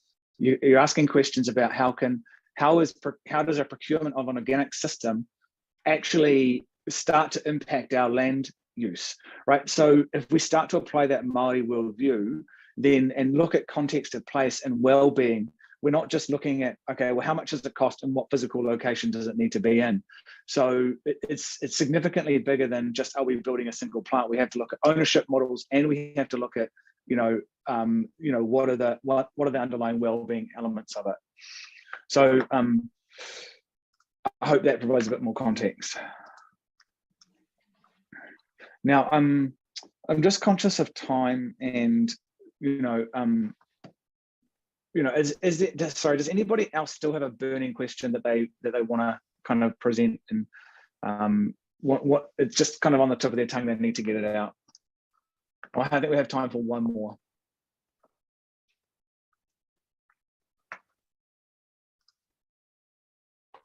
Liam's raised his hand. Yeah, I could do one more just quickly. Thank you. I just had a question about digestate in general. My understanding, my sort of lay person's understanding, is that digestate, through the process of digestion, is stripped of a lot of carbon, and so it's high in nitrogen. And so I'm just wondering, how do we, if we're using that as a fertilizer, how do we address that affecting, exacerbating the nitrogen cycle, which we already know is being exceeded as a planetary boundary? So excellent question, and again I'll answer that in 2 parts. So but I'll answer the part around the planetary boundary first. The problem we have with nitrogen runoff is that the way we provide nitrogen to plants in terms of solubilized urea solutions limit the ability of the soil for the plants to actually absorb that free nitrogen. Plants can only absorb nitrogen when it's in the form of a nitrite or a nitrate, and that requires symbiotic microorganisms in soil. So there is bacterial activity, there's fungal activity, which then converts that nitrogen into something that plants can absorb. Now, that nitrogen cycle, it doesn't rain nitrogen from the air. So that's why we have the runoff and leaching from nitrogen. The second part with it is in terms of the emissions thereof, in terms of nitrous oxide, which then is a greenhouse gas again, which causes its own share of problems. Coming to the digestate side of things, your point is excellent, but that's some of the key part around our IP, is that we optimize carbon nitrogen ratios of the input feedstock ahead of loading the digester. And what that ensures is not only a far more thorough digestion process, it also means that we have a digestate product, which, if it requires land application, then will ensure that those ratios aren't out of whack.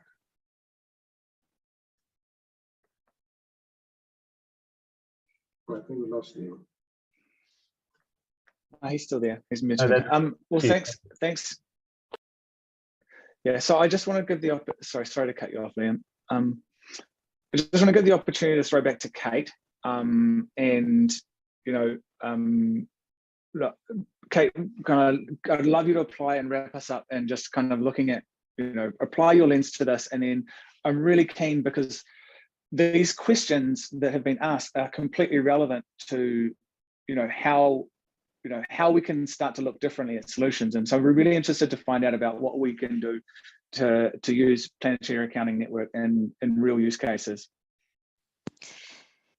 Yeah, thanks, Matthew. And I think it's been such an interesting discussion, and really, I guess, speaks to the need to be able to put some numbers around this complexity, because so many of the questions have been about that difficult balancing between one impact or another, transport versus, water, things like that, which are really difficult to make any sensible decisions about without putting some some numbers behind. I guess wanted to share just briefly how we operate, so that if there's people are keen to look at how planetary accounting might be able to help them, there's a few different ways to work with us. So I run two organisations. One's called Planetary Accounting Network, and we're a charitable trust that basically helps people to use planetary accounting, but we also identify where we think planetary accounting can make the most impact and raise funds to run projects.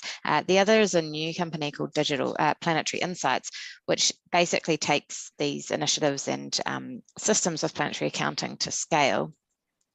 So PAN's about 4 years old, and we're a pretty rapidly growing network of organisations. So all these organisations are working with us to either use planetary accounting for their own decision making, or to test and support our work.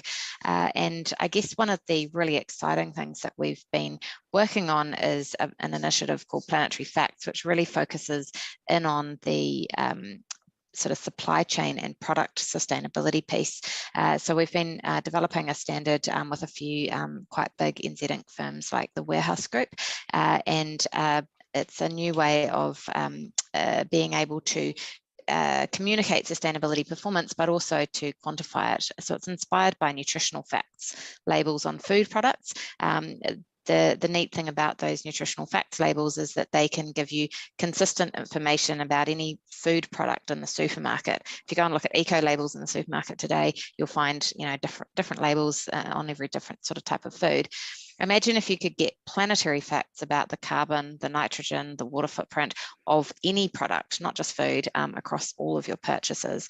But also as a business, imagine if you just had that insight so that you could design and improve those products and develop the products that people want. Some of the other initiatives that we are running as well is that we're working with organisations to help them expand their corporate targets from carbon to planetary science-based targets. We're actually partnering with Becca to look at planetary accounting for regions and cities, and how you take that lens to really develop these roadmaps to take forward. And we're working on some education programs so that our new graduates actually come out with that broader systems thinking lens. Planetary Insights is really focusing in on that planetary facts side of things, so that supply chain piece. And we've just opened a beta program, which is pretty exciting, where companies can come and be part of the development so that they can get insights about their whole supply chain across different product categories. So I guess at the moment, the biggest opportunities to work with us are really to become part of the Planetary Facts program with PAN, where you can, there's an opportunity for 10 companies to work with us and pilot our labels on the shelf with real customers over the next 12 months, and also to be part of our beta cohort to actually get those detailed insights about products and how you can actually improve the design of these. So I think the discussion today really does just emphasize how much we really need environmental data to support decision making. And so if you're interested to sort of chat with us about opportunities to take that data and apply it to projects that you're working on, I'll leave my details here, and I'd love to hear from any of you.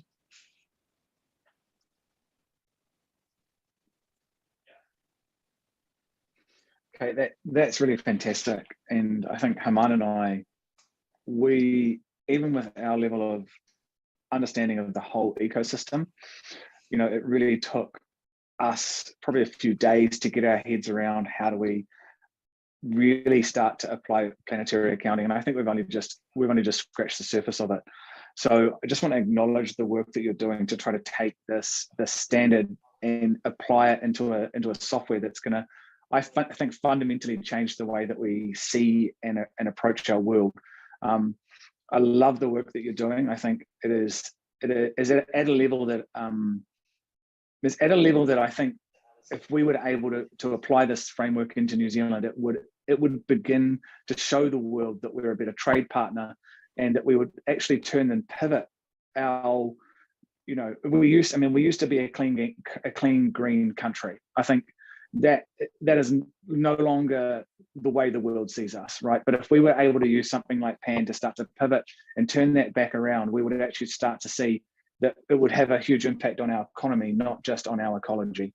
So, I really appreciate you putting your time into both helping Germán and us and taking your time out today to explain to people what work you're doing. Germán, is there any words you'd like to say in closing before I wrap us up? No, nothing really, except thank you to Michelle for hosting this, and thank you, Kate, for helping us use PAN to frame the conversation, provide more context. And thank you to everyone who thought it worthwhile attending.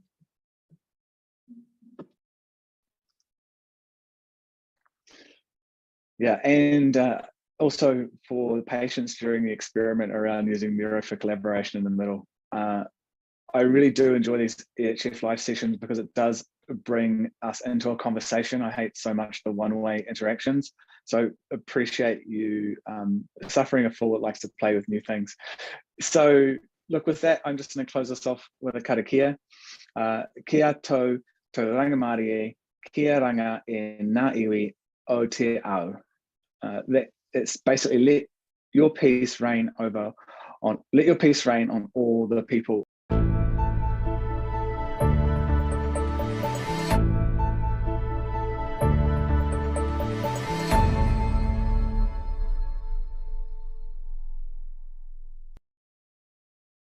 Good afternoon, everyone, and welcome to this Teacher Academy webinar organized by School Education Gateway. My name is Marta, and I will be your host for today. So, moving forward, the focus for today is how school teachers can support students in catching up. The webinar begins with examining the catch-up framework facing schools in helping students to progress, stay resilient, and more motivated to take control of their own learning. Additionally, we will explore different approaches that teachers can adopt to support their teaching and their students by looking at examples from various European schools. But without further ado, I would like now to give the floor to our guest speakers for today, Richard Powers, Professor Emeritus of Communication at the University of Maryland Global Campus. But Richard, sorry, I forgot one important thing before I give you the floor. The webinar is recorded and the recording might be used for dissemination purposes. And please, participants, if you have questions or comments, please post them in the chat and we will address them towards the end of the webinar. Thank you very much. Richard, please, the floor is yours. Thank you so much, Marta, for that very warm welcome. Hi, everybody. I'm going to share some slides, but they're kind of big, so it's going to take a minute. So what's always fun to do is, I hope everybody is slowly coming and you're rushing in or rushing in. It's a good time to just sit down, relax, take 3 breaths. If you're at home or someplace nice, you can take your shoes off and relax. I think a lot of us are teachers, and now we're going to have a very nice hour together just to be able to talk together about what's happened in the last couple of years. One fun thing to do while my slides are loading is if you could put where you're from, and since we're such an international group, it's always fun. What did you have for lunch? Put what you had for lunch in the chat, and we can see where you're from and what you had for lunch.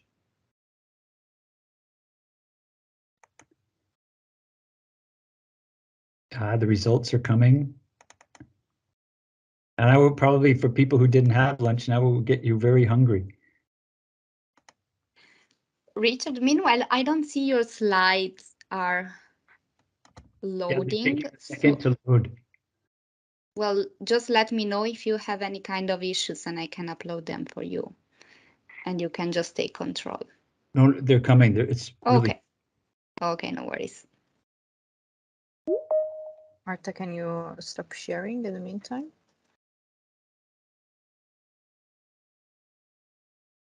Oh, wow. Look at this bread with avocado. Delicious. Yogurt and fruit.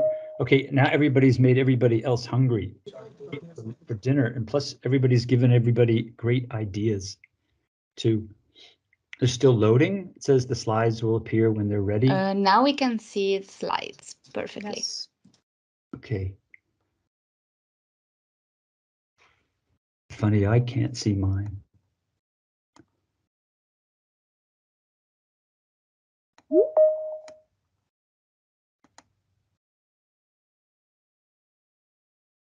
As always, a little technical thing. It says we're having No worries. You loading. cannot see the slides on the screen. Right. You can wait a little longer or try reloading. So Yeah, maybe you can try reloading and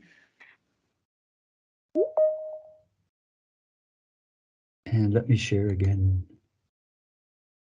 Thanks for your patience, everybody.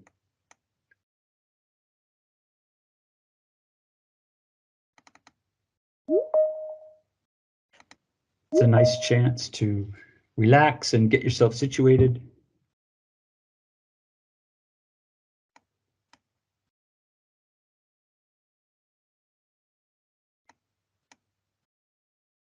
It's loading. That's nice. That's a good sign.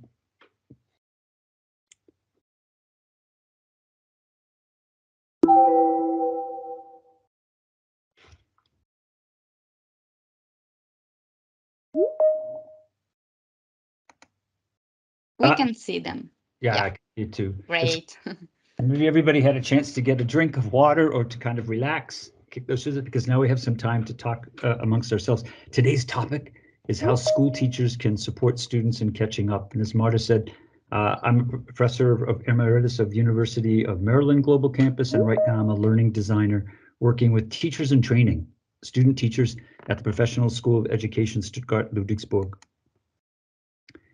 Kind of a blast from your past. This is kind of a full circle moment for me in a little bit, because back in March of 2020, maybe some of you were there, I gave 4 webinars just when COVID had started breaking out, had come, and there wasn't a vaccine, schools were closing, people were dying early. It was a terrible, terrible time. And that seminar is titled, Keep Teaching, Planning and Delivering Remote Instruction to Your Students During This Hard Time. And the funny part about that is when I was looking through those slides, this was the highlight from March of 2020.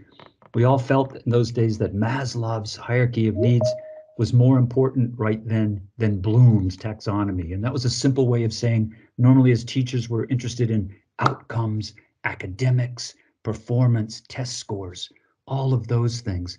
And at the time, taking care of our students' social needs, their emotional needs, whether or not they had access to going to school, all of that was much more important. So it's interesting to think 2 years ago where we were and where we are now, and all of you, we are all on that journey together. So if you're out there listening now, give yourself a big hand. Congratulations. What you've done, if you start seeing the last 2 years in your mind, the hurdles you've overcome, how you've been able to keep students learning and going, it's just kind of remarkable testament to your resiliency.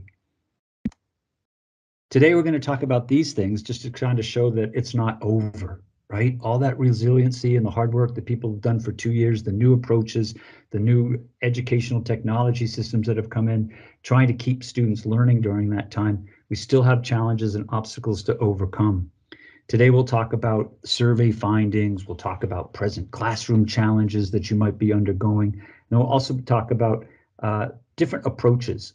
You know, traditional teaching has a lot to do with the teacher and the focus on the teacher, textbooks, tests, standardized tests. These new types of approaches, UDL, PBL, and SEL. Sounds so funny, right? Lots of acronyms there. Universal design for learning, project-based learning, social emotional learning. A lot of theories you've probably heard about and approaches that maybe we're starting to see a lot of more successes and open-minded for using them as we're going through. First of all, some context, right? The UN, right, back in 2020, referred to what was happening in our schools as a global generational catastrophe. And they're pretty much right. Remember those days, it was 1.4 billion students were suddenly out of school. And to show how that's not really ended, it's the second point where it says UNICEF in their March 2022 report still notes that 23 countries haven't opened schools. Now, many of these are not in Europe. Many of these are in Africa and the Far East, Middle East, schools and countries that still have the virus predictions and things moving forward. But it just shows you that the pandemic is still there. The pandemic's not over. Many of us right out there are still coping and maintaining with the virus. There's this huge wave, perhaps in your country too, the way it is in Germany. Lots of people who hadn't had COVID are now getting it. It's 2 or 3 days, doesn't seem to be as heavy, but they're experiencing feelings of fatigue, disruptions, staying out of school. So all of those things too. And then the aspects about mental health that are affecting people too, the traumas and the things that have gone through the past 2 years and things going on. So Human Rights Watch 2022, in their most recent report, their main finding was that pupils lack equal and inclusive access to online and remote education. At least that was the other issue that's coming up out of this pandemic. What would be nice now is if we had a little bit of interaction in the chat. I'm going to read through these things, and it would be interesting if you thought about your country, your culture, where you are right now, which of these major points that I'm going to talk about affects you right now the most. Okay? Disruptions, absenteeism from students, quarantines, canceled classes, teacher and staff shortages, teacher and staff competences that need to be developed in new areas, loss in teaching and learning time, anticipation of another pandemic wave in the fall, right? Colds and flu season is traditionally, and now people think this is coming up. And then also navigating that world with masks in schools, right? So maybe some reactions in the chat. Which is the most difficult of these to do?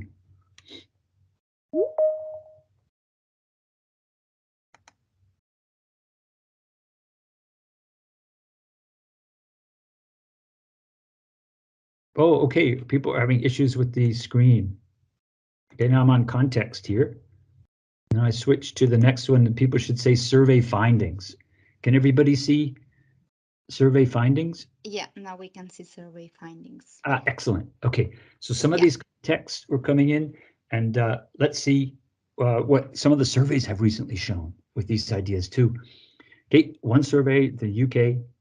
Yeah, accepting marks in schools, right? Christina comes up and says that's, you know, grades, because if the grades are going down, how does a student who is traditionally an A or a B student or a 1 or a 2 suddenly deal with having a 3-2, right?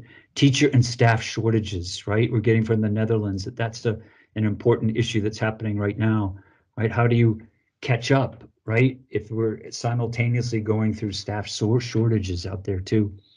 Okay. When we talk about schools, it's always hard because you have learners at different levels and ages, right? For example, the first one deals with 6-year-olds. And what this survey found was that about 68%, 2/3 of the students they found were about a year behind, or where they should be, or where test scores had been a little earlier. And when you're trying to look at, you know, students in that earlier grade, nursery school, kindergarten, grade 1, how they're doing and where they are with reading and math skills that then they're going to need for primary and secondary skills, so important in there. And that leads us to the second one, primary and secondary schools, learning gaps depending on the country, depending on the area, mathematics, phonics, reading, writing, stamina, and handwriting, so much as digital, languages, speaking and listening part, not so much the reading and writing, and then physical education and sports, right? And that was from an EU 2021 study. Christine is also mentioning that professors are just worried about carrying out what the students missed. Such a great point. I mean, the hardest part of all of that is trying to determine what did the student miss, and then how do you make arrangements for putting that back into the curriculum and seeing how that's going to work. And what's really interesting, Christina also adds a great number of students who dropped out or became anorexic. And that's when I talk about that falling through the gaps or falling through the cracks, you know, even learning one student who might be at an upper level, right? Say the 14-year, 15-year-olds, they're close to their degrees in a couple of years and they decide school's become too hectic and they drop out. Or as we alluded to before, the mental wellness and health issues that come. So students, an increase of psychological issues in case of learning disability issues all coming up. So all impacting that as well too. The hard part, of course, all of this, as we know as teachers, how do you assess a student? You know, we all have those standardized tests, and it seems like for the most part, we end up using them because there's nothing better yet. But other ways to try to do that is through observation or seeing the other areas of kind of, they hit them with these national testing assessments in the areas too. But now I thought we could try a Slido. So if you can see in the chat, and if you can go to this link,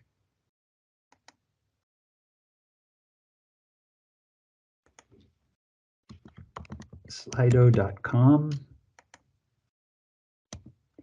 And then when you get to that, right? Yeah, absolutely. And then you can just impact teacher as the hashtag, as the code to come in there. And then it would be great if you could see the answers and then start responding to it. How do you feel today about the students catching up because of the disruptions due to the pandemic? You know, are you motivated? Students can do this. Or are you neutral? Not sure students can do this? Or discouraged? You know, it's impossible for students to catch up. And we're seeing some interesting stats. 78% are saying motivated students can do that. That's wonderful, wonderful. Neutral looks like it's about 25. Oh, the numbers are changing a little bit too. Nice. So take a minute. We have about 30 more seconds for it. If you can find the link, slido.com, and then enter teacher is the code. And it looks like we've got some good numbers here. 63% out there are motivated. Wonderful. Neutral, about 26%. And 11% say, you know, discouraged. It's impossible for students to catch up. Interesting. Okay, we have one more. You can put in the code again and see this next question is where are your students today? Are they at the levels they should be? Are they 0 to half a school year behind? Are they 1 year or more behind? Or are they ahead of where they should be? Yeah, I don't think, you know, we'll see if anybody says that they're ahead. Very interesting. At the levels they should be, 0 to half a school year behind, 1 year or more behind. All right, so about 30 more seconds. I mean, really interesting numbers. You know, at the levels they should be, it's still encouraging, right? 0 to half a school year behind, and 1 year or more behind. Wow, those are some intense numbers. It looks like they're stabilizing a little bit. The numbers, okay, so about 5 more seconds. At the levels they should be, about 25%. That's not bad. Wow, that's a lot of good work out there. It would be interesting also to know what level, right? Is that high school or is it primary, secondary, or where that's going in? But 25%, right? Not bad. But then these are the sobering statistics here. 0 to half a school year behind, 52%, and then 1 year or more behind, 22%. So that comes up to something like about 71% are half a school year behind or 1 year or more behind. So then how do we kind of catch up for that too? So thanks for participating in that survey. Certainly interesting. And we have our work cut out for us, partly to deal with what does the whole concept of catching up mean? It's such a strange expression. How do you know when someone has caught up to something? So based on those surveys, here are some of these classroom challenges and pressures. How do we maintain pupils' resiliency to keep learning and to catch up, right? Our students have been doing this for about 2 years. Maybe you've got great tricks and techniques that keep them motivated and encouraged when they come in. I know one of my favorite ones, I come into the classroom and you'll see, I do a lot of substitute teaching. So too, you know, as teachers in training, I keep my hand in that by coming in and taking it. And if I come into the classroom and they're just kind of there saying, who wants to learn today? And they all look at me like I'm a little bit crazy. Who wants to learn? Who's this kind of crazy guy? Who wants to learn today, to get them excited about that, what's going on? And then usually by the second or the third day, if I'm there for 3 days in a row, they go, oh, what are we going to learn today? There's a way of saying, okay, the classroom is a learning kind of place, right? It's moving in. So I'm sure people have their own ways that they do that, engage students. So maybe this is a great time in the chat. If you can contribute, do you have a special saying or a thought that you greet students with, particularly when you see that they seem to be tired or they've had a, you know, maybe like this week, a long weekend, something's going, what's a nice expression you can say to a classroom of students to really kind of get them focused and then move on, right? Pasta for lunch. I thought that was what you said. That always works, right, for people, if you can say that too, but that's answering the first question. Great. Okay, so what else? These classroom challenges, mental health issues across a broad range of neurodivergent learners. And Christina mentioned this in the chat before, seeing an increased number of students early ages too with adult level problems, right? The pandemic's not over. coping and maintaining with that, and then also in the classroom behavior issues, engagement and motivation issues. So all these aspects will help doing that. And this next comment is for the 11% that said, you know what, it's impossible. And it's nice in these webinars, since we're all teachers and we want to keep it real, you know that expression, keep it real, and kind of really talk about what's going on, is this dose of reality. What can we do to really catch up? And then this other question, what does we will catch up later mean? You know, each one of us is in a different place, whether you're teaching 6th graders or 4th graders or kindergarten or vocational school students. Catching up is going to have a different relationship to you depending on what material in the curriculum you're trying to catch up with, and then maybe also what material in the curriculum in the past you left out. You know, a classic example is the textbook has 12 chapters. You decided you couldn't do chapter 8 and chapter 6. So whatever was in those chapters, it didn't work. Or you do geography, but there wasn't time to do geography of South America. You know, now how do you catch up and then do this geography of South America, or the chapters that are missing? And for other, you know, skills-based programs such as math, shortcuts to learning are hard because they're foundational. You can't move on to algebra before you have a nice basis in integers and in variables, that type of language that build blocks. And if you miss that one, as you know, then you're going to kind of miss that and keep that whole thing together. So here's this dose of reality slide is the next one. It's a mountain. And really, to be honest, I side with the 11% that said it's impossible, it's risky and pointless to try. I mean, that's with my head. Because I just sit back and think, okay, how do I catch up? People have said a year behind, 6 months behind. The first reaction is, okay, students should repeat the year. They should go back. It's to their benefit. It's really good when they go back and then they learn. But then you have all those social issues. The parents might not want them repeating. They have their own agendas, the things that are going on. So while it is impossible, I mean, we're teachers. We can't just say, forget it and throw in the towel, right? So I found this, you know, personified kind of quote. It's impossible, said pride, right? It's risky, said experience. And then it's pointless, said the head, the reason, right? But then what else happens here? Give it a try, whispered the heart. And teachers' hearts, they're resilient, and they're resilient in the face of all these challenges. That's why we've been able to keep students learning over the past 2 years. It was impossible situations, but we kept going and moving through it. So now at this stage, where we're doing more than just trying to keep students learning, if we're in this catching up phase to move forward, the focus has to be on teaching pupils how to learn and learning strategies, what their learning preferences were. You know, maybe some of you are like me when we went to school. They talked about learning styles. What's your learning style? Are you audio, visual, haptic, right?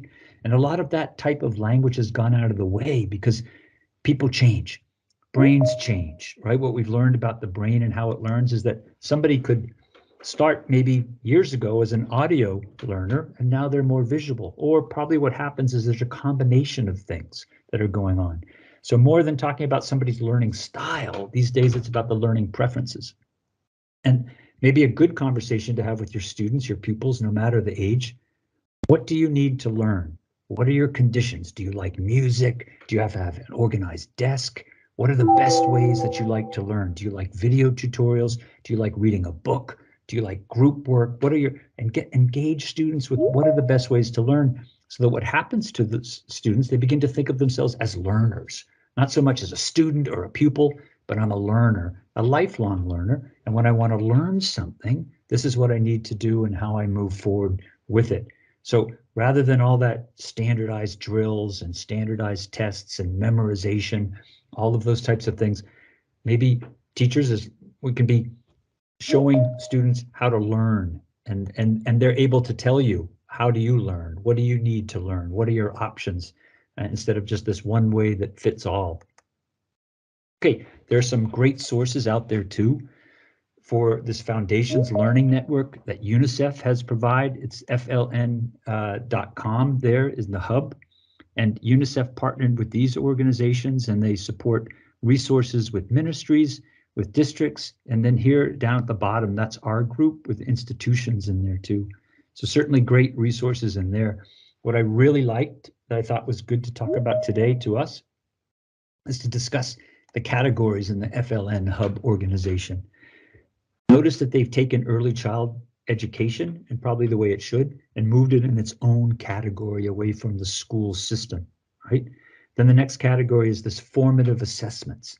How do you go about measuring learning, right? It's the age-old question, you know, how do you measure a effective accomplishment of a learning objective in here? So there's a whole range of different assessments for doing that. Then teaching at the right level. You know, all the literature right now with trying to catch up. Catching up is one thing, but how do you know it's at the right level, particularly with books that students might be reading? If they're reading them online, is somebody monitoring to make sure that the book is at the right level and moving forward with that one? Another category is the language of instruction, right? I mean, maybe we should dedicate today's session also to our colleagues in the Ukraine. I mean, war-torn Ukraine right now, it's got everybody by the heartstrings. Most of our countries are seeing an influx of wonderful Ukrainian children, and also Ukrainian teachers hopefully are being hired at the schools to do this. But whatever the language is, every culture and country has a home-based language, but then has students with other languages coming into the school. And years ago, it was always the target language and no other language being taught. What the pandemic has taught us is that language of instruction is very important, and languages should be kept going and moving forward with that too. This next category is parental engagement, and none of this catching up, remember I said it's impossible? None of that catching up is going to happen without the parents' engagement. So we hear so many of these webinars speak a lot about student engagement. How do we motivate them? But now how do we do with parents? And some of you might experience up to 25% of the parents aren't supporting children at home, or are busy and don't have time to look at the homework or monitor what's happening in there. So helping parents become more engaged with the learning process is certainly something that's important there too. And then also, oh yeah, thank you for putting the link in there, flnhub.org, right? And then this last category of digital learning. So that was a long way of saying why I like this organization. You might be in a task force at your school. And if you're on a task force at your school working with these areas, those are nice categories to divide up and then have subcommittees working in those particular fields. Trying to catch up is such a nice expression. We have to catch up, but then when it has to be particularized and put into project management types of categories, these might help. And maybe think about your school and what's happening now at your school. Are there task forces that are involved with these things, or is it kind of hodgepodge and moving through it? And now we have Marissa makes a very nice comment. I think we can assess real learning if we put students in the condition to use their knowledges and abilities to create a product. Wow, so much better than that test, right? Because that test, multiple choice where they're filling in with a pencil, one type of learner is going to do well on that test, right, Marissa? Better if the outcome is made by a group. It's wonderful, right? Activating and assessing collaborative skills as well, right? Really lifelong skills that you need everywhere on the job market or as people and are moving forward. So it's a wonderful, wonderful comment. In fact, some of this came out. These are these general policy recommendations out of European studies. Monetary resources and expensive tutoring additional hours are there. And most of us, if you're working at a country in Europe, you're relatively well off. Money has been relatively easy to see coming, but what to do exactly with these vast amounts of money and how the students get them, how the schools get them, and then what is done with this money. So in other countries where money is not, tremendously wealthy at all, it's a real issue. Where are the funds coming for? How's the money coming in? Most of the recommendations of post-COVID, just about in every country in Europe, says additional money has to be earmarked and moved forward, and then a lot of the governments are able to support that part. And then what that money is usually spent for, tutors, additional hours from teachers, maybe student teachers are then hired to come in, substitute teachers, spending money for tutors, so that money is trying to make up for extra work coming in there. Maybe not the best use of the money. We'll have to talk about what people think. What's happening at your school, and particularly with how the money trickling down, and if the infrastructure, for example, and the Wi-Fi is working pretty well. Okay, another recommendation came with flexibility and expectations for curriculum goals, right? Changing goals and curriculum. There's a request for improving homeschooling options, but you might be in a country where homeschooling is forbidden. It's not part of the landscape, but making homeschooling an option if you have a parent who feels like, wow, my student's getting a better education at home with me than perhaps going to school right now. We talked about the reading books and making adjustments for pupils not able to use home learning or online learning, right? There's a certain percentage of students in your country, in your school, that can't use online resources. And then navigating this whole repeat years for pupils. I mean, have the repeat years increased at your particular school with students that are held back a year? And is there any kind of social stigma with that related to it too? And then figuring out how to assess students' learning, and everybody's looking for, okay, 2023, the new PISA results will come up. Okay, so today's impulses, right? Saying that you can't catch up by more traditional teaching methods. Just like Marissa said, textbooks and exercises are not going to cut it to try to just pound more hours into a student's life. Teachers, we can't do it for pupils. We can't open up heads and put in the knowledge in there.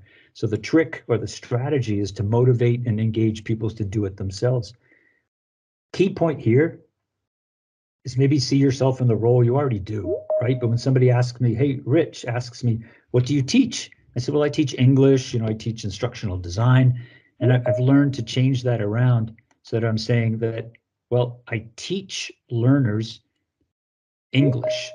I teach learners how to learn English, or you teach learners how to learn math, teach learners how to learn writing. You teach learners how to read science, how to, teach how to learn science. This whole concept of not teaching a subject as much as you're showing somebody how to learn it so they can learn it on their own. And then this is the million-dollar question too.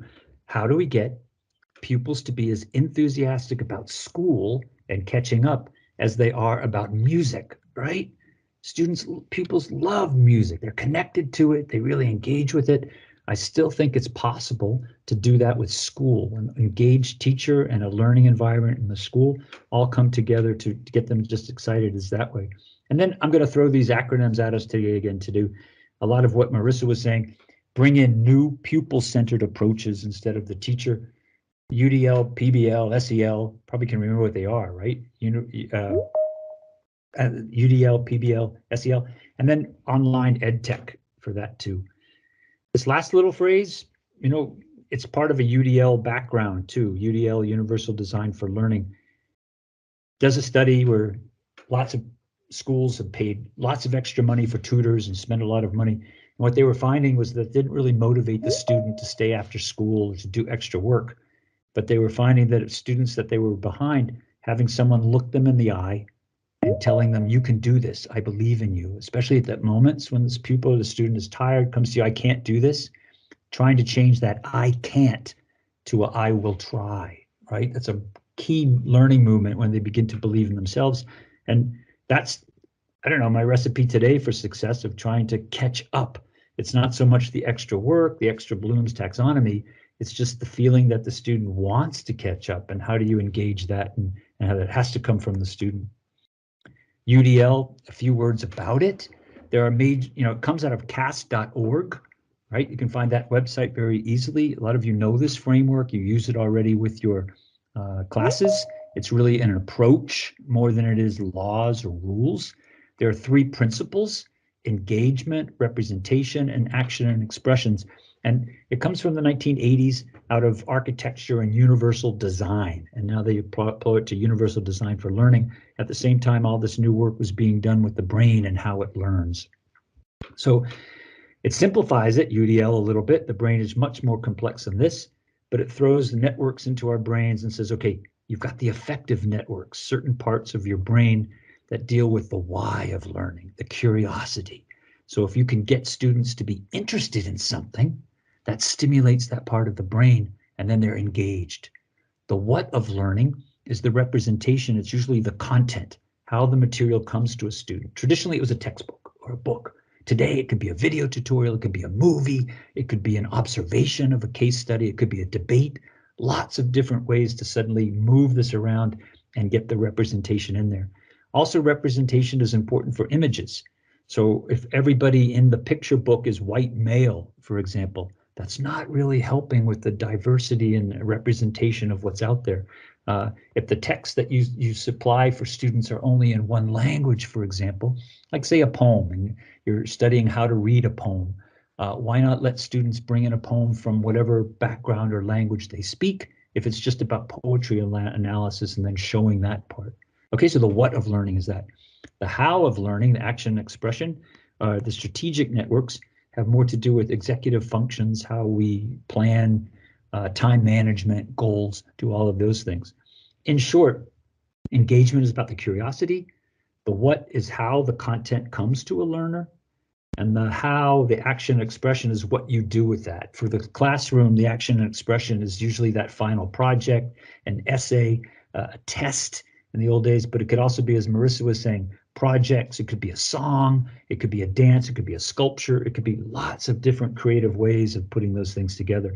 In fact, UDL, if you wanted to put UDL into, pretty much like a one sentence, I mean, it's a major kind of long book, it's really multiple options for learner variability. So we talked about learner preferences, all kinds of different things out there. Now presenting something that works for everybody in one kind of design, but that's super hard to do. UDL has a complete matrix associated with it. And what's interesting about it, it works horizontally and the way that it does vertically too. I'm not going to read through all of these, but if you see at the bottom, the whole goal of UDL, it's not to make a great lesson. The goal of UDL over the years is to develop what UDL calls expert learners. Expert learners, and they say to become an expert at anything, you need about 10 years. And when they say expert, what like really mean expert, like Olympic level of sports, or then to become a learner, they say usually by the 10th year of studying and going to school, students should know what their learner preferences are, and then how to set goals to be able to do well on a test, or to be able to set themselves up for how they're moving forward and then hitting it. So expert learners, you see at the bottom, purposeful and motivated, resourceful and knowledgeable, and then strategic and goal oriented. And that's how they're working through that with the guideline. There's some more tips, right? Engagement, representation, action, and expression. Why I think they're important for us, trying to catch up is important, is the action and expression is important so that students can set goals, that they have a part in their learning. Like the teacher, we might know, okay, you need to catch up on this area. Now tell the student and allow them to help set their own goals of how they plan on getting to that point. If they want to go to this next level, how do you do that so that they can kind of see what's happening for that? The engagement part is to become curious about the subject, not, okay, we were talking about like the geography of South America, for example. How do you stimulate interest in that so that they want to learn about it? You say, hey, we did all of the geography of the world last year, but we haven't done South America. And kind of build it. Who's interested? Who knows something already about South America or so and something? So that the interest is there and the curiosity moves forward. And then appealing to them, would you like to watch a video about it, a film? Here's a textbook. So there's some kind of choices about the resources that they use to learn about it. Okay, and then the R is for access. Right, that's kind of the equity part of putting it all together. But these things, you probably read them faster than I could speak. Scaffolding is in there. Text-to-speech tools, right? Translators. So if German, for example, in our country, if German isn't the first language, is there a translation that's available to help the learner work through the aspects of what they're trying to learn, especially for math, where maybe language isn't that important for that part. Okay, what is UDL? What isn't UDL, right? UDL is not accessibility. Sometimes people think, okay, it has to do with accommodations or people who have problems or areas for something, and it really doesn't. And this is a neat way to see it. If you talk about universal design for learning, it really comes out of universal design. Does everybody know sliding doors? You go somewhere, they just automatically open, right? Sliding doors, and then ramps. Once those started to be in use, they became interesting for everybody, not just people maybe in roll chairs or people in wheelchairs or couldn't turn the handles because they weren't strong enough. A universal design like a sliding door that helps everybody. If I'm carrying books or people are carrying children, it just opens. So it has this notion of universal design, access for all. It doesn't matter the condition or the situation of mobility. And there's a little bit of difference between accommodation and universal design. And this is also important for learning. An accommodation is an extra thing that's put there to help people who can't. For example, can't use stairs. Now there's a ramp. Whereas universal design, from the beginning, when you first start building it, you think, okay, who are all the possible users? Let me take all the barriers, and I only need one thing that's coming in there. So with universal design for learning, that's what that's about. What are all the barriers that could be out there for students? Learning preferences, maybe writing and reading issues, and how do I design a task or a project that is applicable for all instead of having separate and different types of assignments? Okay, some UDL thoughts are also kind of interesting. It's not about changing students. There's nothing wrong with students. It's about changing the school. And when I first read that kind of made a lot of sense to me too, that I'd always heard, well, it's a bad student or a lazy student or something, and nothing could have been further from the truth. If the student had been engaged, they would have just been just as successful as the others who were able to take tests really well. And we talked about this other one. A teacher doesn't teach math, English, or science. A teacher shows learners how to learn these subjects, and anything else in life learners want to learn. So somebody finishes school, they can be a wonderful learner. They learned a lot in school. They don't go on to university perhaps or college, but now let's say they've moved somewhere and they started a family and now they have a baby. They want to learn how to take care of it. They know how to do that. I can teach myself how to do the things that I need to do. And then that's what an expert learner would be. An expert learner is not somebody who has a PhD or has gone through college. An expert learner is somebody who knows how to learn something when that need is there.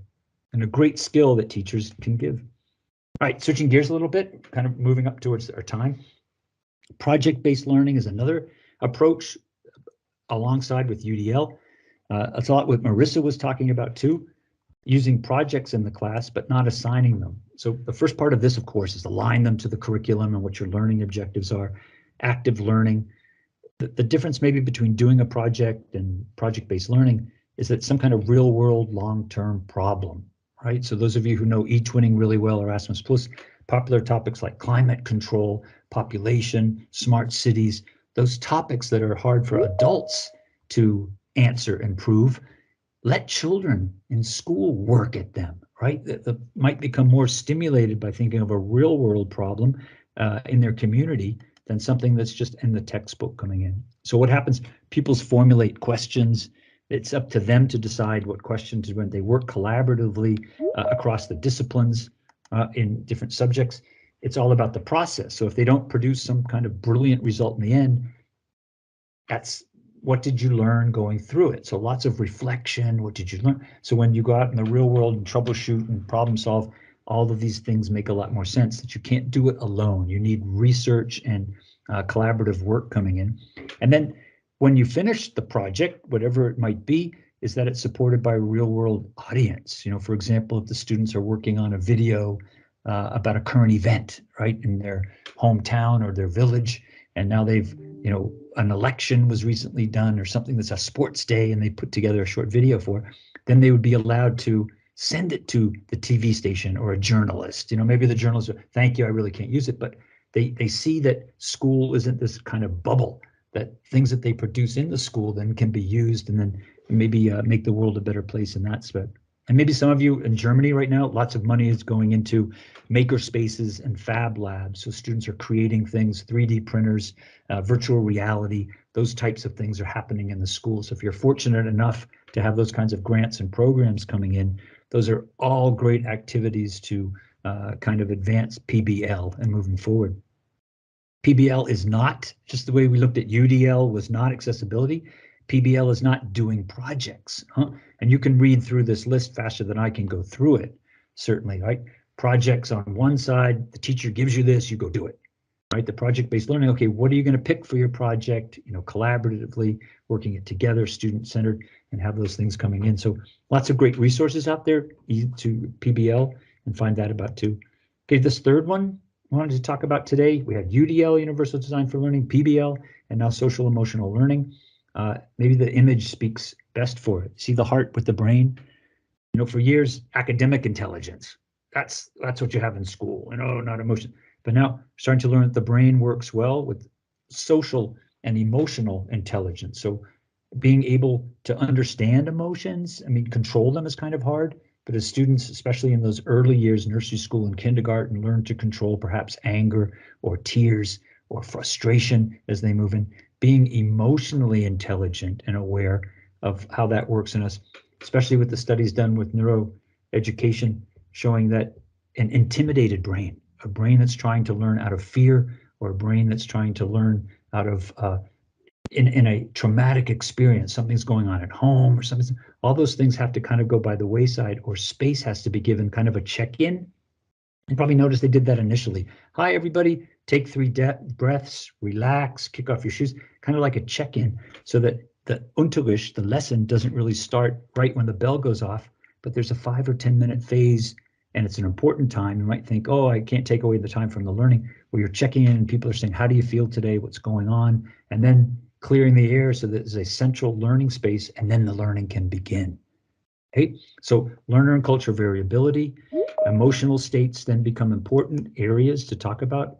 These types of techniques, positive reinforcement, good work, helping pupils find the language to how are you feeling about, how did that make you feel, formative feedback, cyberbullying and bullying and all of these different things that are going out.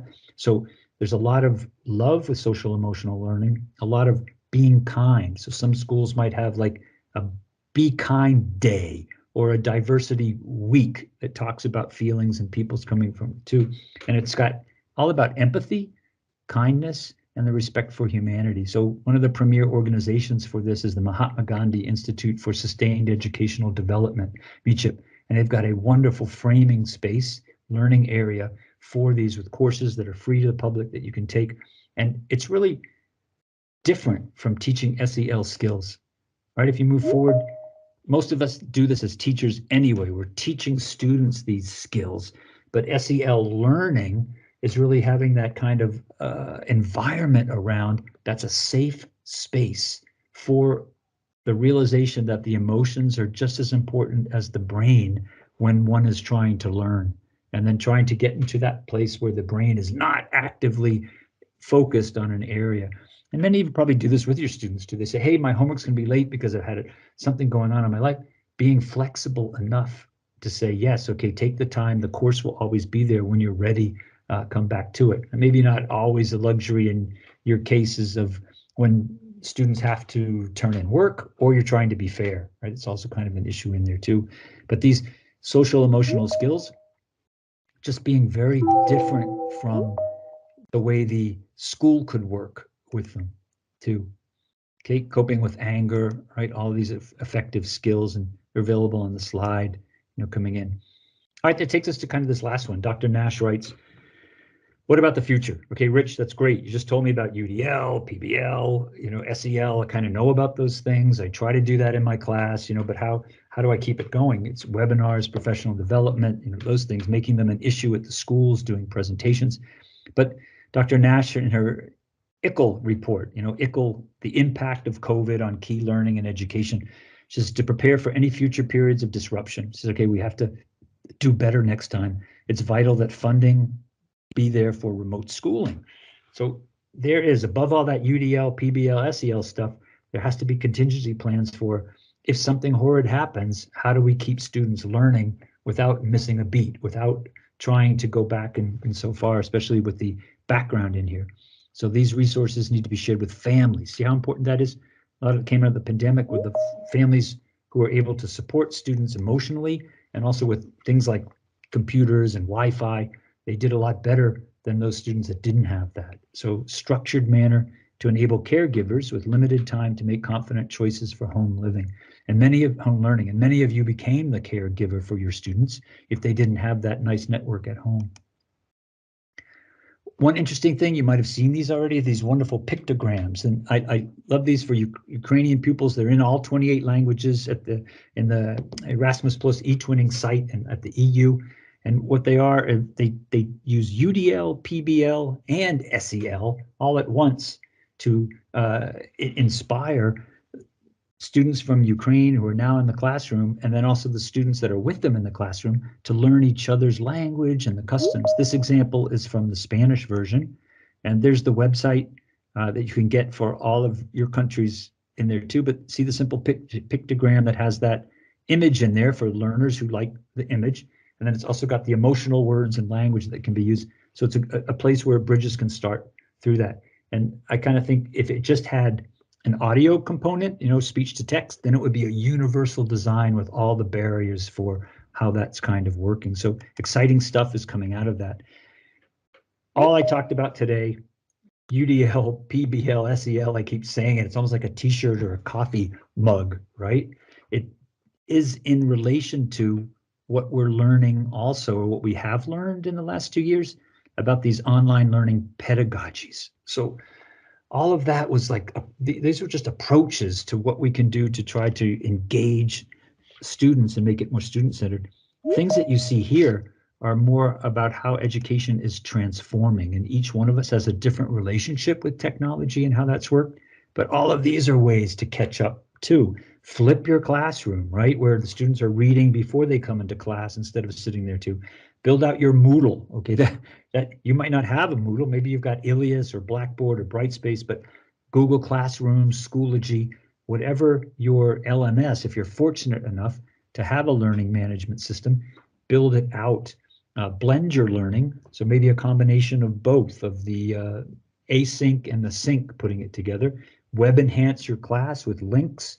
Quizlet, Padlet, a lot of us know many of these tools that are out there that our learners like to use. I mean, to try to study and catch up, those are nice tools they can do on their own. They almost are gamified ways of learning.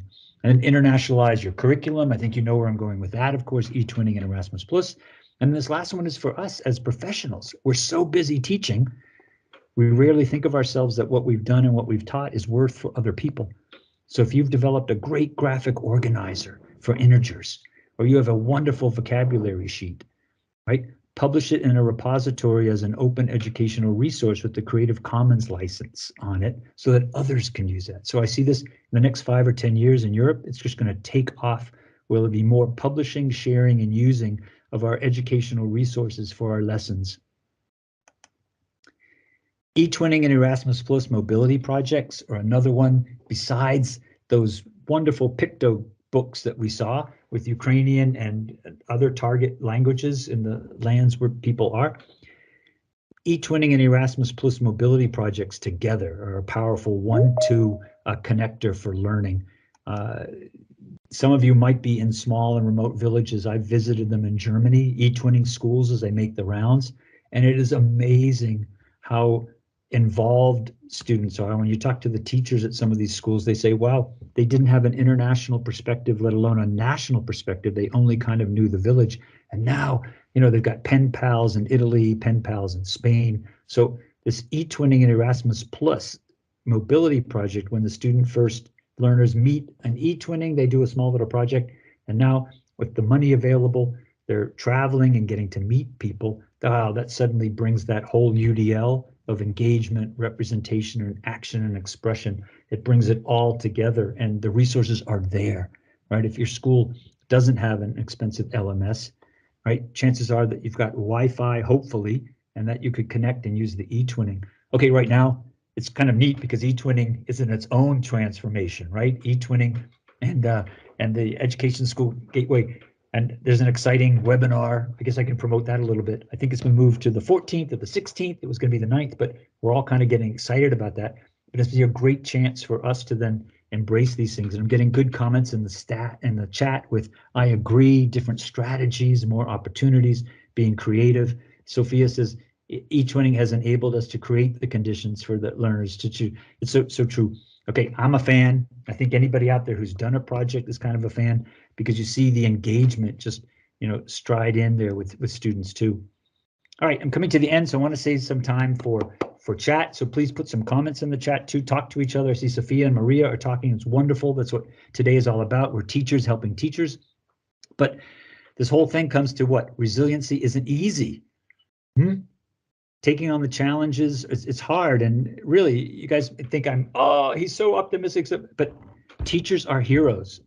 right? First line heroes, what we've done for the last 2 weeks, and you keep having to remind yourself when you've got another stack of papers to grade, or you've got another parent-teacher conference, or something's coming in there too. What you're doing, keeping learners learning, is invaluable in these particularly dangerous years where students will fall through the cracks.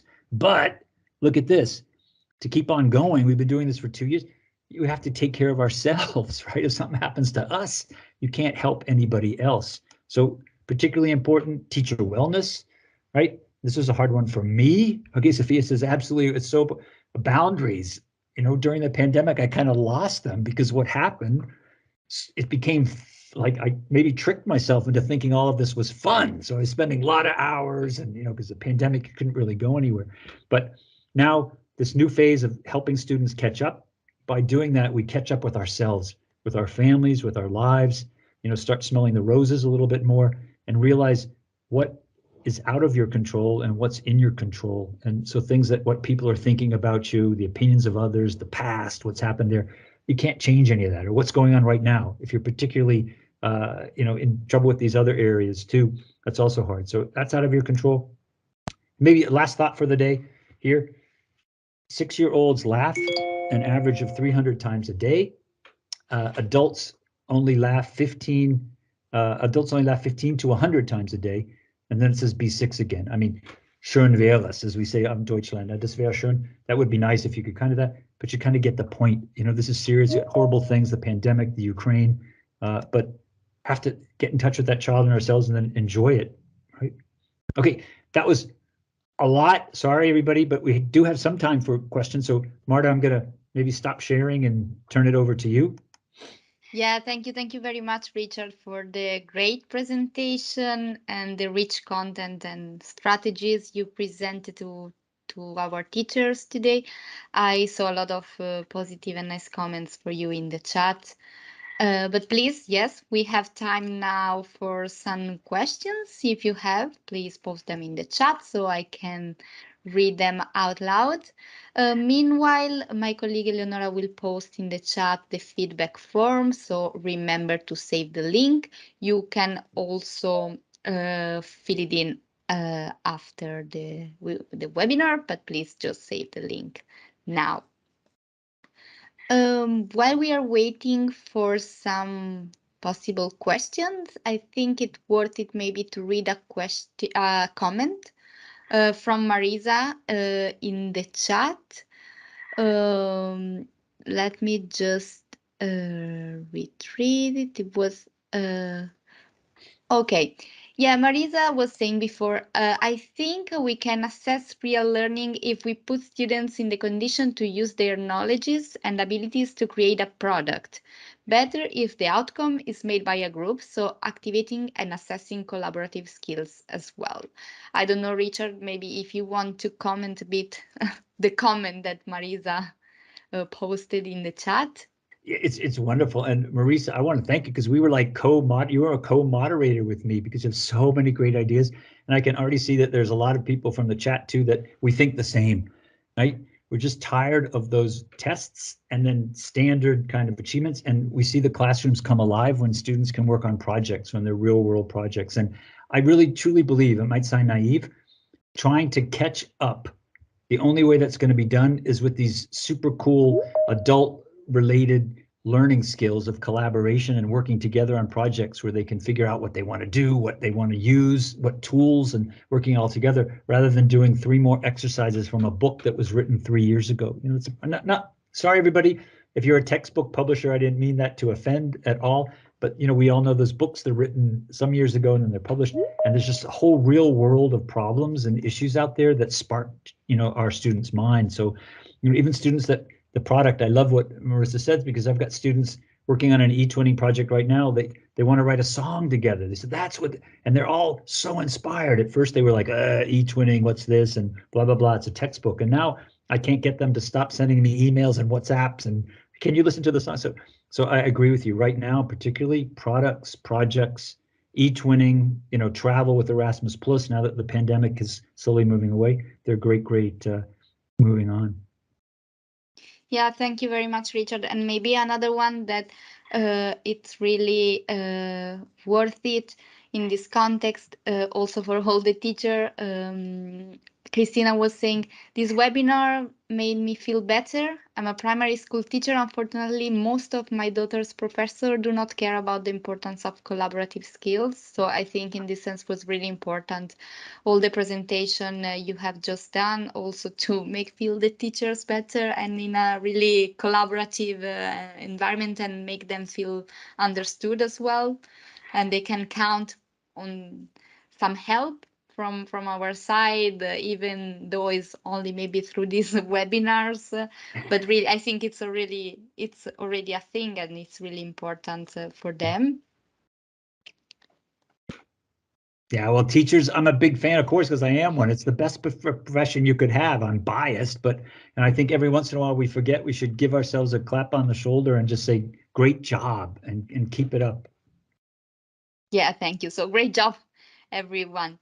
Okay, we are moving towards the end. I would like to thank you again, Richard, for being with us today. I think it was really inspiring for all the teachers here. There are a lot of thanks in the chat for you. And thank you, of course, to all the participants who joined us today.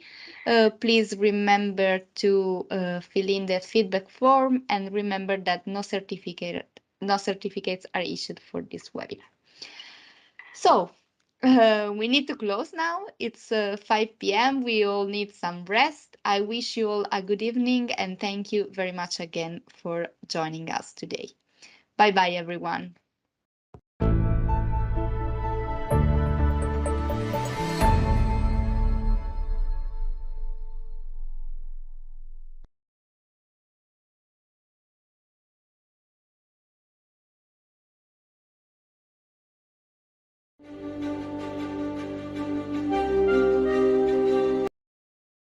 Boom! It's another giveaway. This one is awesome. Check out what we're giving away for today's episode. You see this right here? It's hard to see on camera, but this is Rubber Bandits resistance bands, the best resistance bands you'll get anywhere. You're not just going to get this. You're actually going to get a whole bag of resistance bands, attachments, handles, all that stuff for free. We're going to send this to you for free. Here's how you can win a free bag of Rubber Bandits, different resistance levels, resistance bands, and their attachments. Leave a comment in the first 24 hours that we drop this episode. Subscribe to this channel. Turn on your notifications. If we pick your comment as the best comment among all the comments in the first 24 hours, we'll notify you, and then you win that free bag of resistance bands. By the way, the rest of you can get these resistance bands at the Mind Pump store, so you'll see the link right here. So go check that out. Also, one more thing before we start this podcast. We are running a sale on 2 of our most popular workout programs. MAPS Strong and MAPS Powerlift are both 50% off. Go check them out at mapsfitnessproducts.com. Just use the code AUGUSTSPECIAL with no space for the discount. All right? Enjoy the show. You know, it's a question that we get often that I could totally relate to, and I think would be a good idea to just communicate to. It's the following: like, what would be a good workout plan if I like to work out every day? Or can I train my body every day and get great results? Or would I get faster results working out every day?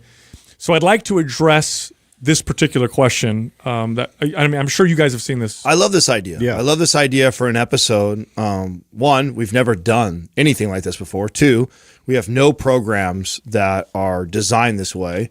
But the truth is, and I talked about this early on in the podcast, that I go to the gym 7 days a week. Right now, I'm not like this. When I was consistently training back when I was competing, I was in the gym 7 days a week. But the thing that I always had to communicate to people is like, 7 days a week in the training doesn't mean that I'm like hammering the weights 7 days a week. You have to modify intensity, and then I would focus on other things. And so I've had a lot of questions about what that looks like. And so building a 7-day routine for the audience and those that actually love going to the gym that often or exercising that often, this will be fun. Well, I do want to be clear to everybody, just so you know right out the gates, you are going to get a free 7-day-a-week workout program from this episode. So that's what we did. We put it together for you, and we're going to literally lay it out.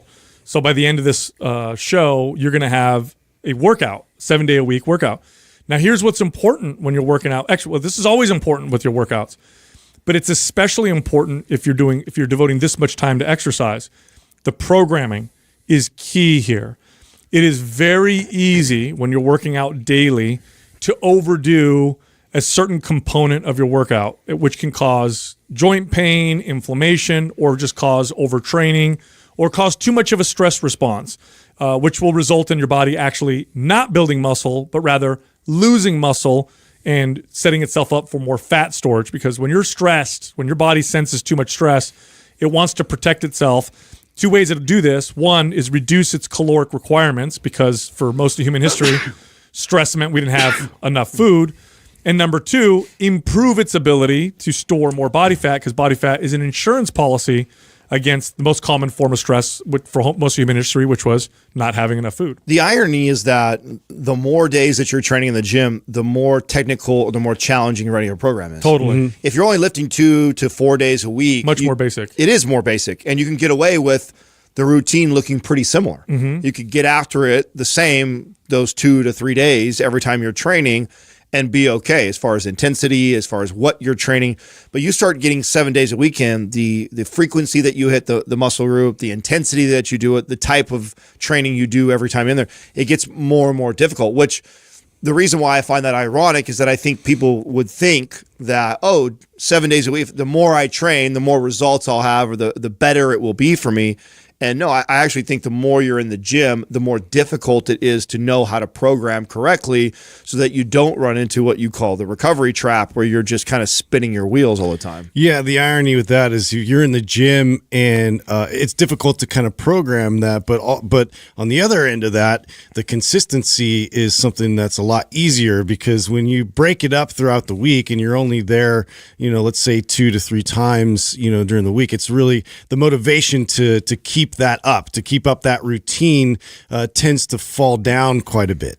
Well, this is exactly why I did it. So, and Sal talks about this, right? Sal talks about, his consistency, and like he knows that if I didn't train in the morning, I wouldn't be as consistent as I am. And so he's carved that time off. That's his time. Nothing gets in the way of that. This is what I felt about getting ready for shows was I had to decide, like, this is my time. Like, I had a very strict routine in order to be consistent.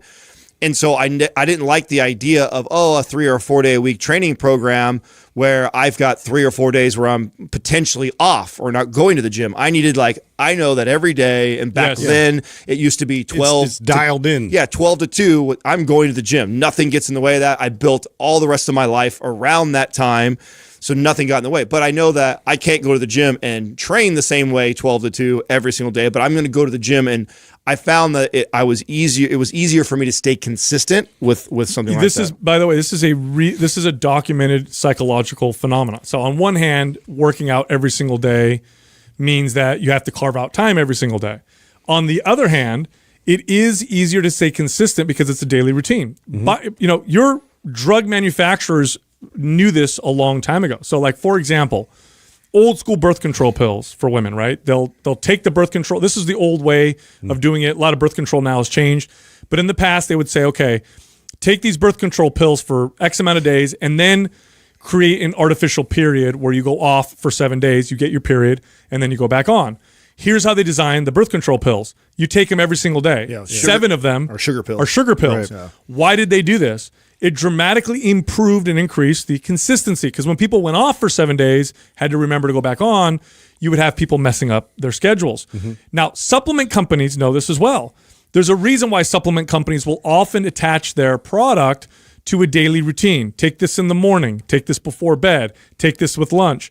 Things you do every single day, because you're more likely to be consistent. So working out every day or carving time out every single day for a lot of people is actually easier to stay consistent. I agree. Than it would be to only have 3 or 4 days when you could say to yourself, well, I've already worked out twice. I don't think I'll work out tomorrow. Before you know it, it builds up, and now you missed your workouts for the week and you got to start over the following week.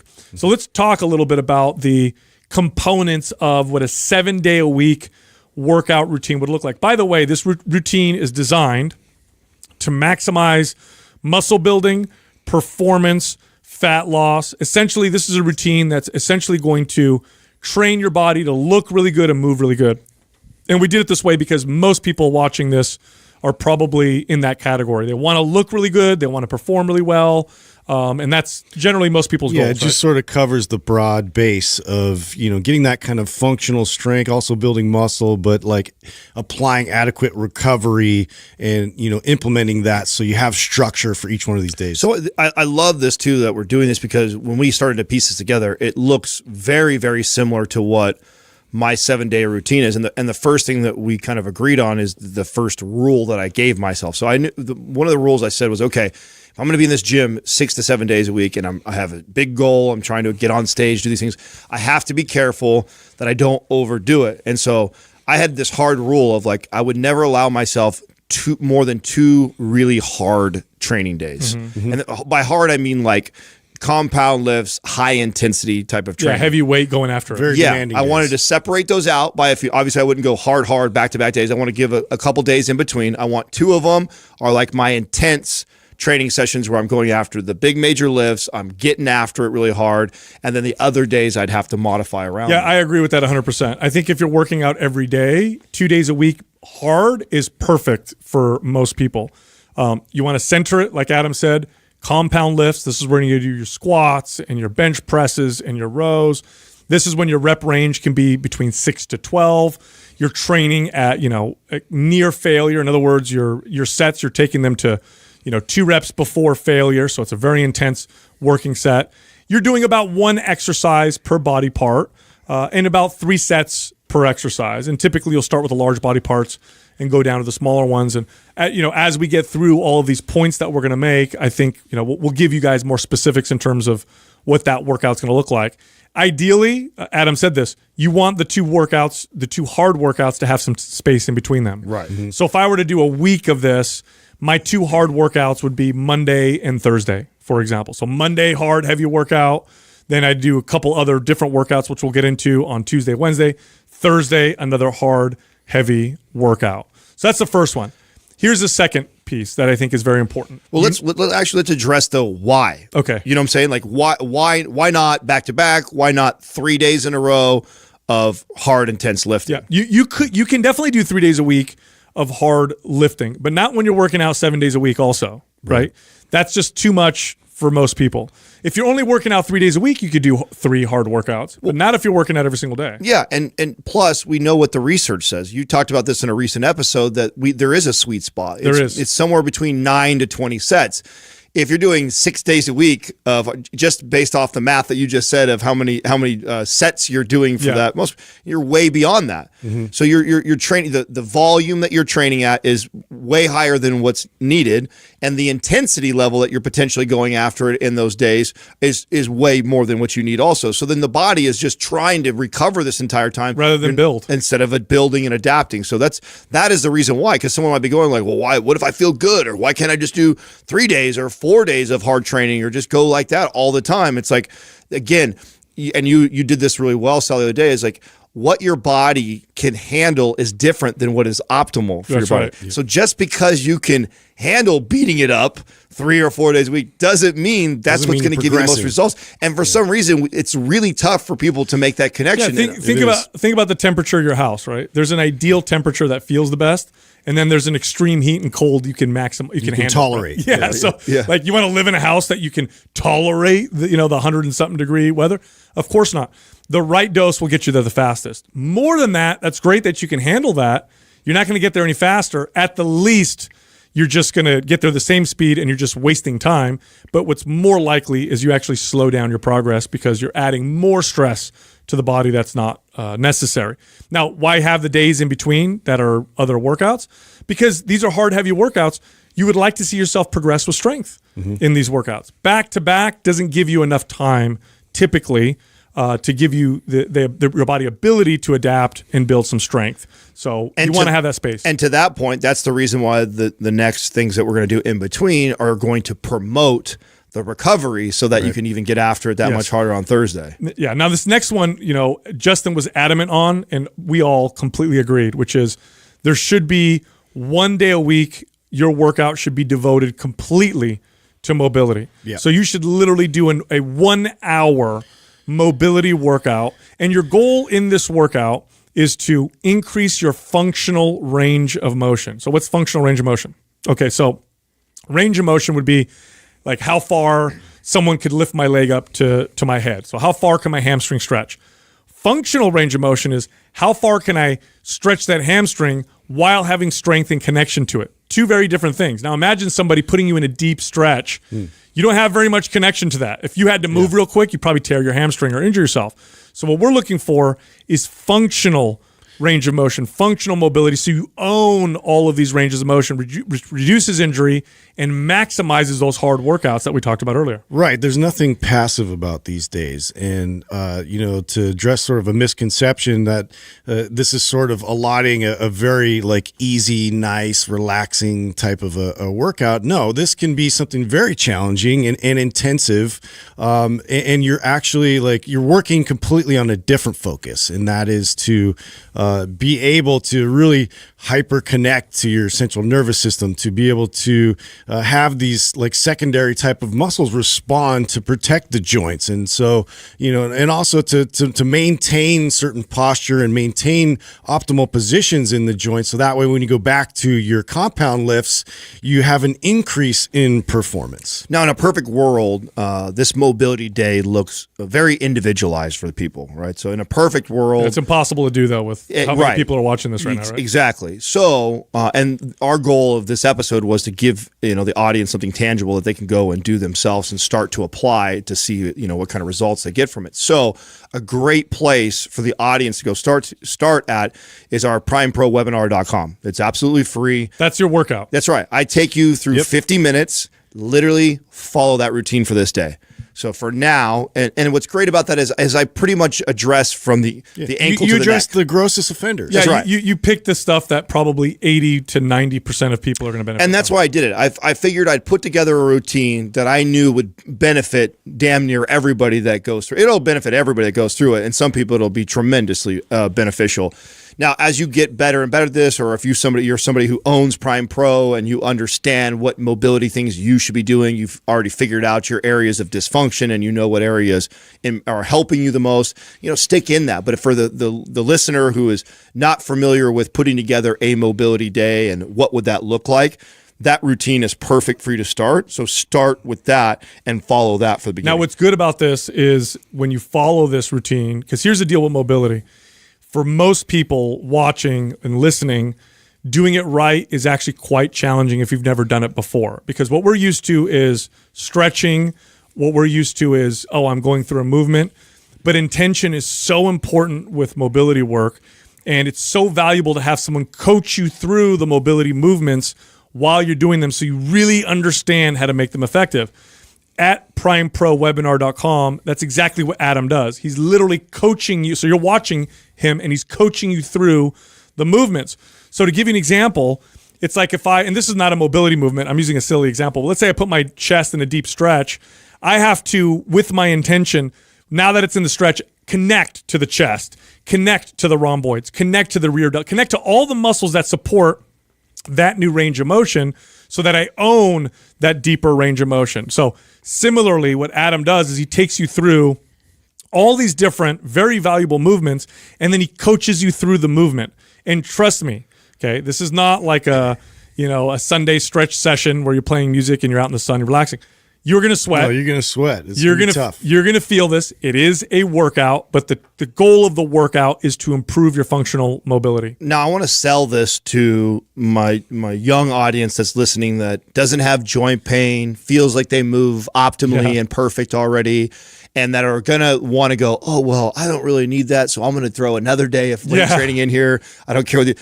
And what I want to sell you on is that it isn't just for, improved mobility and movement and joint support, everything that Justin was selling and telling you.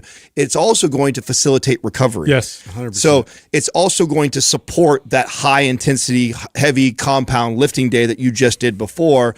This is going to help speed up recovery for you to build more muscle and prepare you for Thursday again to get after it. Yes, and it's going to make your compound heavy lifts more effective. If you can imagine a point scoring system that's awarded to exercises and ranks them in terms of their value, right? So let's say a squat is 100, right? 100 points, maximum benefit from a barbell squat. That doesn't mean that you're going to derive 100 points of value from the squat. It only means that that's the max potential of the squat. Now, what determines that potential? Your ability to connect, your ability to move, your range of motion that you have function over. That's what makes that squat worth 100. What makes you better at getting closer to that maximum benefit of the barbell squat? Your functional mobility. So doing these functional mobility days will make your other workouts far more effective. All right, here's the third piece that we think should be included in your workout. You should focus on getting a pump about 2 days a week. So 2 days a week, you're working out in the gym or at home.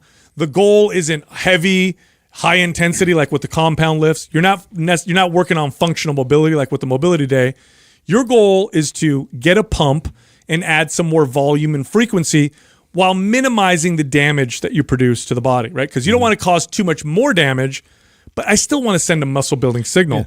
This is where bodybuilding, some of the things you learn in bodybuilding can become, quite valuable. Yeah, and this is smart because too, in terms of practice and teaching your body, to be able to express that muscle contraction, more frequently, you're going to get better at a lot of these lifts, and your muscles are going to respond accordingly. But not the key is the appropriate amount of intensity, and that's something that we scale through this process, and we're able to kind of focus in on that a little bit more, to the individual groups. So we're a little bit more single joint focused. So what this is starting to shape up to look like is Monday we have these hard compound lifts. So this is the day we get after it, the big lifts. We're more strength training focused.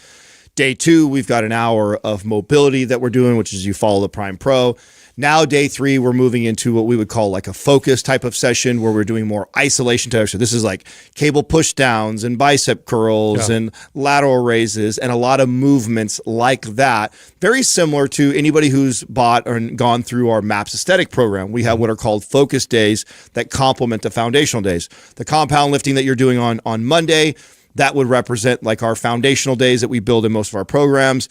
What we're talking about right now would be like our focus days where you are. Your rep range, they're higher rep range. Yeah, so 15 to 20. That's right. We're up to 15, 20. We're searching up. The mindset's different now too, right? So when you go into this, it's not the same as when you're going after the 6 rep range and we're doing compound lifts, we're trying to move weight. We're trying to move weight, and the intensity and the focus is completely different. When you go into the isolation days, now it's about getting the pump. Yeah. It's about time under tension, controlling it, slowing the repetition down, doing these isolation exercises, and training that way for this entire hour. Yeah, and I did that this morning, in fact. I came in and my body's feeling a little stiff and I needed to go lighter.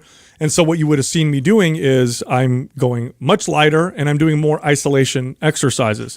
So like instead of doing a heavy bench press, I might do some cable flies. I may do a dumbbell chest press, but light, where I'm focusing on the squeeze, right?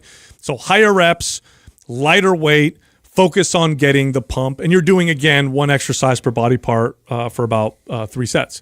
Now, the next day, this one's also very important.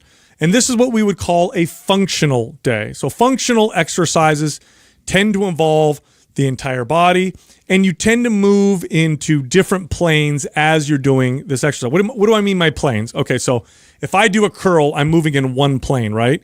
I'm not twisting. I'm not, moving behind me. I'm just moving in one plane. Functional movements tend to get you to move in different ways all the way through to get your body to communicate. So to get your upper body to communicate with your lower body, to get your left to communicate with your right, to activate what's called proprioceptive ability. Where's my body in space, right? So like a good example of a functional exercise that would fall in this category would be like a Turkish get-up. You do a Turkish get-up, it's not a shoulder exercise per se.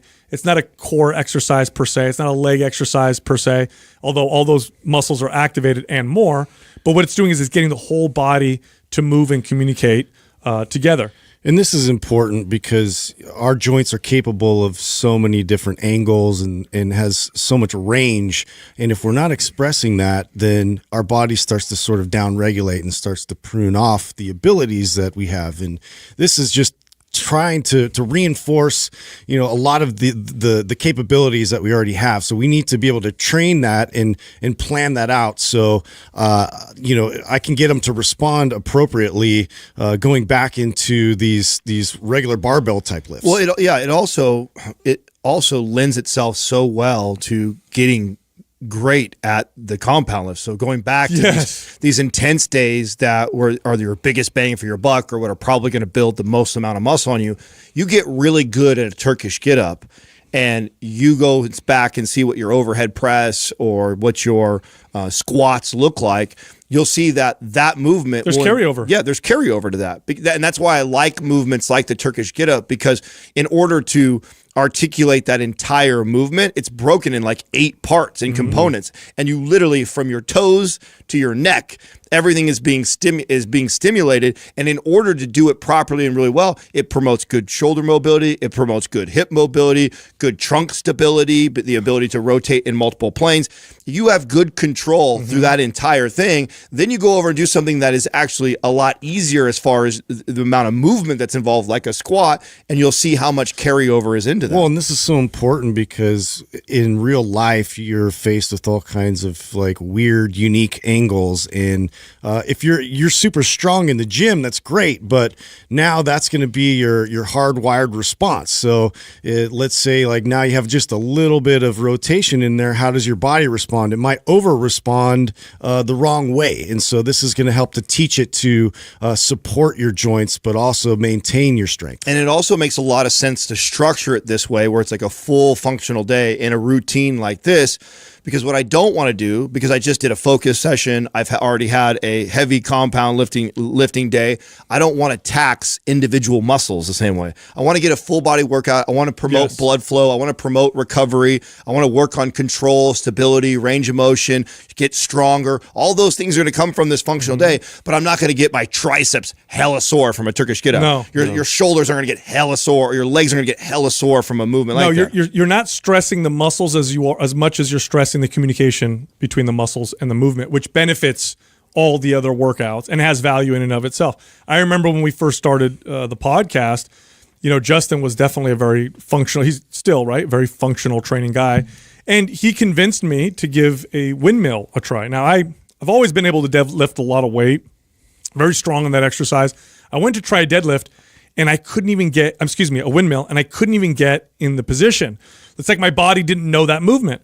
So I'm like, I got to practice this, right? So I started practicing the windmill, and I got to the point where I could do it with like a 70-pound kettlebell, not a ton of weight, but huge improvement from not being able to do it at all.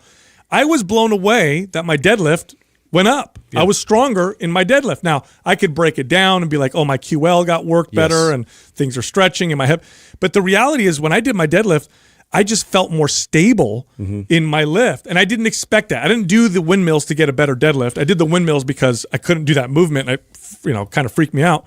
But the side effect was I got better at my deadlift. So there's lots of value for muscle building and strength performance. So even if you're not a functional person, you don't really care, you just want to build muscle, one day a week of this, you're going to still touch all the muscles of your body. So you're still sending somewhat of a muscle building signal, but it's going to make your body move better and communicate better with itself. So when you do those other lifts, those heavy lifts that are building muscle, you're just better at them. And I want to stress this to the audience that this will be new to, is fall in love with the process of improving the movement more than trying to prove that you can do more weight. Yes. So just because I'm strong enough to go out there right now and grab a 60 to 100 pound kettlebell and hold that and do a Turkish get up, I know that I won't be able to move through the whole exercise beautifully.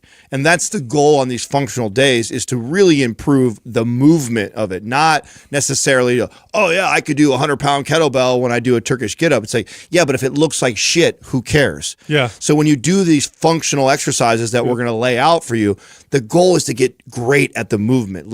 So notice that all these days have different mental focus. That's the challenge of 7 days a week. 7 days a week, every time you go in the gym, you got to switch your mindset. It's not always going to be the same. You're not going in with the same mindset all 7 days. Each day you have to kind of change, like, okay, this is the focus today. Today it's all about mobility. It's all about the intention of the movement, and it's about connecting really well and moving controlled and slow. When I'm going after compound lifts, I'm getting after it. I want to move as much weight as I can. When I'm going into these isolation days, when I'm doing more of the pumping exercises, it's about time and attention and control and form and feeling a pump in the muscle. Now I'm on functional day. Functional day is all about the movement. Can I make this movement beautiful? Can I make it look perfect? Organizing and putting it all together. Yeah. And that doesn't mean that you can't scale up or progressively overload. But the goal is the movement. That's right. Perfect the movement first before you start to add load to it. Totally. Don't add load to a crappy movement pattern. Right. That totally defeats the entire purpose. All right. So this last point that we're going to make is one that now comes from our collective wisdom. Now, I know I use that word to replace the word that, old, because we've been around for a while. But the truth is, we've trained people for decades. We've been working out ourselves for decades. And this last piece is extremely valuable. Don't leave it out. And don't worry, we'll sell to you why it's so valuable. And that's this. 1 day a week, you're going to do a 1 hour hike or walk outside. That's the important part. You got to do it outside. Now, every time I talk about this, here's what fitness fanatics think and then what they say to me. So they think, oh, an hour of activity. I'm going to burn calories. This makes lots of sense. Why do I got to do it outside? It's raining. It's snowing. It's hot. Like, why don't I just do it on the treadmill? Here's why. It's not about the activity. That's nice bonus. But the reality is that it's really about being outside. What about when it's hot or cold or raining? That's going to give you even more value. We now know that challenging your body's ability to deal with the elements strengthens your body's ability to adapt in a general way. So what does that mean? It's a hormetic stress. When you're lifting weights or working out, what you're asking your body to do is to adapt, right? If your body didn't adapt, it would be a waste of time to work out. Like, I'm not getting any stronger no matter what I do. Like, okay, why am I doing this, right? Or I'm not strengthening my body, or I'm not burning body fat, right?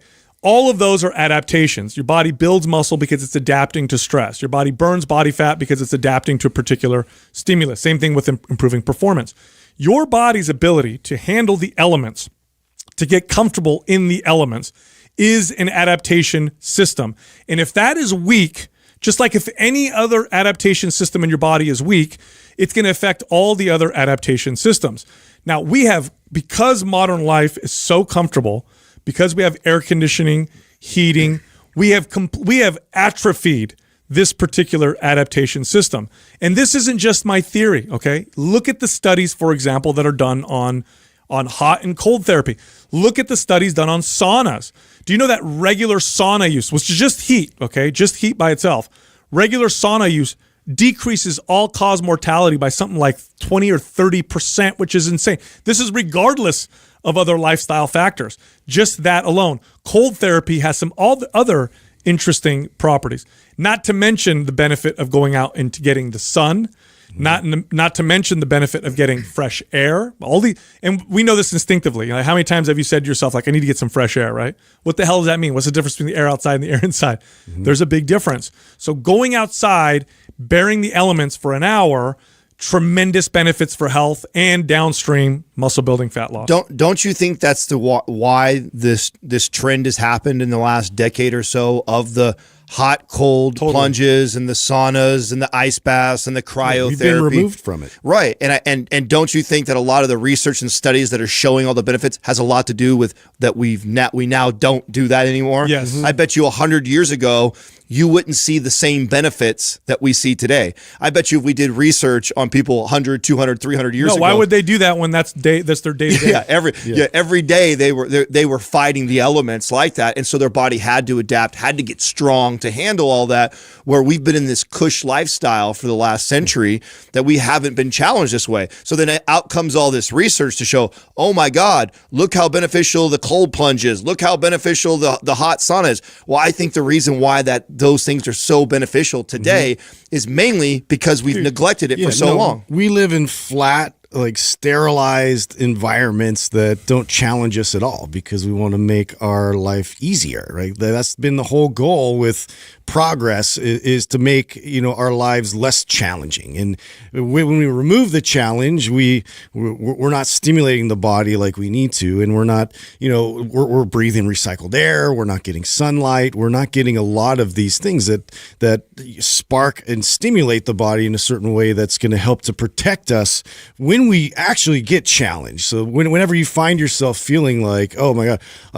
I'm carrying all this stress, but now all of a sudden I'm facing a new variable, how do I respond to that if I'm not training myself to respond to it properly? By the way, it's not just like training your mental capacity to handle heat or handle cold or handle the elements. Your body actually adapts to be able to handle these things a lot better. Like, I'll never forget as a kid, my, at the time he was in his 70s, 70-something-year-old grandfather visiting from Sicily. He's, he's obviously old, and he's a different old than you see, today. He's an old, like poor Sicilian old. So he's been around, he's worked hard, right? He comes to visit, and he goes to work with my dad and I. This is when I would help my dad in the summers, and we're mixing cement in the summer, and it's hot, and I'm 15 years old. I work out, I got, I'm spry or whatever, and I'm dying, and my grandfather's whistling while he's mixing cement. And I'm like, this guy is made of something completely different. I remember also spending the night in their home up in Sicily with no air conditioning. He didn't grow up with air conditioning. And these are cement houses. It was sweltering, and he's smoking a cigarette inside. And I'm just dying. I can't believe it, right? I also know I've had friends who've come from different parts of the country. I had a friend who came from Minnesota, and she would, in 62 or 63 degree weather, which for a Californian is freezing, okay? 63 degrees here in San Jose. I'm wearing a sweater and sweats. She was in shorts and a tank top. And I remember asking her, I'm like, aren't you cold? And she's like, it's warm outside. She goes, you have no idea. I grew up in Minnesota. Yeah. My body's adapted to the cold. So your body adapts to these types of things. You can train this in your body. And believe me, when you train your body in a way to adapt to these things, all your other adaptation systems start to follow suit. So your body ability to build muscle, burn body fat, get stronger, actually becomes reinforced and strengthened. So go outside for an hour regardless of the elements. Now, I want to make a point before we lay out and give exactly what these 7 days are going to look like for the audience, because I have a feeling that this episode will be one of the ones that go viral. Just these types of topics, especially since we're giving away a complete workout. This is a free MAPS program. Right. So since we're doing that, I know that this is going to reach a lot of people that have no idea who the hell Mind Pump is. So if you've been listening for a long time, I don't feel I need to convince or explain everything that we just went through. But what I know is if you come across this, someone shares this for the first time you've heard us talk about stuff like that, the biggest mistake or the number one mistake that will be made with this program is wanting to do more. Mm-hmm. You are going to, I feel good today, so I'm going to do this now. Or, they had a hiking day, I don't feel like going and doing that. I'm going to do another one of those Mondays. Or what if I do a 5-hour hike? Exactly. The idea of this was if we were going to construct a routine that you are training 7 days, an hour at a time, every single day, what type of stuff would I build for a client of mine for optimal results? This is for somebody who's trying to build the most amount of muscle, burn the most amount of body fat, or just be as healthy as they possibly can, strength and longevity wise. This is what that routine would look like. So do not fool yourself and go, I'm more this person, so I'm going to do more of those things. Or I'm less of this person, so I'm going to eliminate those one things. Trust the process, follow this routine for at least 30 days and watch what happens. All right, so here's the breakdown. And if you're listening on the podcast, you can write this down. Luckily for you people watching on YouTube, we're going to flash this workout up on the screen so you can literally screenshot it. Can we put it in the notes, Andrew, too? Yeah, that's a good idea. Let's put it in the notes. We'll save all these in the notes so someone can literally just kind of copy and paste. Yeah, and this is literally, we're writing out the workout for you. Okay, so Monday and Thursday are your heavy workouts. Here's what your Monday workout looks like, okay? You're going to start out with barbell squats, then you're going to go to barbell bench press, then you're going to go to barbell rows, barbell overhead press, curls, dumbbell or barbell is fine, skull crushers, slow sit-ups, and calf raises. All of these are for 3 sets. All of them are for 6 to 12 reps. The Thursday workout, so I'm skipping a couple days. That's because we're going to have other workouts in between, but we're talking about the heavy compound lift workouts, right? The Thursday workout is going to look like this. It's going to start with deadlifts. Then you're going to go to incline press, pull-ups, Arnold press, hammer curls, dips, your reverse crunch, and then your calf raise. Again, 3 sets, 6 to 12 reps.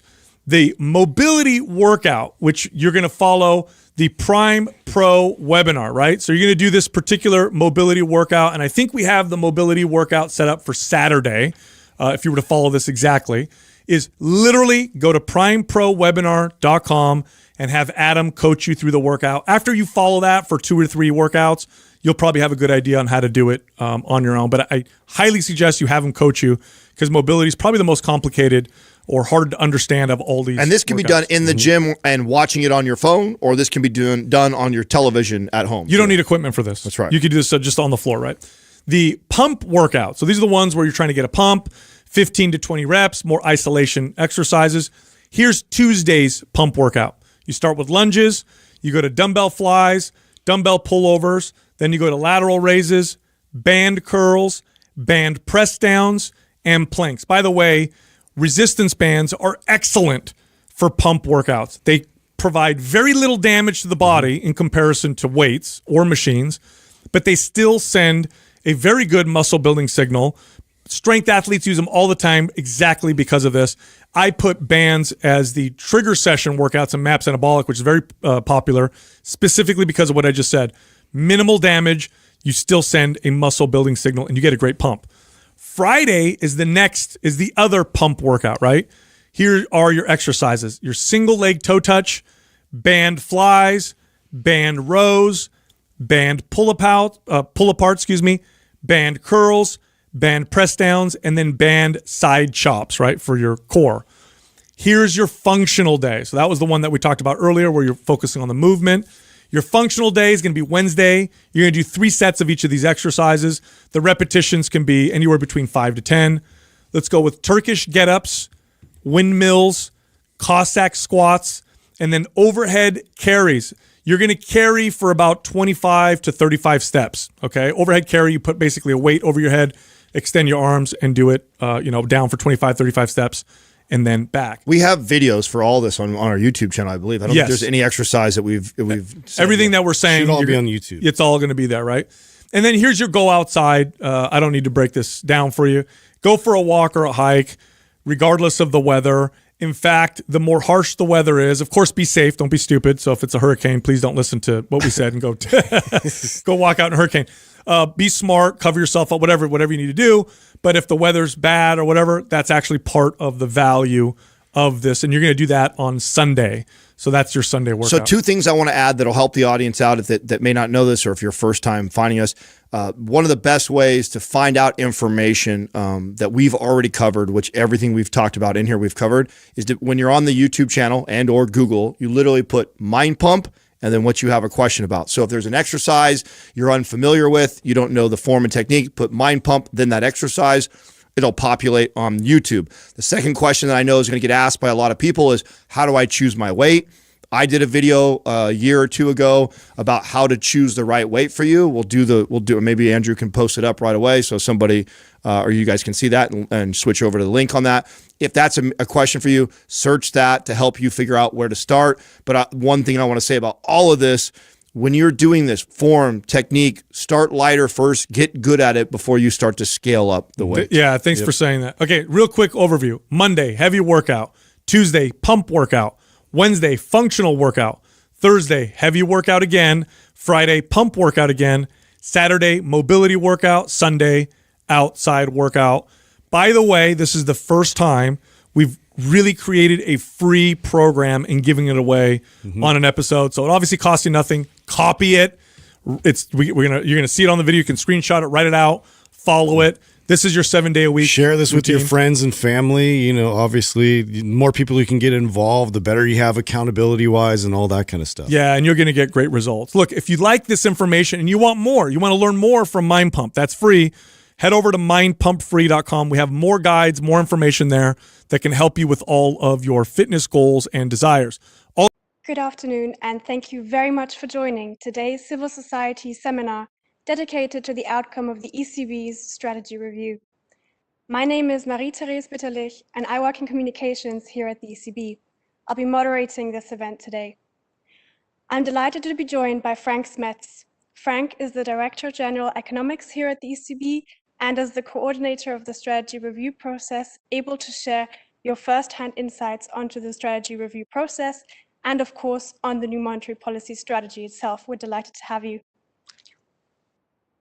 To get a better understanding of what this new strategy is all about, what has changed, what has remained, and what it means for us as citizens, we'll be structuring this seminar slightly differently than usual. We'll be starting with a conversation between Frank and myself for about 25 minutes, before we'll be opening the floor to your questions for the remaining half an hour of this event. A little bit of housekeeping just before we get started. In case you have any technical problems or questions, please feel free to reach out to the colleagues in the background via the chat function and just make sure that you're chatting with all panelists. As we mentioned in the invitation of the seminar, we'll be recording the seminar and uploading it to the ECB's website afterwards. With that out of the way, let's get started.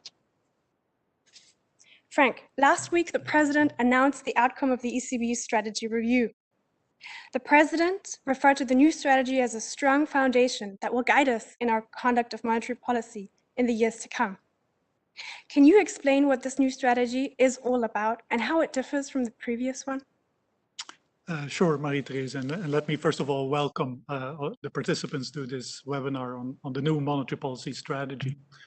One way of describing the new monetary policy strategy is to use the words of Chair Powell of the American Central Bank when he introduced their new strategy. This is to say that it's an evolution, not a revolution. And the main reason for that is that, of course, the strategy is anchored in the treaty, which gives the primary mandate to the ECB of maintaining price stability.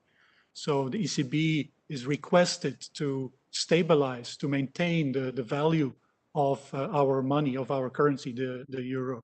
And that's the best way in which it can contribute to the welfare and the well-being of euro area citizens. And of course, that's very much an anchor. I mean, the strategy in the end is about how to achieve that mandate. But of course, the last strategy was about 18 years ago in 2003, and many things have changed. And of course, and for that reason, an update of the strategy was overdue. And this is really why President Lagarde, when she became president at the end of 2019, sort of initiated this whole process. I mean, the biggest change is probably that we've moved from a relatively inflationary environment into sort of a low interest rate, low inflation environment. Why is that important for central banks? And this is a global phenomenon. So everywhere in the world, central banks were constrained in terms of using their traditional interest rate instrument by this low interest rate environment. Why? Because interest rates can go negative, but not infinitely so. They cannot go very negative. And so central banks have used other tools to try to achieve their price stability objective in that context. So that's one important reason. There have been many other structural changes in the past two decades. One is the process of globalization. Remember the integration of China in the world economy. That has put downward pressures on international prices. Another important structural change has been digitalization. Think about the emergence of e-commerce. Again, everything else equal, this has a downward impact on prices. And so it was important to analyze those phenomena and to see what are the implications for our monetary policy strategy. And now I have not yet mentioned, of course, what is probably the biggest challenge for humankind in the coming decades, which is climate change and the policies to combat climate change. That's also a part of the strategy. And so the purpose of the whole process was really to make our strategy fit for purpose for the coming years. Thank you very much, Frank. What do you think is the most important change that came with this new strategy? Well, there have been a number of changes, and we can talk about those. But let me maybe first focus on what is the core of the ECB monetary policy strategy, and that is how to formulate and maintain price stability. I mean, the most visible change is probably the 2% symmetric inflation target. So the Governing Council considers that in order to maintain price stability, it best aims for inflation to be at 2% in the medium term. Let me emphasize two aspects of this target. First of all, there's a small inflation buffer of 2%, which is important in order to reduce the risks of deflation and to give some policy space for interest rate policies in response to disinflationary shocks. The other feature of this target, which is very important, is that it is symmetric. So the Governing Council, the ECB, views upward and downward deviations from this target as equally undesirable. We don't like high inflation, we don't like deflation or low inflation. And so this is a very important part of this announcement, that the 2% is not a ceiling, which is sometimes how our previous sort of definition of price stability was perceived.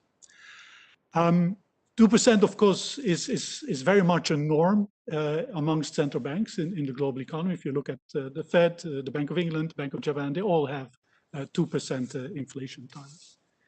The second important change in the strategy statement is that the Governing Council recognizes that in order to maintain this symmetric inflation outcomes around 2%, it has to take into account the effective lower bound on interest rates. Again, the fact that interest rates cannot go very negative. I mean, the current policy rate, most important policy rate, is minus 50 basis points. We probably can reduce that more, but not by much. So what are the implications of that recognition? I mean, the first implication I already mentioned, and that is that we need other instruments. And that's, again, that's the asset purchases, that's the forward guidance, that's the lending operations, the refinancing operations towards banks.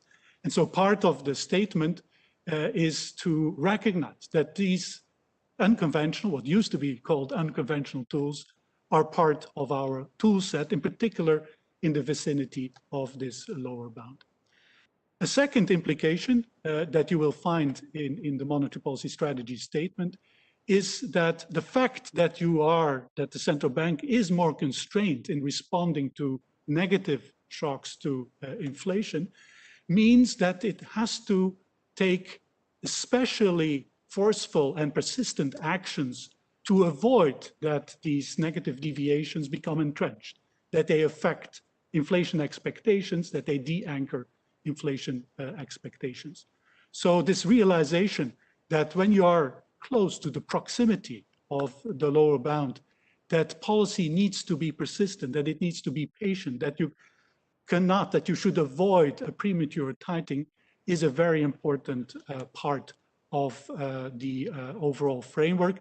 And of course, in those circumstances, it can also mean that inflation for a temporary period is moderately above the inflation target because of these patient policies. And the third implication is that, other policies can help in those circumstances, and particularly fiscal policies.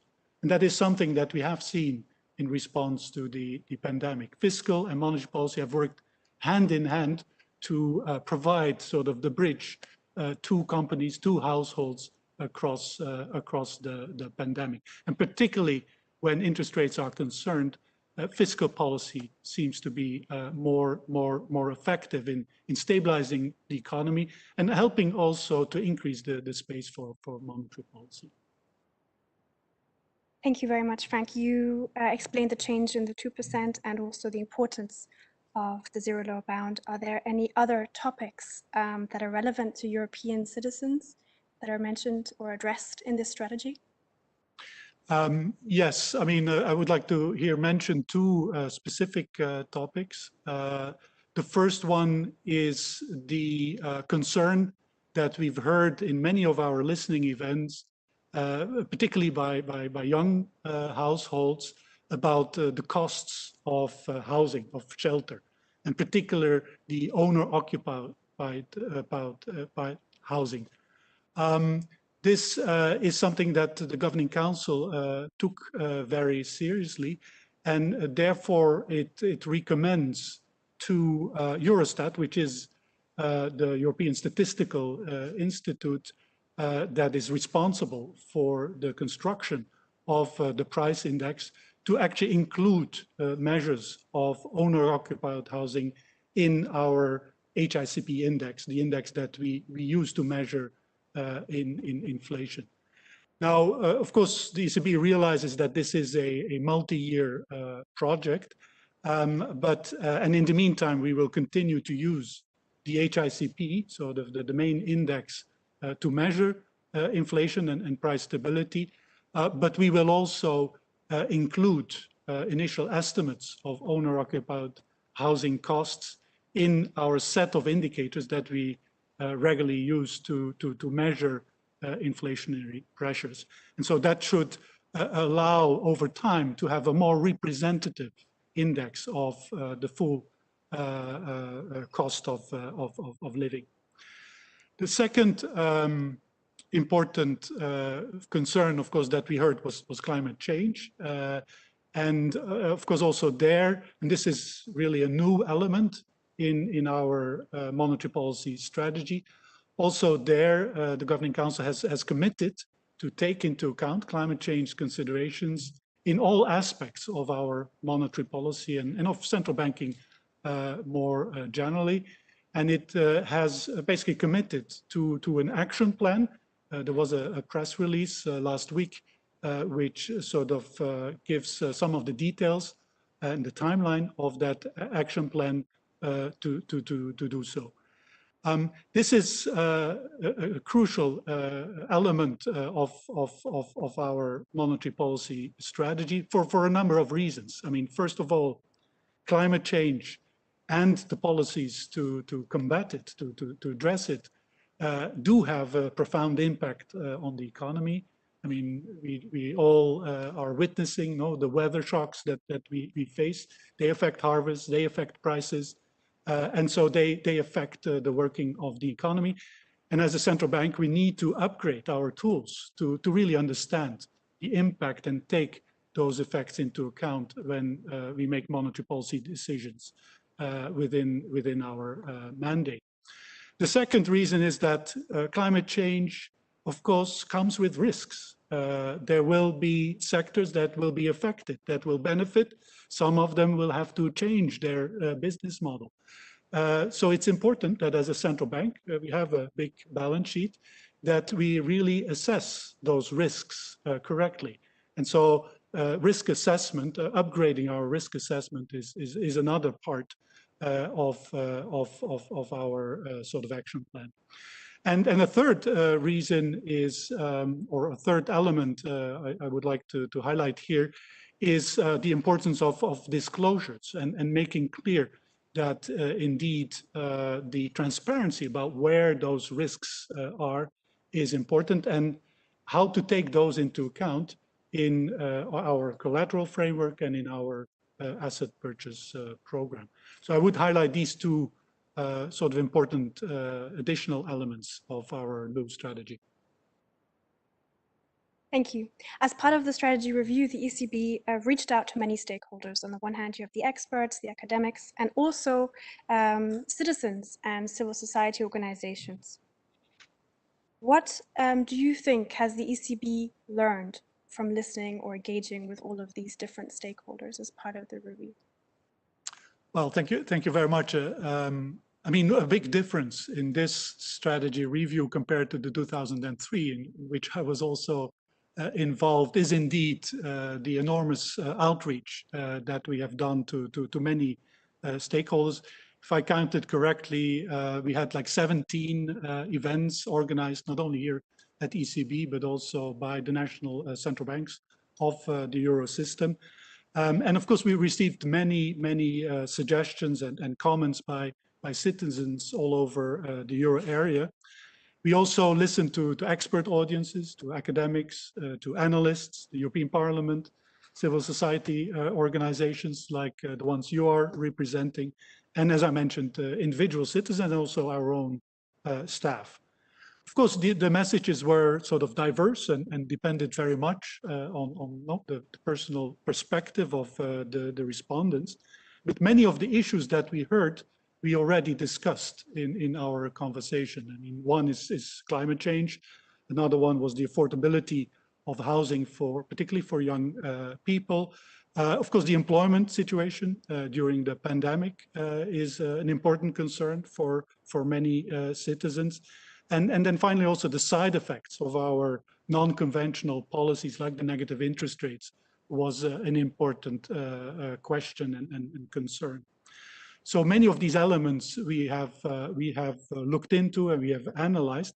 But one element that I would like to highlight at this point is also the importance of clear, consistent and credible communication.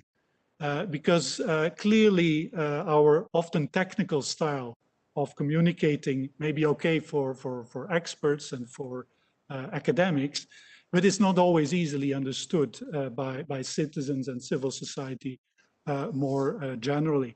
And so one of the lessons learned is indeed to improve our communication, both of the decisions that the Governing Council makes, but also about what are we as the central bank for the euro area about? What are our goals?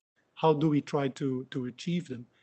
Because that's very important to maintain the trust in our institution, which is really important for the effectiveness of our monetary policy. And so going forward, we will, on the one hand, try to have sort of a more direct communication, more accessible communication, also more visual communication on our monetary policy decisions, on the one hand. And on the other hand, we have had a very good experience with the listening events and hope, and the Governing Council commits to continue this type of bilateral outreach. Thank you very much, Frank, for elaborating on the pillars of this new strategy. I am sure that by now, many of the participating organizations will have questions or comments that they'd like to raise. So we'll now be opening the floor to your questions for the remaining half an hour. You can start raising your questions by raising your virtual hand. Your virtual hand should be a small button that is located on the right-hand side of your screen. It should be located underneath the participants list.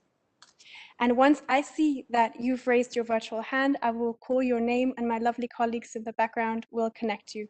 So just bear with us for a moment or two, as it might take a while to get you upgraded. And then whenever you're ready, feel free to take the floor. You'll be automatically unmuted, and we do encourage you to turn on your camera as well so that we can see you when you ask your question. Please introduce yourself first and your organization before you address your comment to Frank. And do remember to lower your electronic hand after you've asked the question, as this makes it easier for us to identify if you'd like to take the floor again. And with that, I'm going to take a look to see if we've got somebody who's raised their question already.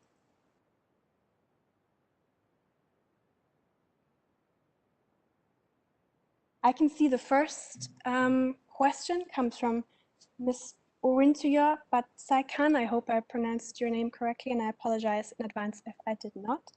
Please bear with us for one moment, and you should be upgraded shortly.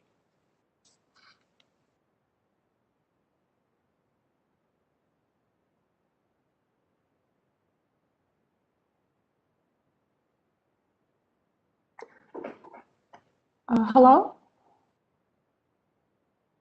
Hello. Hi, can you hear me? Yes, Yeah. absolutely. Thank you very much. I'm Orintuya Batsaikan. I'm an economist here at Positive Money Europe, an NGO based in Brussels. I have a question on the targeted longer-term refinancing operations.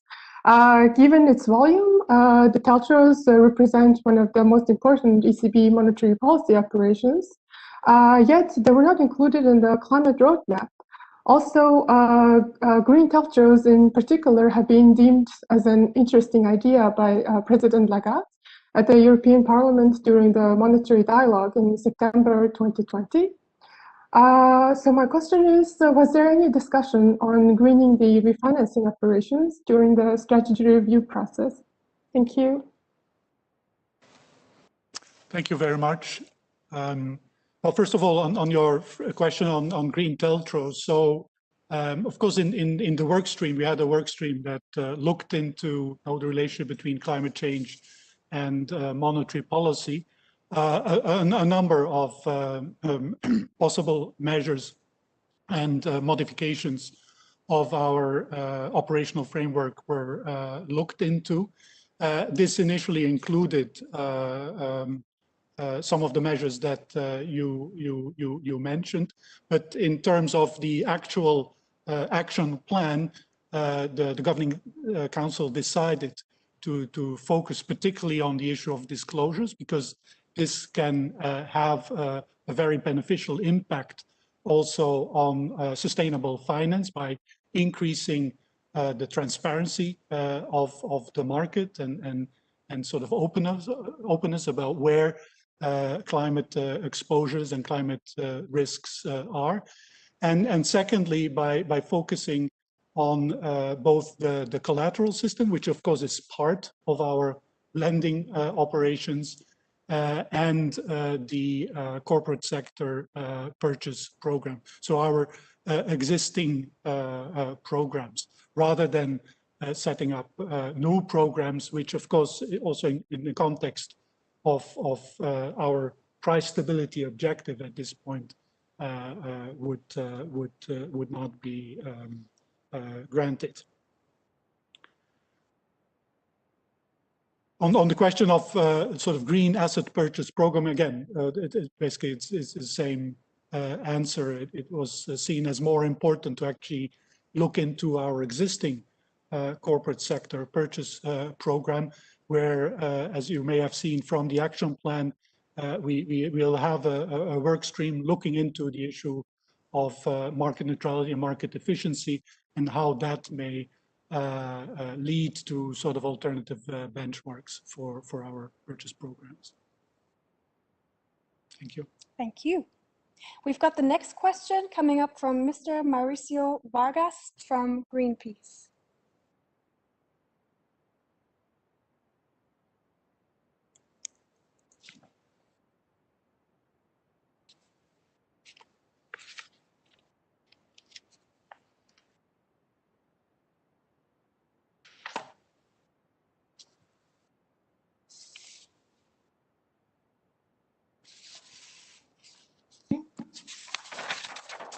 Hello? Hello. We can hear you. Hello, can you hear me? Yes, sir, we can. Me? Yes. Yep. Hello? Hello. I can't hear you.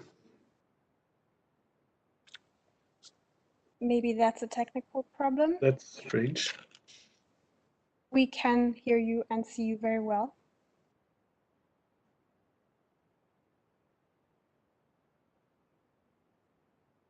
Maybe we will try to sort out this technical problem and continue with the next speaker for the moment. And we'll try again to upgrade you at a later stage to hear your question. So we will take the next questioner for now. This next question comes from Ms. Alessia Del Vasto from Positive Money again.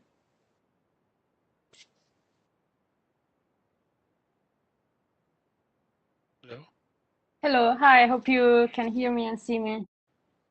Yes, we can. Okay, great. Hi, again, it's Alessia Del Vasto from Positive Money Europe. As an organization, of course, we recognize the importance of setting inflation target at 2% right now. But, well, unfortunately, the ECB has constantly missed the target in the past year. So we were wondering whether, well, if the ECB continues to struggle with reaching the inflation target, will it consider introducing new instruments, new policy tools such as helicopter money? Thank you. Thank you for the presentation. Thank you very much for your question. I mean, at a general point, I mean, the statement does explicitly say that obviously not only did we look into the existing instruments and sort of confirmed that they are effective and that they have contributed to avoiding risks of deflation and supporting the economy and the reflation of the economy. But also, if necessary, the Governing Council, as it has always done over the past years, will of course consider other tools if appropriate to achieve its inflation target. And of course that's where sort of the commitment to, particularly in response to negative shocks, to have an especially forceful and persistent response and action is important. That's where that is backed up by this commitment to use other instruments. Now, on the specific example of money drops, of course, there it very much depends on the details, but we didn't look in as part of the strategy review into the details and the parameters of particular alternative instruments. This was seen as part of sort of the stance discussion rather than the strategy discussion. And of course, particularly money drops in some variants has a number of legal and economic questions, and also interact with fiscal policy, which would raise concerns. But in terms of the general stance, the Governing Council is open to consider alternative instruments. Thank you. We're going to see if we have anyone else who would like to ask a question. Please feel free to raise your electronic hands now. And then when you've raised your hand, I will be able to pull you out, and my colleagues will be able to upgrade you so you can take the floor.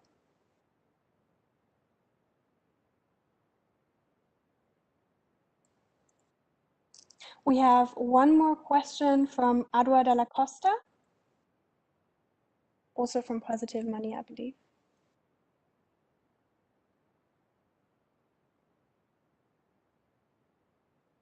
Hello? Hello? Hello? Hi. Hi, can you hear me? Yes. Yes, we can. That's great, thank you. I'm Adua Dalla Costa from Positive Money Europe, and I have a question on the engagement with the public. So recently, from May 21st to July 2nd of this year, the Bank of England has opened a consultation on options for greening its corporate bond purchase scheme. And the bank will implement its new approach on the matter on the fourth quarter of 2021. And in the past months, President Lagarde has affirmed the ECB intends to increase the involvement of the public. And today you have confirmed this by highlighting the success of the ECB listening events. Indeed, the large participation to this scheme and to the consultation on a digital euro have shown society's great interest in being involved in the ECB decision. So my question would be, would the ECB consider a consultation on the corporate sector purchase program to improve its engagement with the public? Thank you. Thank you very much for your question. I mean, in the press release and the annex, which consists of the action plan, the various elements, and also the timeline of the various areas in which we, as a central bank, will take into account climate change considerations in our strategy, are very much laid out.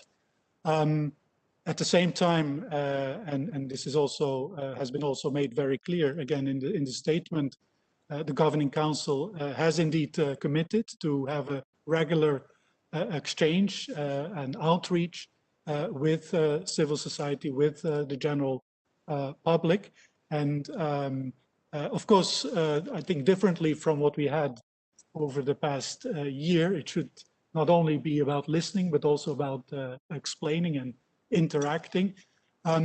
Whether this type of exchange will be explicit in terms of on a specific program, I mean, that's something that at this point I can't really say, but for sure there will be interaction on the various aspects of the action plan. Thank you very much. And it seems that we can try again with Mauricio Vargas from Greenpeace. Please bear with us and you should be upgraded shortly. Hello, can you now hear me? Yep. Yes. Okay, great. Well, thank you, Mr. Smith, for your presentation, and just let me comment that from my point of view, the strategy, at least related to your climate plans, don't seem to be very ambitious to me, but perhaps you can convince me otherwise. So I'm really excited, and I have two questions. The first question is, what is the concrete implication of the new climate strategy that you proposed? I mean, you provided a plan, but I think it's quite vague, no? So therefore, for example, it would be nice to know, for instance, what concrete changes the strategy will be for your CSPP portfolio. So could you elaborate a little bit on the potential changes we might see? And the other question I have is, why haven't you taken any concrete actions yet? I mean, you mentioned the urgency of the climate crisis, but your plans, like your timetable, doesn't seem to be very ambitious neither. So why haven't we seen any concrete results?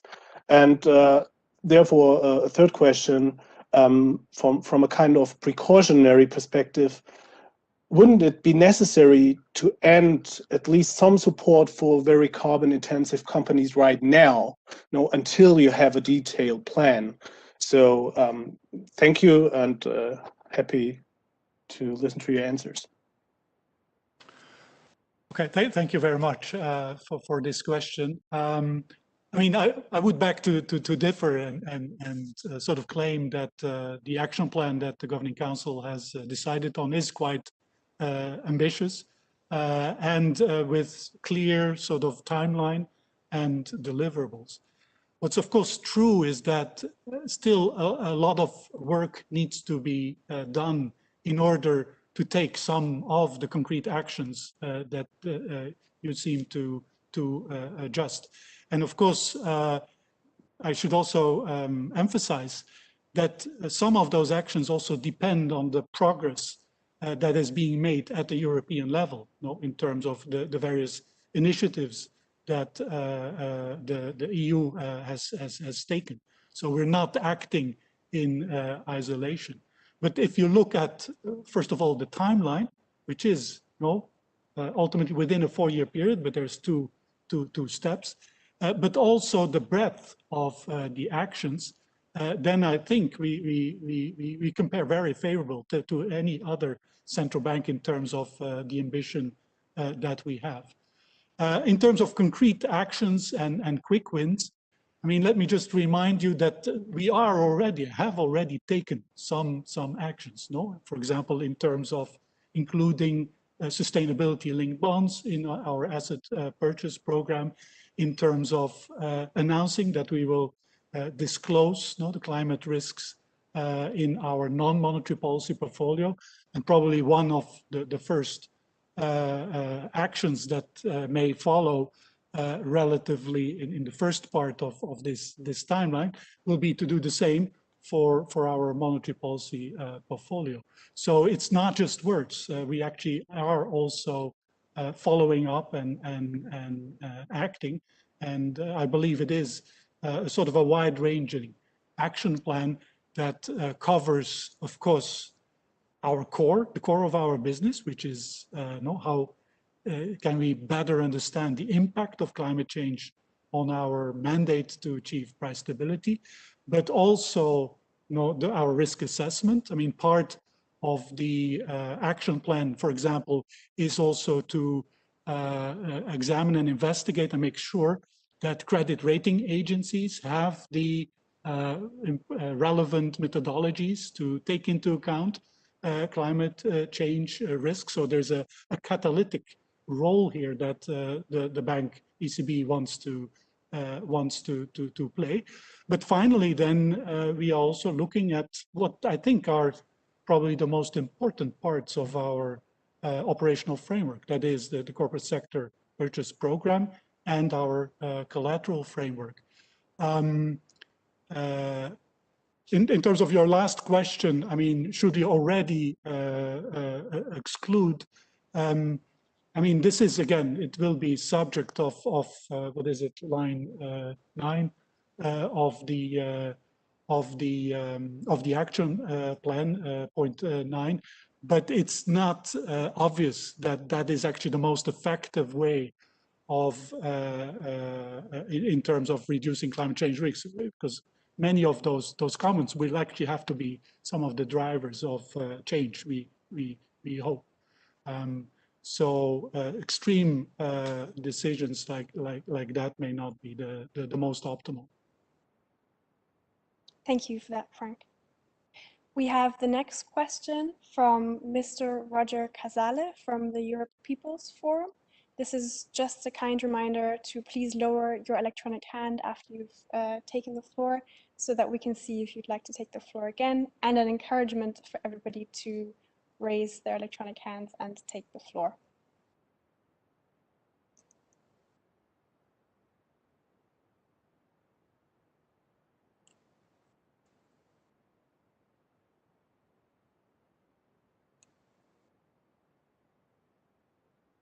Thank you very much.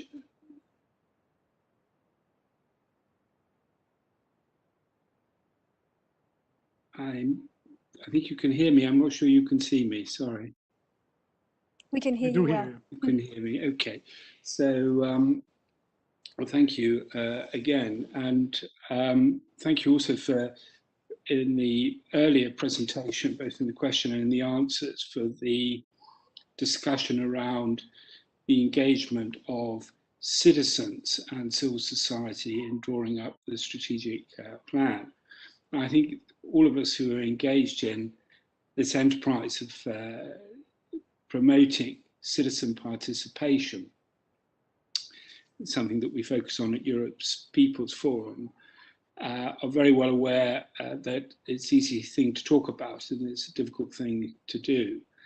So I wonder if you could comment on the challenges and the difficulties that you faced in reaching out to civil society and to citizens in particular, what you have learned from how you went about doing that, that you would want to apply in relation to how you conduct future consultations and engagement of citizens. You mentioned that there's going to be another phase of the consultation, and that's very welcome. I'm sure you agree that it's very valuable information that comes about from the engagement with citizens and civil society. Perhaps there's even, and this would be my second question, the thought in your mind that it would be good to put such consultations on a more permanent basis. Thank you. Thank you for your question, and particularly on the last suggestion. I mean, I will just take it as a useful suggestion. I mean, in terms of our experience in reaching out to various parts of society in the Euro area, of course, I mean, the first thing that comes to your mind about what are the challenges and the difficulties for an institution, European institution like the ECB, is that, of course, the audiences are very diverse in a number of ways. But I mean, first and foremost, in terms of language and culture. I mean, our union is about unity with diversity, and so to ensure that sort of that diversity is acknowledged and that we can reach out to the different parts of the society, I mean, is a challenge, even a bigger challenge than I would say in a national environment. Fortunately, we are not only an ECB here in Frankfurt, but also a system, the Euro system of national central banks. And I mean, it's obvious that the NCBs, the national central banks, will continue to play a key role in this outreach to local audience. I mean, at the ECB, of course, our comparative advantage is to reach out to pan-European civil society organizations like yours, to the European Parliament, to other European institutions, and of course more generally through our communication on our website. But an important role clearly has to be played by the national central banks, and so they are of course very much on board on this commitment to have more regular outreach programs with citizens. I mean, the other challenge I would sort of highlight, and I think I already mentioned it in the introductory Q&A, is comes from this diversity, but is also more general about the difficulties to reach out to citizens in a sort of a direct, clear, coherent, easily accessible fashion. So what we learned is that actually the knowledge of the ECB, of the central bank, of the euro is not very great. And so we need to really make more efforts in explaining really what we are about. And so that's another important challenge that hopefully in the coming months and years we will try to address. So I would say these are probably the two most important challenges that come to my mind. Thank you very much, Frank. I can see that we have the next question from Mark Beckman, also from Positive Money.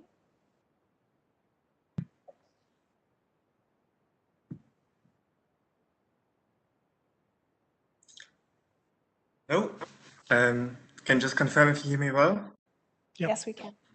Thanks a lot. I just wanted to come back to the last question actually on citizen engagement, because we as Positive Money have been organizing a big outreach project called the European Citizens Bank, where we built a platform similar to the Conference on the Future of the European Union, where we put up content on the monetary policy issues, where we organized webinars where citizens could learn about current debates, and where we organized citizen assemblies, where we drew citizens into a one-day, two-day workshop and let them discuss monetary policy issues.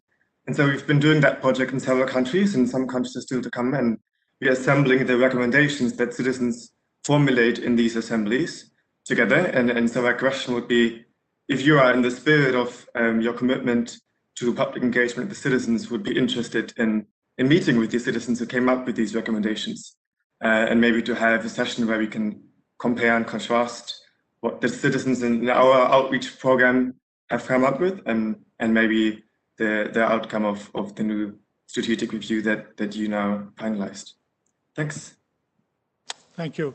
Of course, we are aware of your initiative, and particularly our communications department very much sort of follows what is going on. And I would say that it's very important to have those initiatives, because basically I think it can help better understand what the ECB, what monetary policy is about, and of course subject to sort of what the communications department is doing. I'm sure we would be happy to interact and to contribute where we can.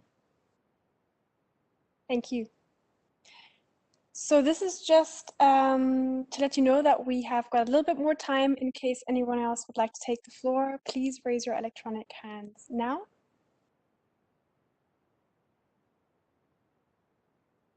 Otherwise, allow me to take the floor, Frank, and ask a question. Seeing as the last review was such a long time ago, do we already know when the next review is going to take place? Yes, in the sense that the Governing Council, in its statement, indeed also announced that from now on, it will periodically assess its monetary policy strategy. And so initiatives for future ideas and so on will be very useful as an input for these future assessments. And it has announced that sort of the next sort of meeting point will be in 2025. So in about, expected to be in 2025. So in about 4 years time. And we very much hope, I mean, this is very much in the spirit, you know, of continuing this conversation about what we as a central bank are about and how we go about in achieving price stability and achieving the mandate in the best way for the well-being of citizens in the euro area. Thank you. I can see that we do have one last question, and this question comes from Mr. Mauricio Vargas from Greenpeace again. Okay, yeah, well, I'll take advantage of the chance to ask a second question. It's, of course, related to your climate action plan. And there's another thing which I think remained very unclear, and would be very happy if you could help me to understand what's meant with the following sentence. When it comes to the CSPP, the ECB, or you were writing that corporates have to be aligned with, at minimum, EU legislation implementing the Paris Agreement through climate change related metrics, or, and that's what I really don't understand, commitments of the issuers to such goals. I think it's really a good thing that you refer to EU legislation and the Paris Agreement, but I totally don't understand why you implement a sentence where you're saying, and on the same level, you accept commitment of the issue itself to such goals. So what's the meaning of the second part of the sentence? Yeah, I'm not sure I understand sort of the subtleties of those two parts. But I mean, the sort of idea in general terms is indeed to make sort of commitments of some of the issuers to and implementation to the EU legislation that is related to the Paris Agreement, to make that sort of an eligibility criteria. Now, the way in which one does that, again, needs to be discussed. Is it?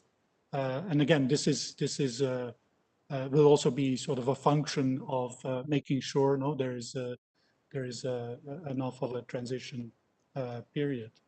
But sort of the general idea is really to provide incentives to issuers to basically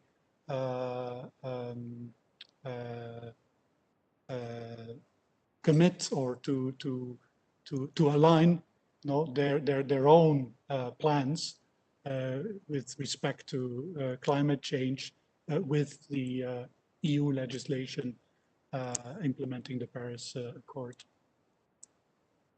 Thank you very much, Frank.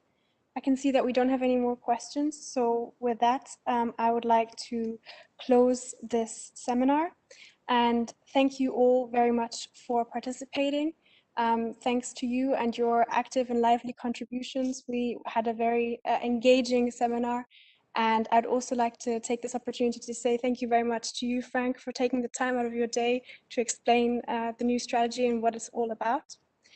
As usual, we are very interested in hearing your feedback. So if you have one moment, we'll be posting a link to a survey in the chat function, and it should take about 2 or 3 minutes to fill out, and it would really help us to improve the way we structure these seminars better and to tailor them more towards your needs. So we would really appreciate if you could fill out the survey. And otherwise, there isn't much left for me to say other than to wish you a lovely afternoon and hopefully a nice summer break. If you'd like to get in touch with us in the meantime, please do so by sending us an email at civilsociety@ecb.europa.eu. Thank you very much and have a lovely afternoon.